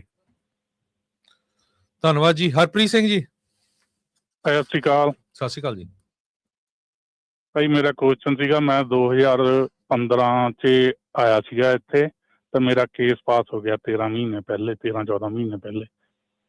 ਤੇ ਜਿਨ੍ਹਾਂ ਨੇ ਮੇਰਾ ਬੌਂਡ ਭਰਿਆ ਸੀ, ਗਰੰਟਰ ਸੀਗਾ, ਤਾਂ ਉਹ ਤਾਂ ਮੇਰਾ ਜਿਹੜਾ ਬੌਂਡ ਸੀਗਾ ਮੈਨੂੰ ਉਦੋਂ ਪਿਆ ਸੀ $25,000 ਤੇ ਜਿਹਦੇ ਅਕਾਊਂਟ 'ਚੋਂ ਟ੍ਰਾਂਸਫਰ ਹੋਇਆ ਸੀ ਉਹ ਕਹਿੰਦੇ ਉਹਦੇ ਅਕਾਊਂਟ 'ਚ ਹੀ ਜਾਣੇ। ਤਾਂ ਉਹ ਬੰਦਾ ਹੁਣ ਫੋਨ ਨਹੀਂ ਚੱਕਦਾ, ਵਿੱਚ ਕਹਿੰਦਾ ਮੈਂ $10,000 ਲੈਣਾ। ਮੈਂ ਕਿਹਾ 8 ਲੈ ਲਾ, ਬਟ ਉਹ ਹੁਣ ਫੋਨ ਹੀ ਨਹੀਂ ਚੱਕਦਾ। ਆਪਾਂ ਇਹ 'ਚ ਕੁਝ ਕਰ ਸਕਦੇ ਹਾਂ? ਭਾਜੀ ਤੁਹਾਨੂੰ ਜਦੋਂ $15,000 ਮਿਲਣਦੇ ਆ ਤੇ ਤੁਸੀਂ 17,000 ਪਿੱਛੇ 15,000 ਕਿਉਂ ਗਵਾਇਆ? ਮੈਂ ਜਸਟ ਇੱਕ ਵਾਰ ਕਹਿਤਾ, ਉਹ ਗੁੱਸਾ ਹੀ ਕਰ ਗਿਆ ਉਸ ਗੱਲ ਦਾ। ਤੋਂ ਇੱਥੇ ਫੋਨ ਹੀ ਨਹੀਂ ਚੱਕਦਾ, ਨਾ ਮੈਸੇਜ ਦਾ ਜਵਾਬ ਦਿੰਦਾ। ਤੁਸੀਂ ਭਾਜੀ ਉਹਨੂੰ ਕਹੋ ਤੂੰ 12,000 ਲੈ ਲਾ, ਬਾਕੀ ਦੇ ਵਾਪਸ ਮੋੜ ਦੇ। ਇਹਦੇ ਵਿੱਚ ਭਾਜੀ ਹੁਣ ਦੇਖੋ ਪੈਸੇ ਉਹਨੇ ਦਿੱਤੇ ਆ, ਪ੍ਰੂਫ ਤੁਹਾਡੇ ਕੋਲ ਕੋਈ ਹੋਣਾ ਨਹੀਂ, ਤੁਸੀਂ ਦਿੱਤੇ ਆ ਉਹਦੇ ਪੈਸੇ ਆ ਉਹਨੂੰ, ਉਹਨਾਂ ਨੇ ਤਾਂ ਕਰਕੇ ਚੈੱਕ ਮੋੜਿਆ। ਅਨਲੈਸ ਤੁਹਾਡੇ ਕੋਲ ਕੋਈ ਪ੍ਰੂਫ ਹੈਗਾ ਤੇ ਤੁਸੀਂ ਸਿਵਲ ਕੋਰਟ ਦੇ ਵਿੱਚ ਜਾ ਕੇ ਉੱਤੇ ਲਿਟੀਗੇਸ਼ਨ ਜਿਹੜੀ ਕਰ ਸਕਦੇ ਆ। ਅਦਰਵਾਈਜ਼ ਜੇ ਤੁਹਾਡੇ ਕੋਲ ਕੋਈ ਪ੍ਰੂਫ ਹੀ ਨਹੀਂ ਹੈਗਾ ਤਾਂ ਫਿਰ ਅਗਲੇ ਨੇ ਕੁਝ ਵੀ ਨਹੀਂ ਜਿਹੜਾ ਤੁਹਾਨੂੰ ਦੇਣਾ ਹੈ ਨਾ। ਅੱਛਾ ਜੀ, ਧੰਨਵਾਦ ਜੀ। ਹਲੋ ਰਕੇਸ਼ ਜੀ, ਸਤਿ ਸ਼੍ਰੀ ਅਕਾਲ ਵੀਰ ਜੀ। ਸਤਿ ਸ਼੍ਰੀ ਅਕਾਲ ਜੀ। ਦੋਨੋਂ ਵੀਰਾਂ ਨੂੰ ਸਰ ਕਹਿਣਾ ਭਾਜੀ ਪਹਿਲੇ ਕਾਲ ਕੱਟੀ ਗਈ ਸੀ ਵੀਰ ਜੀ, ਆਮ ਰੀਅਲੀ ਸੌਰੀ। ਤੇ ਆਪਾਂ ਸਰ ਉਹ 45 ਦਿਨ ਬਾਰੇ ਗੱਲ ਕਰ ਰਹੇ ਸੀਗੇ ਸਰ, ਓਵਰਸਟੇ ਦਾ ਜੀ। ਹਾਂਜੀ ਭਾਜੀ ਕੱਟੀ ਤਾਂ ਨਹੀਂ ਗਈ ਸੀਗੀ, ਉਹ ਆਪਾਂ ਸੋਚਿਆ ਸੀ ਖਤਮ ਹੋ ਗਿਆ ਤੁਹਾਡਾ ਸਵਾਲ ਜਵਾਬ, ਤੁਹਾਨੂੰ ਮੈਂ ਦੇ ਦਿੱਤੇ ਸੀ ਮੇਰੇ ਖਿਆਲ ਕਾਫੀ ਡਿਟੇਲ 'ਚ, ਕਿਉਂਕਿ ਸ਼ਾਰਟ ਫਾਰਮ ਹੈਗੀ ਨਾ, ਬਾਕੀ ਵੀ ਕਾਲਰ ਜਿਹੜੇ ਹੁੰਦੇ ਆ ਤੇ ਪੂਰੀ ਫੁੱਲ ਫਲੈਜ। ਹਾਂਜੀ ਵੀਰ ਜੀ, ਜੀ ਦੱਸੋ ਕੋਈ ਸਵਾਲ ਰਹਿ ਗਿਆ ਹੋਵੇ? ਬੜੀ ਮਿਹਰਬਾਨੀ ਵੀਰ ਜੀ। ਹਾਂਜੀ ਧੰਨਵਾਦ ਜੀ। ਕਰਨਜੀਤ ਸਿੰਘ ਜੀ, ਹਾਂਜੀ ਸਤਿ ਸ਼੍ਰੀ ਅਕਾਲ ਜੀ। ਸਤਿ ਸ਼੍ਰੀ ਅਕਾਲ ਜੀ। ਮੇਰਾ ਜੀ ਮੈਂ 2023 ਦੇ ਵਿੱਚ ਅਗਸਤ ਦੇ ਵਿੱਚ ਆਇਆ ਸੀਗਾ ਬਾਰਡਰ ਕ੍ਰਾਸ ਕਰਕੇ, ਤੇ ਮੇਰੀ ਫਾਈਨਲ ਹੀਅਰਿੰਗ ਆ ਹੁਣ ਆ 2026 ਦੇ ਵਿੱਚ ਮਈ ਦੇ ਵਿੱਚ। ਤੇ ਮੇਰੀ ਕੌਂਕਟ ਕੋਰਟ ਆ ਤੇ ਮੇਰਾ ਜੱਜ ਹੈਗਾ ਸਟੈਂਡਰਡ ਜਕੋਬ ਜੇ। ਤੇ ਮੇਰੀ ਰੀਸੈਂਟਲੀ ਮੈਨੂੰ ਹੁਣ ਦੋ ਦਿਨ ਪਹਿਲਾਂ ਮੇਰੇ ਵਕੀਲ ਦਾ ਫੋਨ ਆਇਆ ਵੀ ਕਹਿੰਦੇ ਵੀ ਤੁਸੀਂ ਐਡਰੈਸ ਚੇਂਜ ਕਰਾ ਲਓ, ਵੀ ਉਹਦੇ ਜਿਹੜਾ ਵਕੀਲ ਸੌਰੀ ਜਿਹੜਾ ਜੱਜ ਆ ਉਹਦੇ ਨਾਲ ਸਾਡਾ ਐਕਸਪੀਰੀਅੰਸ ਬੈਠ ਰਿਹਾ ਵਾ। ਉਹਦਾ ਜੱਜ ਬੜਾ ਵਧੀਆ, ਪੁੱਛ ਕਮਿਊਨਿਟੀ ਜਾ ਕੇ ਸਟੈਂਡਰਡ ਜੇਕਬ। ਅੱਛਾ ਜੀ, ਉਹ ਮੇਰੀ ਵਕੀਲ ਕਹਿੰਦੀ ਆ ਵੀ ਤੂੰ ਹੁਣ ਐਡਰੈਸ ਚੇਂਜ ਕਰਾਉਣੇ ਵਾਲਾ ਤਾਂ ਮਾਹੌਲ ਹੀ ਨਹੀਂ ਹੈਗਾ ਹੁਣ ਤਾਂ। ਜੇ ਐਡਰੈਸ ਕਹਿੰਦੇ ਨਹੀਂ ਤੂੰ ਵਕੀਲ ਨੂੰ ਸਿੱਧੇ ਕਹਿ ਤੂੰ ਮੈਨੂੰ ਫਰਾਡ ਕਰਨ ਨੂੰ ਕਿਉਂ ਕਹਿੰਦੀ ਆ? ਨਾਲੇ ਹੋ ਸਕਦਾ ਵਕੀਲ ਨਾਲ ਉਹਦਾ ਐਕਸਪੀਰੀਅੰਸ ਨਾ ਹੋਊਗਾ, ਆਮ ਲੋਕਾਂ ਨਾਲ ਤਾਂ ਹੁਣ ਤੁਹਾਨੂੰ ਦੱਸਦਾ। ਨਹੀਂ ਪਹਿਲੀ ਗੱਲ ਤਾਂ ਵਕੀਲ ਏਦਾਂ ਕਹਿ ਨਹੀਂ ਸਕਦਾ, ਦੂਜੀ ਗੱਲ ਜੱਜ ਬੜਾ ਵਧੀਆ। ਫਿਰ ਬਾਕੀ ਜੇ ਉਹਲੇ ਵਕੀਲ ਨਾਲ ਐਕਸਪੀਰੀਅੰਸ ਉਹਦਾ ਬੈਡ ਆ ਫਿਰ ਬਾਕੀ ਹਿਸਾਬ ਤੂੰ ਆਪ ਲਾ ਲਾ ਕਿ ਕਿਉਂ ਬੈਡ ਹੋਣਾ। ਹਾਂ ਫਿਰ ਮੈਂ ਵੀ ਇਹੀ ਸੋਚ ਰਿਹਾ ਸੀ ਫਿਰ ਵਕੀਲ ਚੇਂਜ ਕਰ ਦਿੰਦੇ ਆ। ਆਹੋ ਨਹੀਂ ਉਹਨੂੰ ਸਿੱਧੇ ਈਮੇਲ ਲਿਖ ਕੇ ਭਾਈ ਇਦਾਂ ਦਾ ਕਰ ਨਹੀਂ ਸਕਦੇ, ਤਾਂ ਗੈਰ ਕਾਨੂੰਨੀ ਆ, ਤੂੰ ਮੈਨੂੰ ਨਾਲੇ ਉਹਦੀ ਰੇਟਿੰਗ ਆਨਲਾਈਨ ਚੈੱਕ ਕਰੋ। ਉਹਦਾ ਜੱਜ ਉਹ ਕੱਲਾ ਦਾ ਜੱਜ, ਉਹ ਤਾਂ ਲੋਕੀ ਜਿਹੜੇ ਵਕੀਲ ਆ ਉਹ ਇਹ ਕਰਦੇ ਕਿ ਯਾਰ ਇਹ ਵਧੀਆ ਜੱਜ, ਇਹਨੂੰ ਕਿਤੇ ਫਾਇਰ ਨਾ ਕਰ ਦੇਣ, ਉਹਦਾ ਜੱਜ ਬਹੁਤ ਵਧੀਆ ਸਟੈਂਡਰਡ ਜੇਕਬ। ਮੈਂ ਵੀ ਆਨਲਾਈਨ ਰੇਟਿੰਗ ਚੈੱਕ ਕੀਤੀ ਆ ਆਪਣੇ ਪੰਜਾਬੀ ਅਸਾਈਲਮ ਕੇਸ, ਵਧੀਆ ਜਾਣੀ ਉਹਨਾਂ ਦਾ ਸਾਰਾ ਕੁਝ ਓਕੇ ਆ। ਤੇ ਮੈਨੂੰ ਹਲੇ 2 ਦਿਨ ਪਹਿਲਾਂ ਹੀ ਉਹਦਾ ਵਕੀਲ ਦਾ ਫੋਨ ਆਇਆ, ਕਹਿੰਦੇ ਵੀ ਤੁਸੀਂ ਚੇਂਜ ਕਰਾ ਲਓ। ਮੈਂ ਕਿਹਾ ਹੁਣ ਤਾਂ ਆਈਸ ਵਾਲੇ ਦਾ ਇਹਨਾਂ ਮੈਂ ਡਿਟੇਨ ਕਰ ਲੈਂਦੇ ਆ, ਕੜਾ ਲਾ ਦਿੰਦੇ ਆ, ਜੇ ਕੁਛ ਮੇਰੀ ਇਕੱਲੀ ਫੋਟੋ ਪੈਂਦੀ ਆ ਹੁਣ ਬਸ ਮਹੀਨੇ ਮਗਰੋਂ। ਮੈਂ ਕਿਹਾ ਵੀ ਫਿਰ ਤਾਂ ਸਾਲਾ ਵੱਧ ਸਿਆਪਾ ਪੈ ਸਕਦਾ ਵਾ। ਨਹੀਂ ਭਰਾਵਾ, ਐਡਰੈਸ ਐਡਰੈਸ ਨਾ ਚੇਂਜ ਕਰੀ, ਜਿੱਥੇ ਹੈਗਾ ਉਹੀ ਰਹਿ, ਜੱਜ ਵਧੀਆ ਹੈਗਾ, ਵਕੀਲ ਚੇਂਜ ਕਰ ਲੈ, ਇਹ ਚ ਐਡਰੈਸ ਨਹੀਂ ਚੇਂਜ ਕਰਨਾ। ਅੱਛਾ ਠੀਕ ਹੈ ਜੀ, ਮੈਂ ਤੁਹਾਨੂੰ ਜਿਹੜੀ ਕਰਨਾ ਵਾ ਫਿਰ ਮੈਂ ਆਫਿਸ ਕਾਲ ਕਰਾਂ ਜਾਂ ਕਿੱਦਾਂ ਕੀ ਕਰਾਂ? ਹਾਂਜੀ ਆਫਿਸ ਕਰ ਲਿਓ, ਇਹਨਾਂ ਦੇ ਨੰਬਰ 4 ਕਰ ਲਿਓ। ਤੁਹਾਡੇ ਕੇਸ ਦੇ ਵਿੱਚ ਇੱਕ ਮੁੱਦਾ ਸਿੱਧੇ ਮੈਂ ਦੱਸ ਦਿੰਦਾ, ਜਿਹੜਾ CLP ਦਾ ਕਿ ਮੈਕਸੀਕੋ ਅਸਾਈਲਮ ਕਿਉਂ ਨਹੀਂ ਫਾਈਲ ਕੀਤਾ ਅਗਸਤ ਤੁਸੀਂ ਕਿਉਂਕਿ 23 ਚ ਆਏ ਆ, ਉਹ ਮੁੱਦਾ ਤੁਹਾਡਾ ਕਾਫੀ ਗੰਭੀਰ ਜਿਹੜਾ ਰਹਿਣਾ ਹੀ ਆ। ਠੀਕ ਹੈ ਜੀ, ਠੀਕ ਹੈ, ਧੰਨਵਾਦ ਜੀ। ਸੋ ਇੱਕ ਵਾਰੀ ਫੇਰ ਦੱਸਦੇ ਜਾਈਏ, ਅਟਾਰਨੀ ਜੇ ਤਿਰਕਿਆਣਾ ਉਹਨਾਂ ਦੇ ਆਫਿਸ ਦਾ ਨੰਬਰ ਹੈਗਾ 4159090503 4159090503। ਅਗਲੇ ਕਾਲਰ ਆ ਜੋਗਾ ਸਿੰਘ ਜੀ। ਭਾਈ ਸਤਿ ਸ੍ਰੀ ਅਕਾਲ ਜੀ। ਸਤਿ ਸ੍ਰੀ ਅਕਾਲ ਜੀ। ਮੈਂ 11 ਸਾਲ ਹੋ ਗਏ ਸਿਟੀਜ਼ਨ ਹੋਏ ਨੂੰ, ਮੈਂ 3 ਵਾਰੀ ਆਇਆ ਇੰਡੀਆ ਜੀ। ਹੁਣ ਕਹਿੰਦੇ ਆਹ ਚਾਹੀਦੇ ਆ ਪੇਪਰ ਪੁਰਾਣੇ ਚੇਤੇ ਕਰਨੀ ਚਾਹੀਦੀ, ਉਹ ਤਾਂ ਮੇਰੀ ਬਹੁਤ 26-27 ਸਾਲ ਹੋ ਗਏ। ਨਹੀਂ ਪੇਪਰ ਤਾਂ ਨਿਕਲਿਆ ਨਹੀਂ ਸਿਸਟਮ ਚੋਂ ਭਾਜੀ, ਉਹ ਤੁਸੀਂ ਕਢਾਓ ਜੀ। ਭਾਜੀ ਉਹ ਇੰਨਾ 26-27 ਸਾਲ ਹੋ ਗਏ, ਫੇਰ ਵੀ ਚੇਤੇ ਕਰਨੇ ਚਾਹੀਦੇ ਆ। ਬਿਲਕੁਲ। ਤੁਸੀਂ ਅਸਾਈਲਮ ਲਿਆ ਸੀ? ਹਾਂਜੀ ਅਸਾਈਲਮ। ਨਹੀਂ ਦੇਖੋ ਭਾਜੀ, ਐਸਾ ਚ ਕੋਈ ਰੂਲ ਕੋਈ ਲਾਅ ਨਹੀਂ ਹੈਗਾ ਕਿ ਕਰਨੇ ਚਾਹੀਦੇ ਆ, ਪਰ ਬੰਦੇ ਨੂੰ ਹੁਣ ਮੈਂ ਕਿਹਾ ਜੇ ਬੇਸਿਕ ਜਿਹਾ ਪੁੱਛ ਲੈਣ, ਠੀਕ ਹੈ। ਹੁਣ ਮੈਂ ਕਿਹਾ ਅਗਲੇ ਲਾਅ ਹੁਣ ਤੁਸੀਂ ਕਹਿ ਰਹੇ ਕਿ ਕਰਨੇ ਚਾਹੀਦੇ ਕਿ ਨਹੀਂ, ਮੈਂ ਤਾਂ ਪਹਿਲਾਂ ਹੀ ਕਹਿਤਾ ਕਿ ਕਰਨੇ ਚਾਹੀਦੇ ਆ। ਹੁਣ ਤੁਹਾਡੇ ਤੇ ਆ ਕਿ ਤੁਸੀਂ ਉਹ ਮੈਂ ਤਾਂ ਕਾਲ ਕੀਤੀ ਹੈ ਕਰਨੇ ਚਾਹੀਦੇ, ਤੁਸੀਂ ਕਹਿੰਦੇ ਆ। ਮੈਂ ਕਿਹਾ ਮੈਨੂੰ ਜ਼ਿਆਦਾ ਲੌਂਗ ਟਾਈਮ ਹੋ ਗਿਆ ਨਾ, 26-27 ਸਾਲ ਸ਼ਾਇਦ। ਮੈਂ ਕਿਹਾ ਭਾਜੀ ਉਹ ਤਾਂ 40-40 ਸਾਲਾਂ ਦੇ ਆਇਆਂ ਨੂੰ ਚੱਕੀ ਜਾਂਦੇ ਜਿਹੜੇ ਗ੍ਰੀਨ ਕਾਰਡ ਹੋਲਡਰ ਆ। ਕਿੰਨੀਆਂ ਆਪਾਂ ਖਬਰਾਂ ਕਰਦੇ, ਤੁਸੀਂ ਸੁਣਦੇ ਹੀ ਆ ਅਪਡੇਟ ਅਮਰੀਕਾ ਚ। ਉਹ ਭਾਈ ਕੋਈ ਐਡਾ ਖਾਸ ਕੰਮ ਨਹੀਂ ਹੈਗਾ। ਤੁਸੀਂ ਜਿਹੜਾ ਫੋਇਆ ਦਾ ਇੱਕ ਪ੍ਰੋਸੈਸ ਹੁੰਦਾ, ਉਹ ਐਡਾ ਕੋਈ ਕੰਪਲਿਕੇਟਡ ਪ੍ਰੋਸੈਸ ਨਹੀਂ ਹੈਗਾ। ਤੁਸੀਂ ਉਹਨੂੰ ਕਢਾ ਲਓ ਫਾਈਲਾਂ ਨੂੰ, ਠੀਕ ਹੈ। ਤੇ ਉਹ ਫਾਈਲਾਂ ਵੈਸੇ ਵੀ ਬੰਦੇ ਕੋਲ ਹੋਣੀਆਂ ਚਾਹੀਦੀਆਂ ਵਾ, ਠੀਕ ਹੈ। ਉਹ ਵੈਸੇ ਵੀ ਬੰਦੇ ਕੋਲ ਹੋਣੀਆਂ ਚਾਹੀਦੀਆਂ ਹਮੇਸ਼ਾ ਸੇਵਡ, ਤੇ ਤੁਸੀਂ ਉਹਨੂੰ ਕਢਾ ਕੇ ਰੱਖੋ, ਠੀਕ ਹੈ, ਫਾਈਲਾਂ ਨੂੰ। ਪਹਿਲੀ ਗੱਲ ਤਾਂ ਮੈਂ ਤਾਂ ਕਾਲ ਕੀਤੀ ਹੋਇਆ, ਲੌਂਗ ਟਾਈਮ ਹੋ ਗਿਆ ਕਰਕੇ ਚਲੋ ਕਰ ਲੈਂਦੇ ਹਾਂ। ਹਾਂਜੀ ਧੰਨਵਾਦ। ਹਾਂਜੀ ਧੰਨਵਾਦ। ਦਾਰਾ ਸਿੰਘ ਜੀ। ਹਾਂਜੀ ਸਤਿ ਸ੍ਰੀ ਅਕਾਲ। ਸਤਿ ਸ੍ਰੀ ਅਕਾਲ। ਮੇਰਾ ਕੁਐਸਚਨ ਇਹ ਹੈ ਜੀ, ਬੌਂਡ ਭਰਿਆ ਸੀਗਾ ਜਿਸ ਮੁੰਡੇ ਦਾ, ਉਹ ਜੇ ਡਿਪੋਰਟ ਹੋ ਗਿਆ ਤਾਂ ਉਹ ਬੌਂਡ ਮੈਨੂੰ ਮਿਲ ਸਕਦਾ ਕਿ ਨਹੀਂ? ਜੇ ਡਿਪੋਰਟ ਹੋ ਗਿਆ, ਜੇ ਡਿਪੋਰਟ ਹੋ ਗਿਆ ਤਾਂ ਫਿਰ ਮਿਲ ਜਾਣਾ, ਪਰ ਜੇ ਉਹ ਆਪਣੀ ਤਰੀਕ ਤੇ ਗਿਆ ਸੀਗਾ, ਜੇ ਉਹਨੇ ਆਈਸ ਦੀ ਤਰੀਕ ਮਿਸ ਕਰਤੀ ਆ, ਉਹ ਤੇ ਪੇਸ਼ ਨਹੀਂ ਹੋਇਆ, ਤੁਹਾਨੂੰ ਚਿੱਠੀ ਆਈ, ਤੁਸੀਂ ਬੰਦੇ ਨੂੰ ਪੇਸ਼ ਨਹੀਂ ਕੀਤਾ, ਤੇ ਉਹ ਬੌਂਡ ਜ਼ਬਤ ਹੋ ਜਾਣਾ। ਅੱਛਾ ਜੇ ਪੇਸ਼ ਹੁੰਦਾ ਤਾਂ ਕੋਈ ਗੱਲ ਨਹੀਂ ਹੈਗੀ, ਜੇ ਪੇਸ਼ ਨਹੀਂ ਹੁੰਦਾ ਤਾਂ ਬੌਂਡ ਮੰਨਣਾ ਨਹੀਂ ਮੰਨਣਾ ਜੀ? ਹਾਂਜੀ ਹਾਂਜੀ ਕਾਲ ਡ੍ਰੌਪ ਹੋ ਗਈ। ਸੋ ਉਹ ਤੁਸੀਂ ਕਲੀਅਰ ਕਰ ਹੀ ਦਿੱਤਾ ਵੀ ਜੇ ਪੇਸ਼ ਹੋਇਆ ਫੇਰ ਮੁੜਨਾ ਆ, ਜੇ ਪੇਸ਼ ਨਹੀਂ ਹੋਇਆ ਫੇਰ ਨਹੀਂ ਮੁੜਨਾ। ਹਾਂਜੀ ਬੌਂਡ ਜਿੱਦਾਂ ਇੰਡੀਆ ਆਪਣੇ ਬੇਲ ਹੁੰਦੀ ਨਾ, ਉਹ ਸੇਮ ਚੀਜ਼ ਹੈਗੀ ਆ ਕਿ ਬੰਦੇ, ਉਹਦਾ ਮਕਸਦ ਸਿਰਫ ਇਹ ਹੁੰਦਾ ਕਿ ਜਦੋਂ ਇਹਦੀ ਤਰੀਕ ਪਈ ਹੈ ਤਰੀਕਾਂ ਤੇ ਜਾਵੇ। ਉਹਦਾ ਮਤਲਬ ਇਹ ਨਹੀਂ ਹੁੰਦਾ ਕਿ ਸਾਰੀਆਂ ਤਰੀਕਾਂ ਮਿਸ ਕਰ ਦੇਵੇ ਤੇ ਬਾਅਦ ਚ 20 ਸਾਲ ਬਾਅਦ ਕਵੇ ਮੈਂ ਵਾਪਸ ਚੱਲਿਆ, ਤੇ ਬੰਦਾ ਕਵੇ ਮੇਰਾ ਬੌਂਡ ਵਾਪਸ ਨਹੀਂ ਮੁੜਦਾ, ਫਿਰ ਉਹ ਕੰਪਲਾਈ ਕਰਨਾ ਪੈਂਦਾ। ਧੰਨਵਾਦ ਜੀ। ਮਨਵੀਰ ਸਿੰਘ ਜੀ। ਸਤਿ ਸ਼੍ਰੀ ਅਕਾਲ ਜੀ। ਸਤਿ ਸ਼੍ਰੀ ਅਕਾਲ ਜੀ। ਜੀ ਤਰਕਿਆ ਸਾਹਿਬ, ਮੇਰਾ ਸਵਾਲ ਸੀ, ਮੇਰਾ ਫਰੈਂਡ ਆ, ਉਹ 2013 ਚ ਆਏ ਸੀ ਇਟਲੀ ਤੋਂ ਵਿਦ ਫੈਮਿਲੀ ਟੂਰਿਸਟ ਵੀਜ਼ੇ ਤੇ। ਇੱਥੇ ਆ ਕੇ ਓਵਰਸਟੇ ਕਰ ਗਏ। ਓਵਰਸਟੇ ਕਰਨ ਤੋਂ ਬਾਅਦ ਉਹਨੇ ਅਸਾਈਲਮ ਲਗਾਤਾ। ਅਸਾਈਲਮ ਥੋੜਾ ਲੇਟ ਲਗਾਇਆ ਉਹਨਾਂ ਨੇ, 3 ਸਾਲ ਦਾ ਵਿੱਚ ਗੈਪ ਪੈ ਗਿਆ। ਉਹਨਾਂ ਨੂੰ ਨਹੀਂ ਪਤਾ ਸੀ, ਜੇ ਬੰਦਾ ਮੂਹਰੇ ਕੋਈ ਸਹੀ ਨਹੀਂ ਮਿਲਿਆ ਉਹਨਾਂ ਨੂੰ, ਵਕੀਲ ਨਹੀਂ ਸਹੀ ਮਿਲਿਆ, ਇੱਕ ਵਕੀਲ ਵਿੱਚ ਪੈਸੇ ਖਾ ਲਏ ਉਹਨਾਂ ਦੇ, ਹਨਾ, ਉਹਨੇ ਕੇਸ ਲਾਇਆ ਹੀ ਨਹੀਂ ਉਹਨਾਂ ਦਾ, ਹਨਾ। ਤੇ ਉਸ ਤੋਂ ਬਾਅਦ ਫਿਰ ਹੁਣ ਇਹ ਭਾਜੀ ਵਕੀਲਾਂ ਤੇ ਲੋਕੀ ਸੁੱਟ ਦਿੰਦੇ, ਪਰ ਮੈਨੂੰ ਇਹ ਵਕੀਲ ਵਾਲੀ ਗਲਤੀ ਲੱਗਦੀ ਨਹੀਂ ਜਿਹਨੇ 3 ਸਾਲ ਕੇਸ ਲਾਇਆ ਨਹੀਂ। ਹਾਂਜੀ ਚਲੋ ਤੁਹਾਡਾ ਕੁਐਸਚਨ ਪੁੱਛੋ ਹੁਣ। ਹਾਂਜੀ 16 ਚ ਉਹਨੇ ਆਪਣਾ ਅਸਾਈਲਮ ਲਗਾਤਾ ਉਹਨਾਂ ਨੇ, 16 ਦੇ ਵਿੱਚ 16 ਤੋਂ ਲੈ ਕੇ ਹੁਣ ਤੱਕ ਹਜੇ ਤੱਕ ਉਹਨਾਂ ਦੀ ਕੋਈ ਅਪਡੇਟ ਨਹੀਂ ਹੋਏਗੀ। 2 ਸਾਲ ਪਹਿਲਾਂ ਉਹ ਅਸਾਈਲਮ ਕੋਰਟ ਮੁਰੇ ਉੱਥੇ ਗਏ ਸੀਗੇ ਸੈਨ ਫਰਾਂਸਿਸਕੋ, ਉੱਥੇ ਜਾ ਕੇ ਉਹਨਾਂ ਨੇ ਅਪੀਲ ਕੀਤੀ ਸੀ ਵੀ ਮੇਰਾ ਜਿਹੜਾ ਕੇਸ ਆ ਇਮੀਗ੍ਰੇਸ਼ਨ ਕੋਰਟ ਮੁਰੇ ਕੀਤਾ ਜਾਵੇ, ਫਾਸਟ ਕੀਤਾ, ਪਰ ਹਜੇ ਤੱਕ ਕੋਈ ਹੋਈ ਨਹੀਂ ਗੱਲਬਾਤ। ਸੋ ਉਹ ਥੋੜੀ ਜਿਹੀ ਵਰੀ ਹੈ ਕਿ ਵੀ ਹੁਣ ਖਬਰਾਂ ਸੁਣਦੇ ਨਾ ਵੀ ਕਦੀ ਇਦਾਂ ਹੋ ਗਈ ਕਦੀ ਉਦਾਂ ਹੋ ਗਈ। ਭਾਜੀ ਜਿਹੜਾ ਅਸਾਈਲਮ ਆਫਿਸ ਆ, ਉਹ ਜਿਹੜੇ ਬੰਦੇ ਨੇ ਕੇਸ ਟਾਈਮ ਸਰ ਨਹੀਂ ਲਾਇਆ, ਉਹਦਾ ਆਲਮੋਸਟ 99.9% ਆਫ ਦਾ ਟਾਈਮ ਉਹ ਕੋਰਟ ਨੂੰ ਹੀ ਰੈਫਰ ਕਰਦੇ ਆ। ਸੋ ਇਹ ਬੰਦੇ ਨੂੰ ਤਾਂ ਉਹੀ ਸ਼ੁਕਰਗੁਜ਼ਾਰ ਹੋਣਾ ਚਾਹੀਦਾ ਕਿ ਸਾਲਮ ਆਫਿਸ 'ਚ ਪੈਂਡਿੰਗ ਆ ਜਿਹੜਾ, ਇਹਨਾਂ ਨੂੰ ਛੇਤੀ ਵਾਲਾ ਤਾਂ ਸਵਾਲ ਬਣਦਾ ਹੀ ਨਹੀਂ ਇਹਨਾਂ ਦਾ, ਕਿਉਂਕਿ ਜਿਹਨੇ ਲਾਏ 3 ਸਾਲ ਬਾਅਦ ਆਏ ਤਾਂ ਕੋਈ ਰੀਜ਼ਨ ਹੀ ਨਹੀਂ ਇਦਾਂ ਹੁੰਦਾ। ਉਹ ਤਾਂ ਛੋਟੀ ਮੋਟੀ ਕੇਸ ਹੋਵੇ, ਕੋਈ ਮਹੀਨਾ ਲੇਟ ਹੋਵੇ ਉੱਤੇ ਉਹ ਵਿਵਾਦ ਪਾ ਦਿੰਦੇ ਆ ਕਿ ਕੀ ਹੋਇਆ, ਐਮਰਜੈਂਸੀ ਸੀਗੀ, ਡਾਕਟਰ ਸੀਗਾ, ਜੇਲ੍ਹ 'ਚ ਸੀਗਾ ਬੰਦਾ, ਕਿੱਦਾਂ ਸੀਗਾ ਹਨਾ। 3 ਸਾਲ ਜਿਹੜੇ ਬੰਦੇ ਨੇ ਲੇਟ ਲਾਇਆ ਉਹ ਤਾਂ 1 ਈਅਰ ਡੈਡਲਾਈਨ ਜਿਹੜੀ ਉਹਦੀ ਮਿਸ ਹੈਗੀ ਸਿੱਧੇ। ਤੇ ਇਹਦੇ ਵਿੱਚ ਅਸਾਈਲਮ ਆਫਿਸ ਨੇ ਇੱਕ ਤਰ੍ਹਾਂ ਤੁਸੀਂ ਕਹਿ ਲਓ ਕਿ ਫੇਵਰ ਹੀ ਕਰ ਰਿਹਾ ਉਹਨਾਂ ਨੂੰ ਕਿ ਜਿਹੜਾ ਡਿਲੇ ਚੱਲਦਾ ਪਿਆ। ਧੰਨਵਾਦ ਜੀ। ਇੱਕ ਸਾਡੇ ਸੋਸ਼ਲ ਮੀਡੀਆ ਤੇ ਕੁਐਸਚਨ ਆ ਵੀ ਕਹਿੰਦੇ what if I have no medical for asylum application can it affect my case? Medical ਨਾਲ ਕਿਹੜਾ ਬੰਦੇ ਦੀ ਗਾਰੰਟੀ ਹੋ ਜਾਂਦੀ ਕੇਸ ਹੋਣਾ, ਉਹ ਤਾਂ ਸਾਰੇ ਓਵਰਆਲ ਪਹਿਲੂ ਜਿਹੜੇ ਦੇਖਦੇ ਆ, ਬਿਨਾਂ ਮੈਡੀਕਲਾਂ ਦੇ ਵੀ ਕੇਸ ਪਾਸ ਹੋਏ ਆ। ਜੀ ਧੰਨਵਾਦ ਜੀ। ਸਾਹਿਲ ਕਰਨਜੀਤ ਸਿੰਘ ਜੀ। ਬਸ ਇਹ ਹੈ ਕਿ ਜੇ ਨਹੀਂ ਮੈਡੀਕਲ ਹੈਗਾ ਤਾਂ ਨਹੀਂ ਹੈਗਾ, ਉਹ 'ਚ ਝੂਠਾ ਨਾ ਬਣਾ ਕੇ ਲਾਇਓ, ਮਤਲਬ ਦੈਟ ਇਜ਼ ਐਡਵਾਈਸ। ਹਾਂਜੀ ਸਾਹਿਲ ਜੀ। ਭਾਈ ਸਤਿ ਸ਼੍ਰੀ ਅਕਾਲ ਜੀ। ਸਤਿ ਭਾਈ ਸ਼੍ਰੀ ਸਤਿ ਸ਼੍ਰੀ ਅਕਾਲ ਜੀ। ਜੀ ਜੀ ਭਾਜੀ ਮੇਰਾ ਕੁਐਸਚਨ ਸੀ ਕਿ ਮੇਰੇ ਬ੍ਰਦਰ ਦਾ ਨਾ ਗਾਰਡੀਅਨਸ਼ਿਪ ਦਾ ਕੇਸ ਪਾਸ ਹੋਇਆ ਸੀ 21 ਸਾਲ ਤੋਂ ਘੱਟ ਸੀ ਕੈਲੀਫੋਰਨੀਆ ਦੇ ਜੀ, ਤੇ ਹੁਣ ਅਸੀਂ ਮੂਵ ਕਰਨਾ ਚਾਹੁੰਦੇ ਹਾਂ ਸ਼ਿਕਾਗੋ ਦੇ ਵਿੱਚ, ਘਰ ਬਾਏ ਕੀਤਾ ਸੀਗਾ, ਤੇ ਅਸੀਂ ਉਹਦਾ ਐਡਰੈਸ ਚੇਂਜ ਕਰ ਸਕਦੇ ਉੱਥੇ ਵੀ ਜਿਹੜਾ ਇਨ ਫਿਊਚਰ ਜਿਹੜਾ ਵਰਕ ਪਰਮਿਟ ਆ ਜਾਂ ਗ੍ਰੀਨ ਕਾਰਡ ਜਿਹੜਾ ਉੱਥੇ ਆਵੇ? ਹਾਂਜੀ ਕਰ ਸਕਦੇ ਆ ਜੀ। ਠੀਕ ਹੈ ਭਾਜੀ, ਥੈਂਕ ਯੂ। ਧੰਨਵਾਦ ਜੀ। ਰੰਜਨਾ ਕੁਮਾਰੀ ਜੀ। ਹੈਲੋ, ਹਾਂਜੀ ਸਤਿ ਸ਼੍ਰੀ ਅਕਾਲ ਸਰ। ਸਤਿ ਸ਼੍ਰੀ ਅਕਾਲ ਜੀ। ਜੀ ਸਤਿ ਸ਼੍ਰੀ ਅਕਾਲ। ਹਾਂਜੀ ਸਰ, ਮੇਰਾ ਕੁਐਸਚਨ ਸੀਗਾ ਕਿ ਮੇਰੇ ਹਸਬੰਡ ਨੂੰ ਨਾ 2019 ਚ DUI ਮਿਲੀ ਸੀ, ਤੇ ਹੁਣ ਜਿਹੜਾ ਨਿਊ ਰੂਲ ਮਤਲਬ ਆਂਦਾ ਪਿਆ ਉਹਦੇ ਨਾਲ ਕੋਈ ਉਹਨਾਂ ਨੂੰ ਖਤਰਾ ਤਾਂ ਨਹੀਂ ਹੈ? ਨਹੀਂ, ਆਪਣਾ ਤੁਸੀਂ ਦੱਸਿਆ ਨਹੀਂ ਨਾ ਕਿ ਅਸਾਈਲਮ ਚੱਲਦਾ, ਸਿਟੀਜ਼ਨ ਹੈ, ਕੀ ਆ ਪੂਰੀ ਗੱਲ ਦੱਸ। ਉਹਨਾਂ ਦਾ ਨਾ ਲਾਸਟ ਦਸੰਬਰ ਵਿੱਚ ਮੈਡੀਕਲ ਹੋ ਗਿਆ ਹੈ ਇਹਦਾ ਗ੍ਰੀਨ ਕਾਰਡ ਦਾ, ਪਰ ਉਹਨਾਂ ਦਾ ਹਜੇ ਗ੍ਰੀਨ ਕਾਰਡ ਆਇਆ ਨਹੀਂ। ਸਾਡੇ ਗ੍ਰੀਨ ਕਾਰਡ ਆ ਗਏ ਸੀ ਫੈਬਰਵਰੀ ਦੇ ਵਿੱਚ, ਤੇ ਉਹਨਾਂ ਨੂੰ ਮੈਂ ਪਟੀਸ਼ਨ ਲਗਾਈ ਸੀ ਉਹਨਾਂ ਨੂੰ।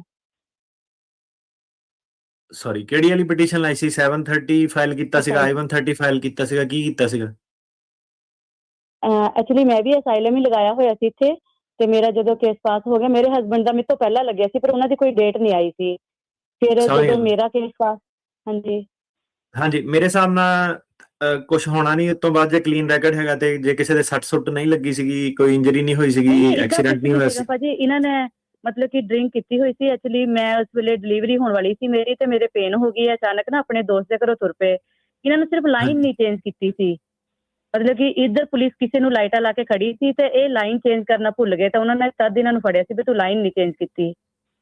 ਤੇ ਸਜ਼ਾ ਕਿਸ ਚੀਜ਼ ਦੀ ਮਿਲੀ ਸੀਗੀ? ਐਗਰਾਵੇਟਡ ਮਤਲਬ ਕੀ, ਮਤਲਬ ਸਜ਼ਾ ਕੀ ਮਿਲੀ ਸੀਗੀ? ਡਿਸਮਿਸ ਹੋ ਗਿਆ ਸੀਗਾ ਕਿ DUI ਦੀ ਕਨਵਿਕਸ਼ਨ?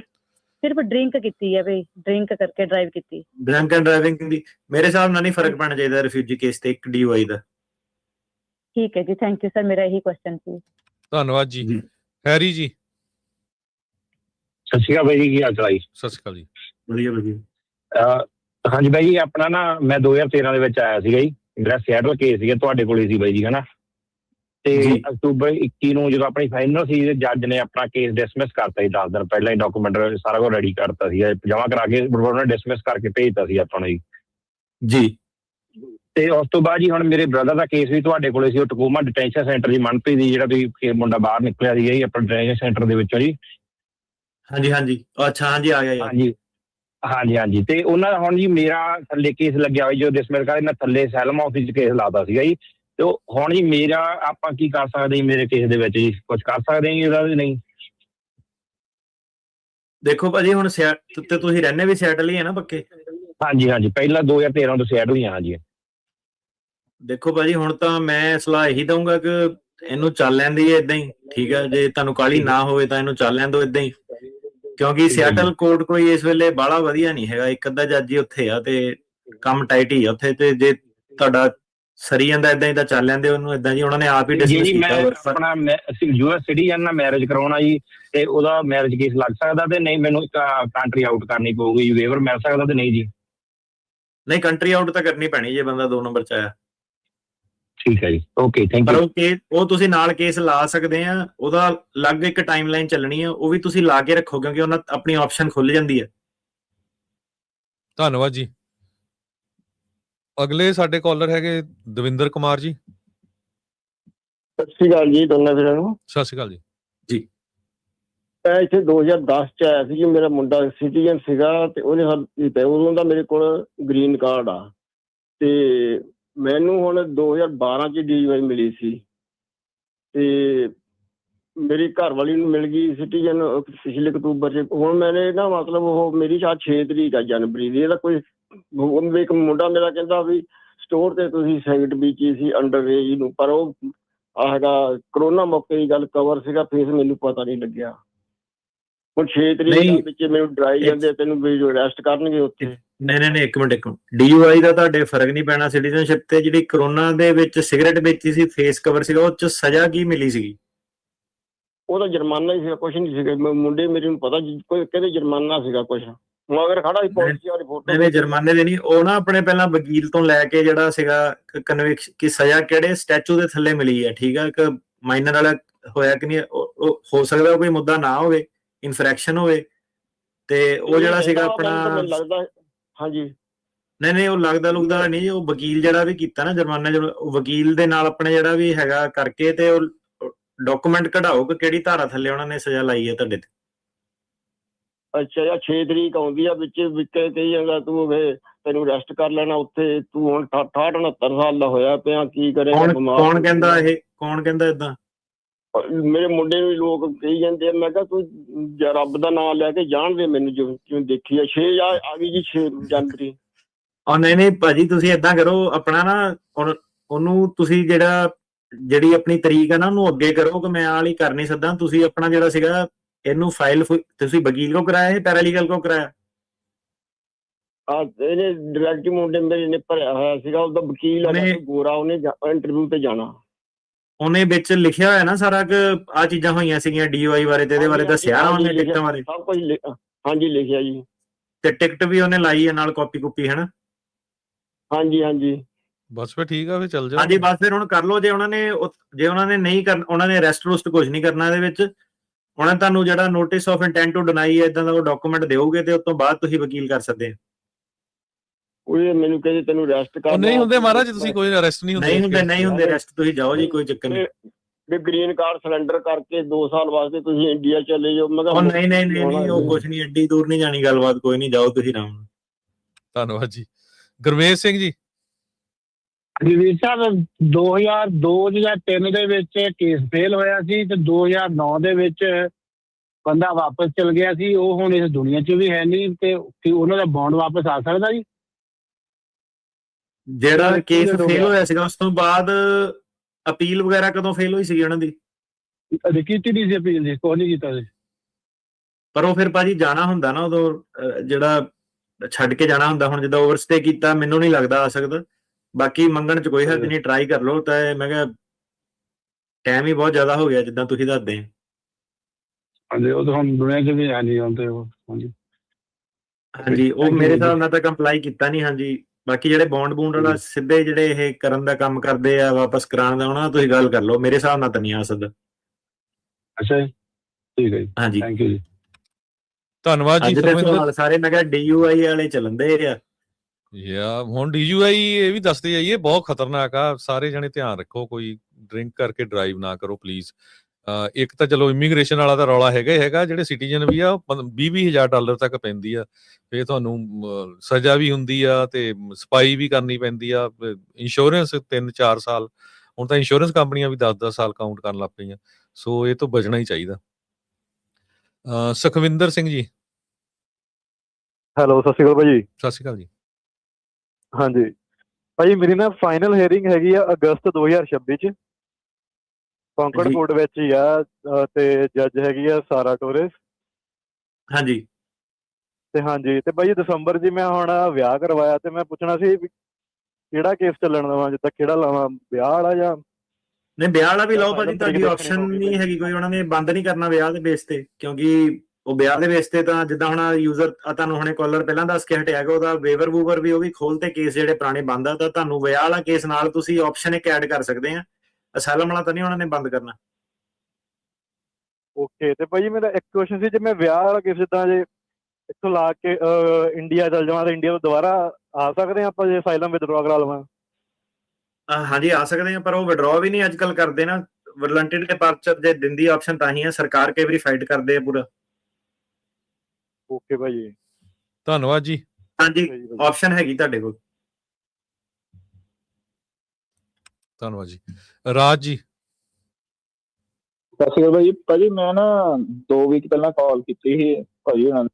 ਮੈਂ ਨਾ ਮੇਰੀ ਵਾਈਫ, ਮੈਂ US ਸਿਟੀਜ਼ਨ ਹਾਂ, ਮੇਰੀ ਵਾਈਫ ਦਾ ਲਾਇਆ ਸੀ, ਉਹਨਾਂ ਨੇ ਮੇਰੀ ਲੀਗਲ ਐਂਟਰੀ ਮੰਗ ਲਈ। ਮੈਂ ਨਾ ਕ੍ਰਾਸ ਕਰਕੇ ਆਇਆ ਸੀ ਬਾਰਡਰ, ਤੇ ਭਾਜੀ ਉਹਨਾਂ ਨੇ ਮੈਨੂੰ ਕਿਹਾ ਸੀ ਕਿ ਤੂੰ ਉਹਨੂੰ ਕਾਂਗਰਸਮੈਨ ਨੂੰ ਮਿਲ ਜਾ ਕੇ, ਤੇ ਮੈਂ ਕਾਂਗਰਸਮੈਨ ਨੂੰ ਮਿਲ ਕੇ ਆਇਆ। ਤੇ ਕਿਉਂਕਿ ਮੈਂ ਸੈਨੇਟਰ ਨੂੰ ਵੀ ਮਿਲਿਆ ਸੀ ਨਾ, ਤੇ ਉਹਨਾਂ ਨੇ ਮੈਨੂੰ ਦੱਸਿਆ ਕਿ ਤੂੰ 2 ਵੀਕ ਵੇਟ ਕਰ।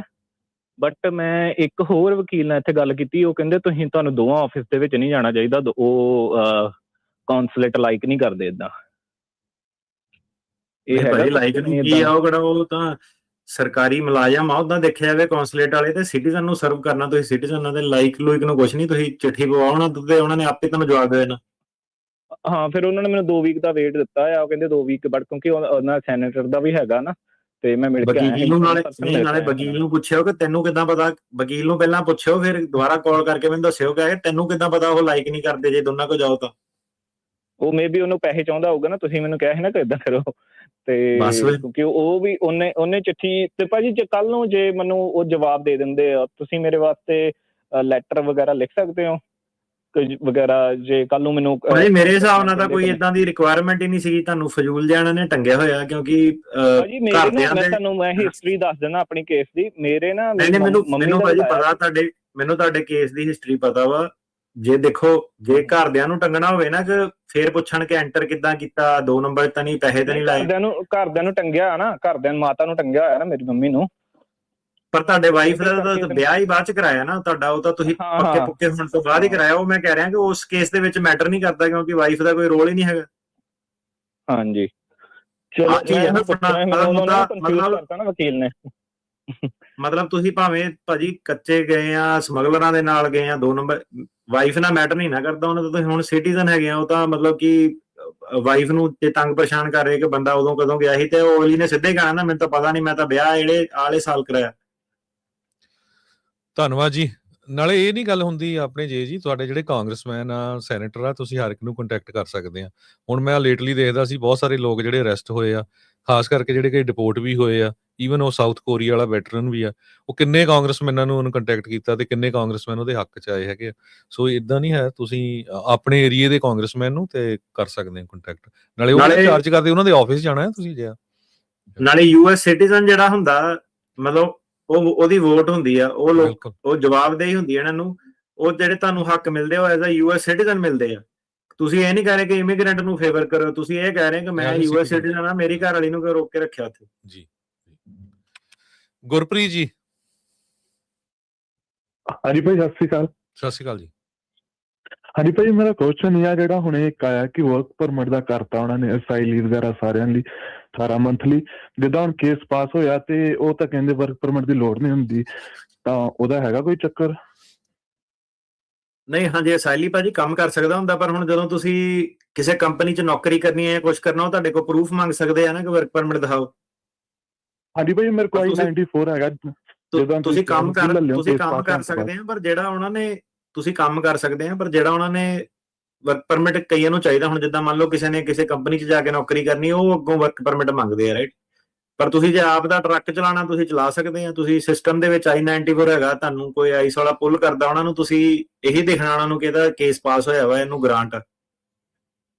ਓਕੇ ਭਾਜੀ, ਧੰਨਵਾਦ ਜੀ। ਹਰਮਨਪ੍ਰੀਤ ਸਿੰਘ ਜੀ। ਹਾਂਜੀ ਭਾਜੀ, ਸਤਿ ਸ਼੍ਰੀ ਅਕਾਲ ਜੀ। ਸਤਿ ਸ਼੍ਰੀ ਅਕਾਲ ਜੀ। ਭਾਜੀ ਮੈਂ 2023 ਵਿੱਚ ਆਇਆ ਸੀ ਇੱਥੇ ਅਮਰੀਕਾ, ਤੇ ਮੈਂ ਆਪਣਾ ਆਣ ਕੇ ਅਸਾਈਲਮ ਫਾਈਲ ਕੀਤਾ ਸੀ, ਤੇ 2024 ਦੀ ਲਾਸਟ ਵਿੱਚ ਮੈਂ ਗਾਰਡੀਅਨਸ਼ਿਪ ਦਾ ਕੇਸ ਲਾਇਆ ਸੀ ਨਿਊਯਾਰਕ ਦੇ ਵਿੱਚ, ਤੇ ਕੇਸ ਮੇਰਾ ਭਾਜੀ ਗ੍ਰਾਂਟ ਹੋ ਗਿਆ ਗਾਰਡੀਅਨਸ਼ਿਪ ਦਾ। ਤੇ ਉਸ ਤੋਂ ਬਾਅਦ 'ਚ ਭਾਜੀ ਮੇਰੀ ਹੀਅਰਿੰਗ ਆ ਗਈ ਸੀ ਅਸਾਈਲਮ ਦੀ, ਤੇ ਉਹ ਉੱਥੇ ਉਹਨਾਂ ਨੇ ਮੇਰਾ ਕੇਸ ਜਿਹੜਾ ਸੀ ਟਰਮੀਨੇਟ ਪ੍ਰੋਸੀਡਿੰਗ ਕਰਤੀਆਂ ਅਸਾਈਲਮ ਦੀਆਂ ਜੀ। ਹਾਂਜੀ, ਤੇ ਲਾਇਰ ਮੇਰੀ ਕਹਿੰਦੀ ਆ ਵੀ ਕੋਈ ਚੱਕਰ ਨਹੀਂ ਆ, ਵੀ ਤੇਰਾ ਵਰਕ ਪਰਮਿਟ ਵੀ ਚੱਲੂਗਾ ਅਸਾਈਲਮ ਦਾ, ਤੇ ਸੋਸ਼ਲ ਵੀ ਚੱਲੂਗੀ। ਨਹੀਂ, ਅਸਾਈਲਮ ਦਾ ਤੁਸੀਂ ਫਿਰ ਆਪਣਾ ਅਸਾਈਲਮ ਆਫਿਸ 'ਚ ਫਾਈਲ ਕਰਤਾ?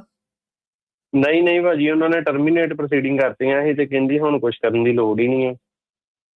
ਨਹੀਂ, ਵਰਕ ਪਰਮਿਟ ਕਿੱਦਾਂ ਚੱਲਣਾ? ਅਸਾਈਲਮ ਦੇ ਬੇਸ ਤੇ ਤਾਂ ਹੀ ਚੱਲੂਗਾ ਨਾ ਜੇ ਤੁਸੀਂ ਅਸਾਈਲਮ, ਤੁਹਾਡਾ ਜਿਹੜਾ ਗਾਰਡੀਅਨ ਵਾਲਾ ਡੈਫਰਡ ਐਕਸ਼ਨ ਅਪਰੂਵ ਹੋਇਆ ਸੀਗਾ।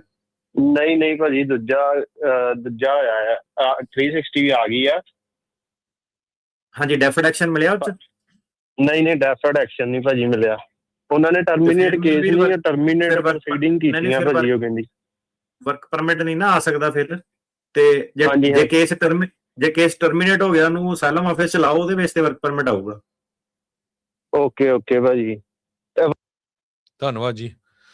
ਸੋ ਸਰੋਤਿਓ, ਅੱਜ ਆਪਾਂ ਕੋਸ਼ਿਸ਼ ਕੀਤੀ ਆ ਬਹੁਤ ਜ਼ਿਆਦਾ ਜਿਹੜੀਆਂ ਕਾਲਸ ਲੈਣ ਦੇ ਲਈ। ਸੋ ਹੁਣ ਸਾਡਾ ਸਮਾਂ ਵੀ ਕਾਫੀ ਲੰਮਾ ਹੋ ਗਿਆ ਹੈਗਾ, ਤੇ ਆਪਾਂ ਸਰੋਤਿਆਂ ਤੋਂ ਹੁਣ ਕਾਲਸ ਨਹੀਂ ਲੈ ਸਕਾਂਗੇ ਕਿਉਂਕਿ ਕਾਲਸ ਹਜੇ ਵੀ ਸਾਰੀਆਂ ਲਾਈਨਾਂ ਫੁੱਲ ਹੈਗੀਆਂ। ਸੋ ਨੈਕਸਟ ਵੀਕ ਦੇਖਾਂਗੇ ਜੇ ਟਾਈਮ ਮਿਲਿਆ।